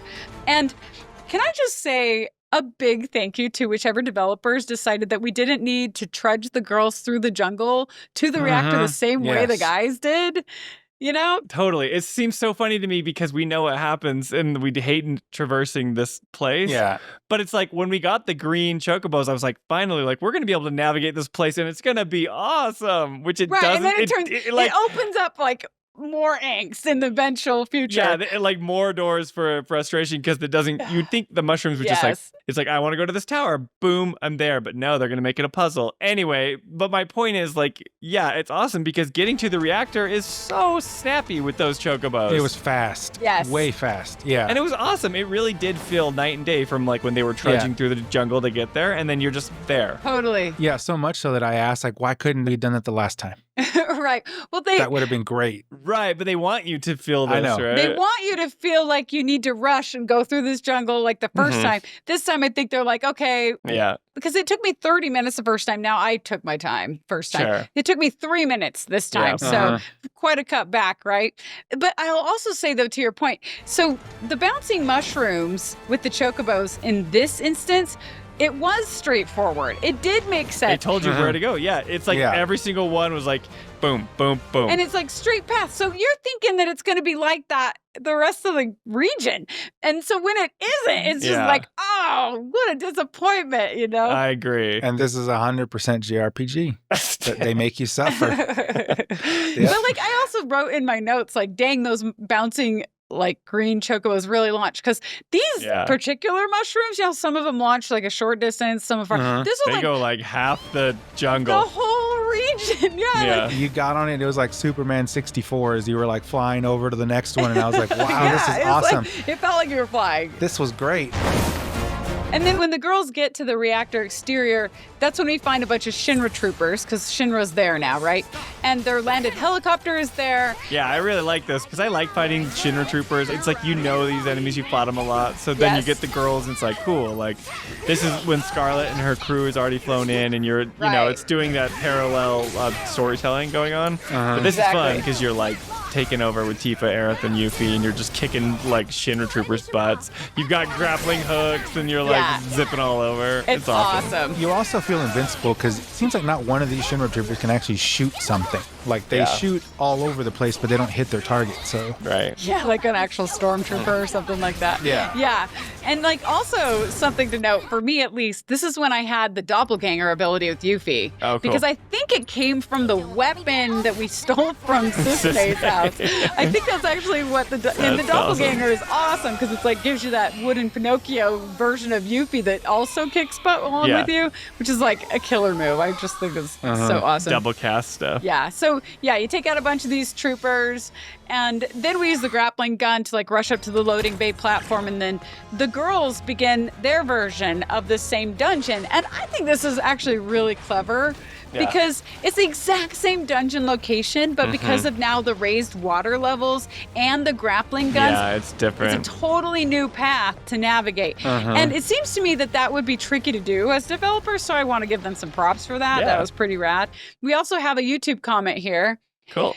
Geez boy Damien 8139 said, navigating the dilapidated reactor was a visual treat. It's my firmest opinion that the engine absolutely shines when it comes to rendering the kind of dim industrial halothane glow that thrives in Midgar. It felt so close to that iconic location they achieved in Remake, and it makes me wish there were more low light scenarios in the game, like nighttime in the next chapter is another good example. Yep. Cool, yeah. It says, though the premise of going to the reactor is a little silly, parentheses, seriously, why doesn't the entire party go together? Well, we talked about why. We talked about because that. Barrett's a total sexist. But he continues here. He says, I enjoyed the two distinct paths to the main reactor, from exploring its flooded underbelly as Cloud, Barret, and Cait Sith to navigating across the rusted, vine-choked rooftops by grapple hook with the girls. I'm a big fan of ruin porn. Scratches my, a occipitals in all the right ways. Geez, boy, Damien, you're a writer, aren't you? This is like some good what does verbiage. Occipitals mean? Occipitals, I forget. I think it's Are the. we gonna get demonetized for that word? No, I'm just kidding. I'm teasing. No, not like... What are occipitals? The back of the head or skull. It's like part of your brain, like the occipital bone. I would agree. Like one of them was like a very ground-based, tactical type of thing, and the other one was like a trapeze type of like flying through the air and just a very like free and liberating run. Versus the first one was like a trudge, so it was just a complete different emotion while you were playing. And beautiful. And I actually, I hate how much that YouTube compresses all the footage and even capturing the footage. It just doesn't, when I show it, it's not going to do the justice that he's explaining right here, you know, because actually the dim stuff looks pretty bad on YouTube. And so all the battles with the lights and stuff. But it looks amazing when you're actually playing it on the PS5 on like a nice TV. When you're connected to like a 4K HDR set. Yeah. It looks pretty rad. Good. Still looking good. Yeah, so this time around, we get through the dungeon by doing a little swimming, a little running, but mostly using those grappling guns to get to higher ground, including, I might add, getting to that dang purple chest that you wanted. That I couldn't reach in that big room with Cloud. So, and that it ends up being the Tiger Fangs weapon for Tifa,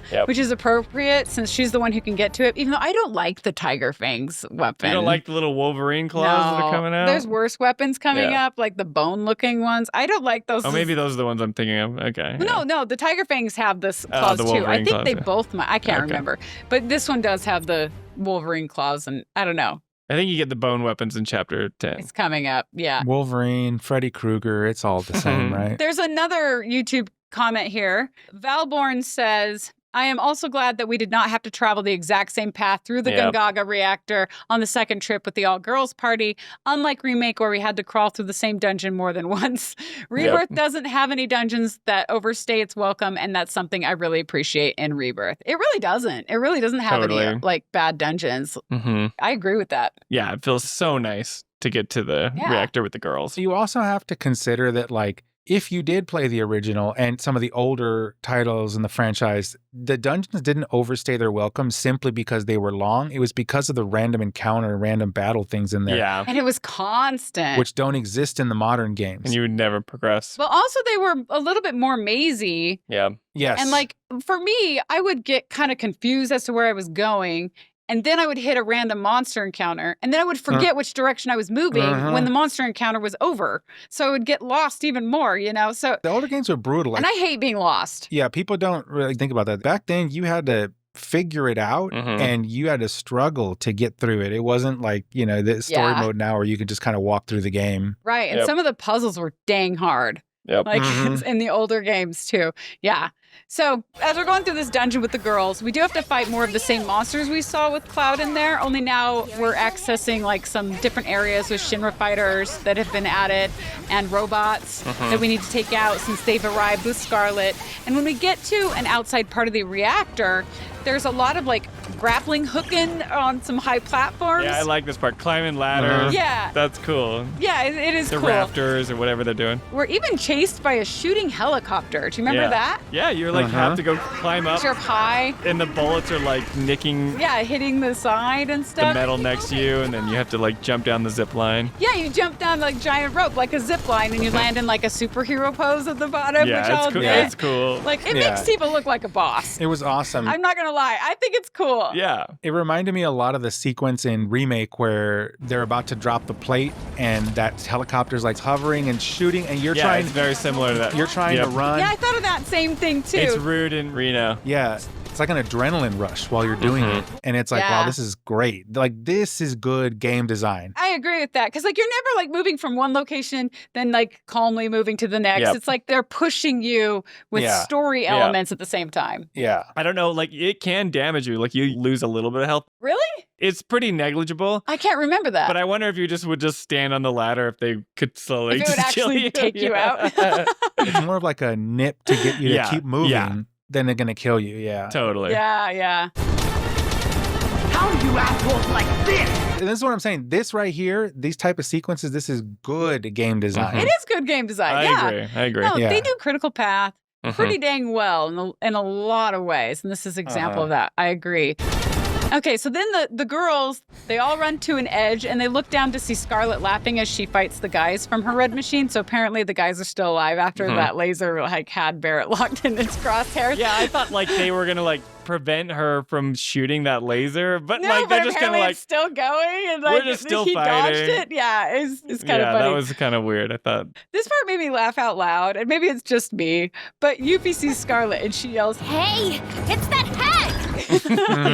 Yeah, the hag. That was it's so good. because like Scarlet's hanging under her beauty. She's like one of those middle-aged women that like she's had work done, obviously, right? And then it's like I'm flaunting my sexuality and looks, but like Yuffie's the young girl, and she looks at like I love that she calls her a hag. she sees her as like this old woman. She's You're like this probably old gross woman, you old hag. She's probably like 30 or Exactly. 35. Like she's younger than me, right? Like, but to a 16-year-old, you're old. Yeah, at that you're point, old right? hag. So like, right, you're old. Yeah, But that's the part that makes it really funny. it's hilarious. Yeah, The delivery is good because Yuffie's not even intending it as an insult or a joke. She literally just thinks of Scarlet as the hag. Like, of course, she's just pointing it out like someone It's might good. think of Cait Sith as the cat. Hey, it's that hag! And then down on the ground, the guys notice the girls who are up on the ledge as they're still fighting against Scarlet, apparently. Tifa! You all right?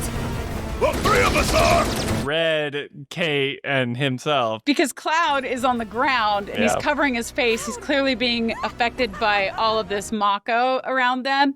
And then Scarlet charges her robot's laser gun thing again, but before she can fire, something malfunctions. Who did that? And then we see Yuffie's shuriken fly back to Yuffie like a boomerang. Right. And she catches it in some like fancy gymnast move and she yells, Hey, Scarlet! Remember this Wu-Tai Savage? She's coming for your wrinkly hide! some more of Yuffie like insulting Scarlet's age. Old woman joke. Yeah, Yeah. she's agitating her, right? She's agitating her because this interaction makes a lot of sense to anyone who's played Intermission. Yeah.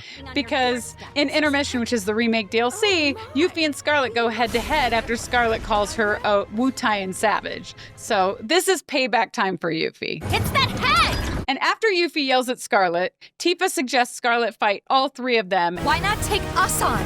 We'll go easy on you. Promise. And then the girls strike a sort of like girl power pose. Yep. And this is the moment that I was referring to. It was like a Powerpuff Girl thing. This is what they were setting up. Yeah. This is what they wanted, was the reason for splitting the party down gender lines. And it's a bit cliche, but okay, fine, whatever. I enjoyed it. It's the same thing that happened in Avengers Endgame when it's like all the women line up. Yeah, and it's like, we're going to fight you. That's way worse. Don't worry. She's got help. That's worse than this. I agree. That is I agree. so cliche and ridiculous. I hated that part. I enjoyed it, but I think the best way I ever saw this done, like in cinema even, was when in Lord of the Rings it stabs the dark in the face. I'm no man. No man can kill me.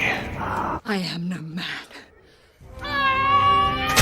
Yeah, that was actually the best. Yeah. That was the best I've ever seen it done. Yeah. I can't remember that part. I need to watch those movies again. I just don't have 20 hours to spare to do that. Exactly. But I like the way they set this up and like got the fight go. It was good. It was good. Yeah, that's fine. And it's like kind of like woman versus women, right? Like that's kind of a nice thing about it because I think a lot of times they make it kind of the battle of the sexes where it's like we women are going to kick that guy's butt. Yeah. It's kind of nice that it's women kicking a woman's butt. Yeah. And I'll say like if they want to give the girls like this moment where they like save the guys, that's fine. Yeah, I don't have a problem with To that. be honest, I don't think it's mandatory though, because I think that the value of each girl's fighting skills that they bring to the table is not really in dispute. It's pretty obvious just throughout the game on its own. But I think, honestly, nowadays creative directors feel like they have to kind of give female characters their own moment to shine, which again, I don't hate it.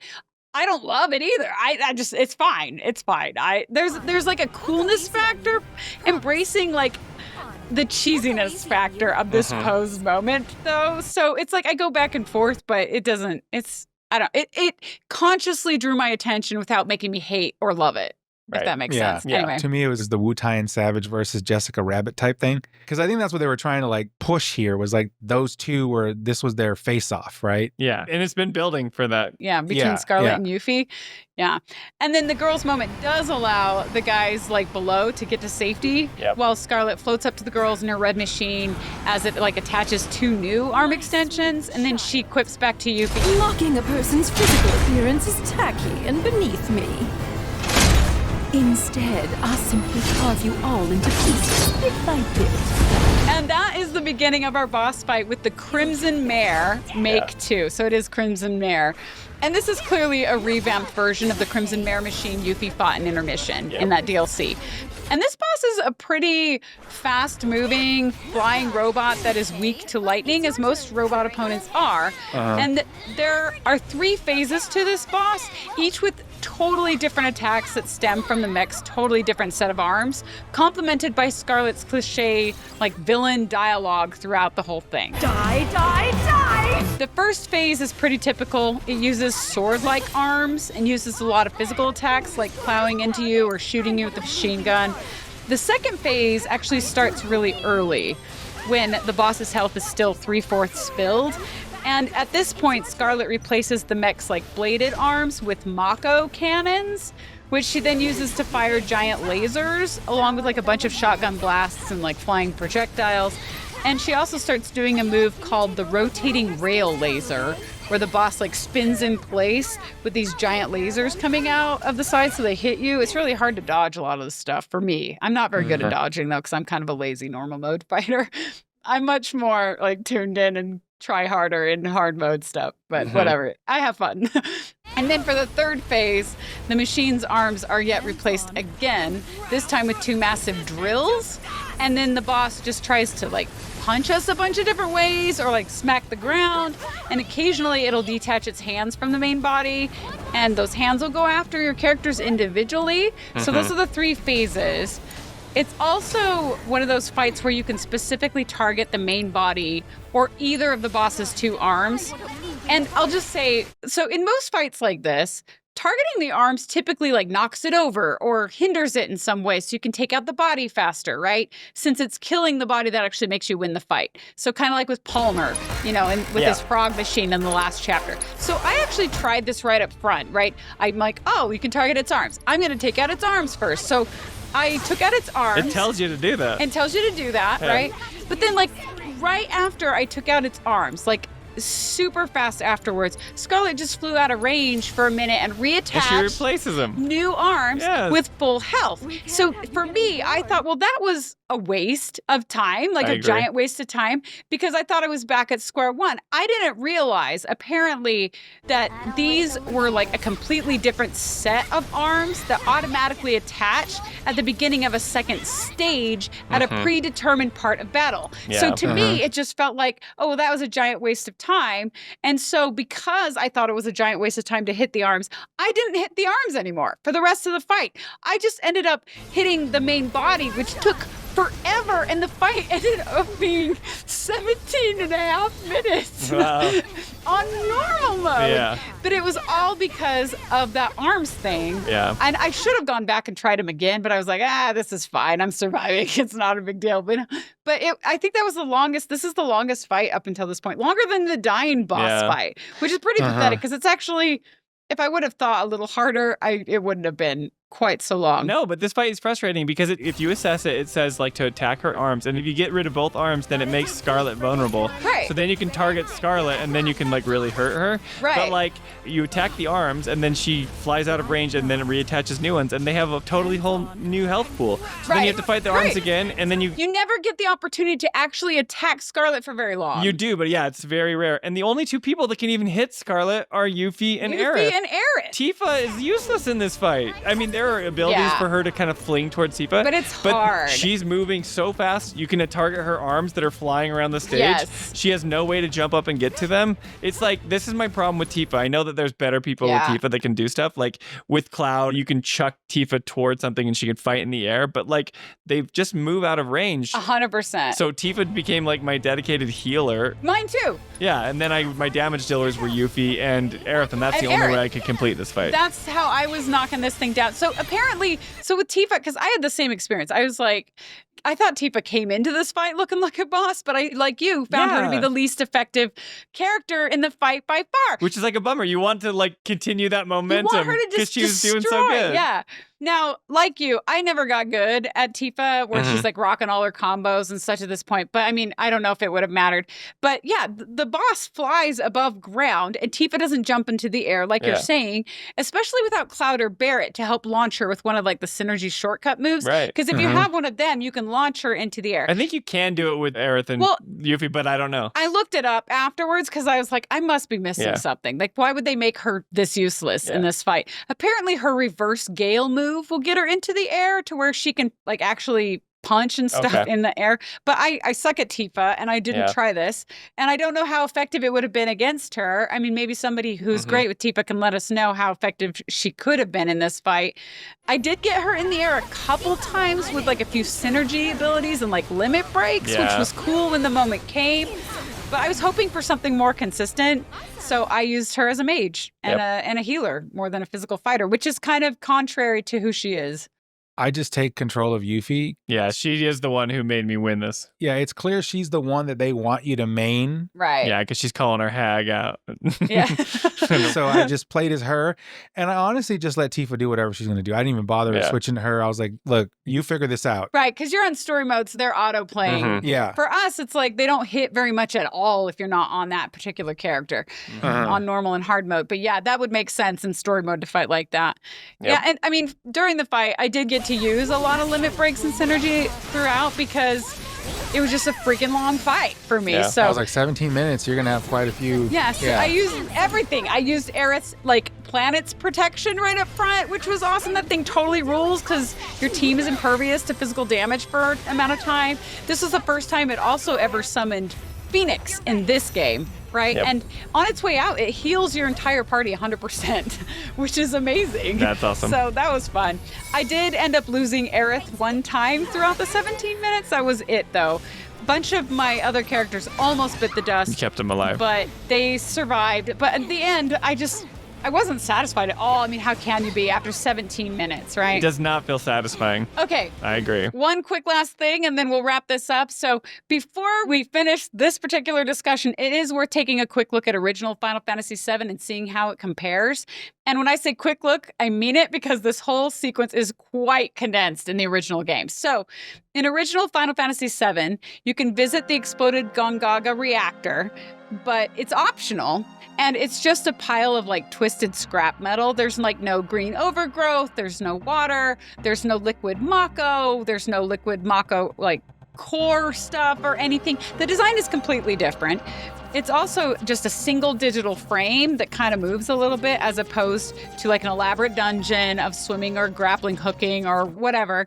And there's also nothing that prompts a visit to this reactor. There's no like loud roars that we need to investigate, no big weapons of any kind lingering around it. You either just happen to explore your way to it or you don't. I think it's completely optional.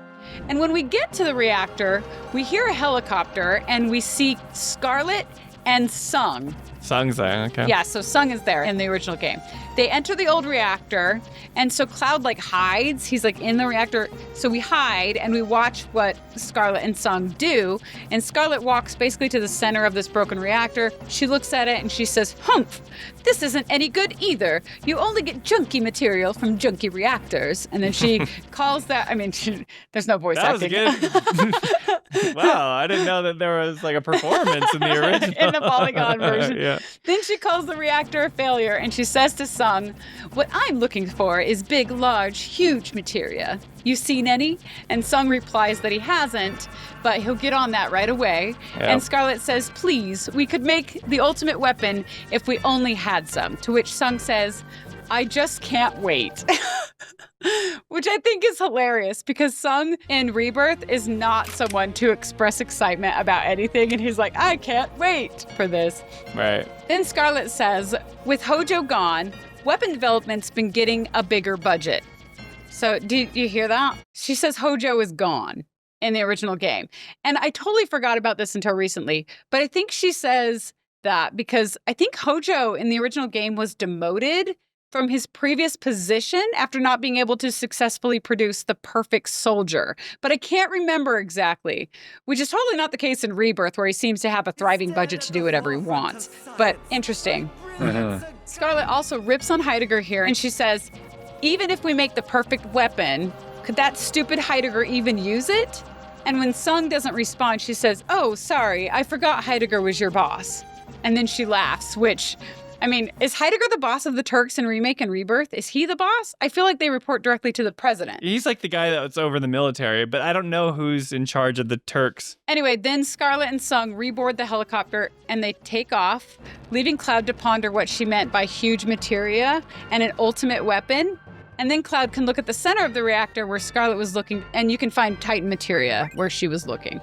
But that's the whole scene. There's no boss fight with Scarlet. There's no boss fights with Hojo's creepy creations. No dungeon. No splitting the party. No Relnikhas overhead. No troopers parachuting below. Just Scarlet and Sung walking around for a minute while we watch. Which means that none of the next stuff coming in Rebirth actually happened in the original game either. So I really hate to end the discussion right here, but we're going to have to get to that in the next discussion because we're already way over like we always are. I am going to get these episodes down. I swear I am. Splitting these up is partially for my own sanity, but I need to get them even shorter in order to hit a better, I think, show rhythm, if that makes any sense. Yeah. Yes. But worry not. If you like how we dive deep, even if I chop these up, we aren't changing how deep we dive. So that means that's going to do it for this episode of the Final Fantasy Files. We can be found anywhere you get your podcasts. You can see the video version on either Spotify or YouTube. YouTube is kind of our home. We encourage you, in fact, to follow us on our dedicated YouTube channel, Final Fantasy Files. And you can lend your support by leaving a like there, a comment, talking to us, keeping an eye out on future community post opportunities, and a very special thank you to those of us from our YouTube community who did share their opinions for this episode.